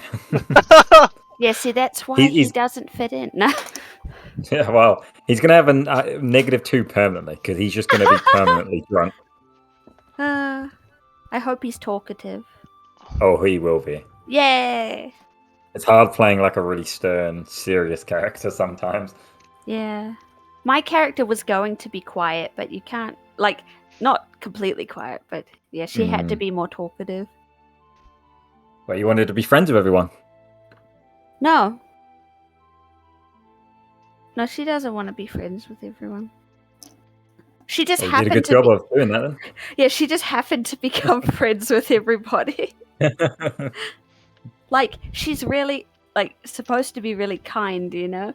But she doesn't intentionally make friends. She's just naturally kind and doesn't think about it very much. Like, oh, this is the nice thing to do, you know? Hmm. And so she made friends with everybody. And then they ended up helping her too.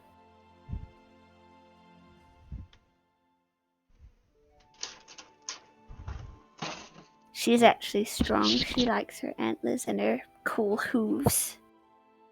And her magic. Her sisters are cute though. One of them's gonna become like a puppy. She has 3 little sisters. Oh, that's nice, isn't it? 3 backup characters. Yeah, well, yeah, I actually find Dawnward the world very inspiring, so I'm always thinking of like story ideas for it. Oh, that's good. And you haven't even read any of the lore. I heard you talk about it, and I glance at the screen sometimes. Yeah. Would you say it makes you happy, Chelsea? What? Dawnward? Yeah? It makes you happy, yeah? Yeah? I'm scared. Oh, Jaden. You're making your wife happy. You can't stop Dawnward now. We've got to keep it going. You find players, I'll play it. I don't have any friends. Get married and make your wife join. Oh, it's a couple years for that. And this whole thing wouldn't be in English if that was the case. We can do one in Japanese. Yeah. Dawnward yokoso. 始まりましょうか. Watashi wa ningyo desu. Yeah. That would kill me. That would kill me playing it in Japanese. Good way to Oh. practice. Yeah. Yeah, that would be funny. Right, And then it'll anyway. be- Oh yeah. Yeah, sorry, you go. I was gonna say it would be extra scary if you got lots of views because then you have to keep it up. Like all the Japanese people watching. Well, we got 8 viewers today, and I was sweating because I was like, "Oh, dude, this is the last episode. Why are we getting 8 viewers?" And it kept going up, and I was like, "Oh no." Well, there's hardly any people in the tabletop RPG category, and so as we've got more people, we're higher up on the viewer list. So I guess more yeah. people, when they click into that list, are more likely to click on that one because there's more people in it. Yeah. The domino well- effect. Well, Mm, they came to the right TTRPG. Yeah. Coming soon. Alright, with that being said, though, thanks for tuning in. Thank you, People at home? everybody. Yeah, thank you for watching. And we might come back in the future with more of this or more something else. Yeah. But for now, Go follow Lufaya on Twitter. Fire. yeah, Lufaya, to get updates on future content. yeah, like you can just Google it and it'll come up with like Twitter or Instagram or YouTube or whatever. Follow them all. Yeah. All right. See you. See you guys Bye later. bye. Bye bye.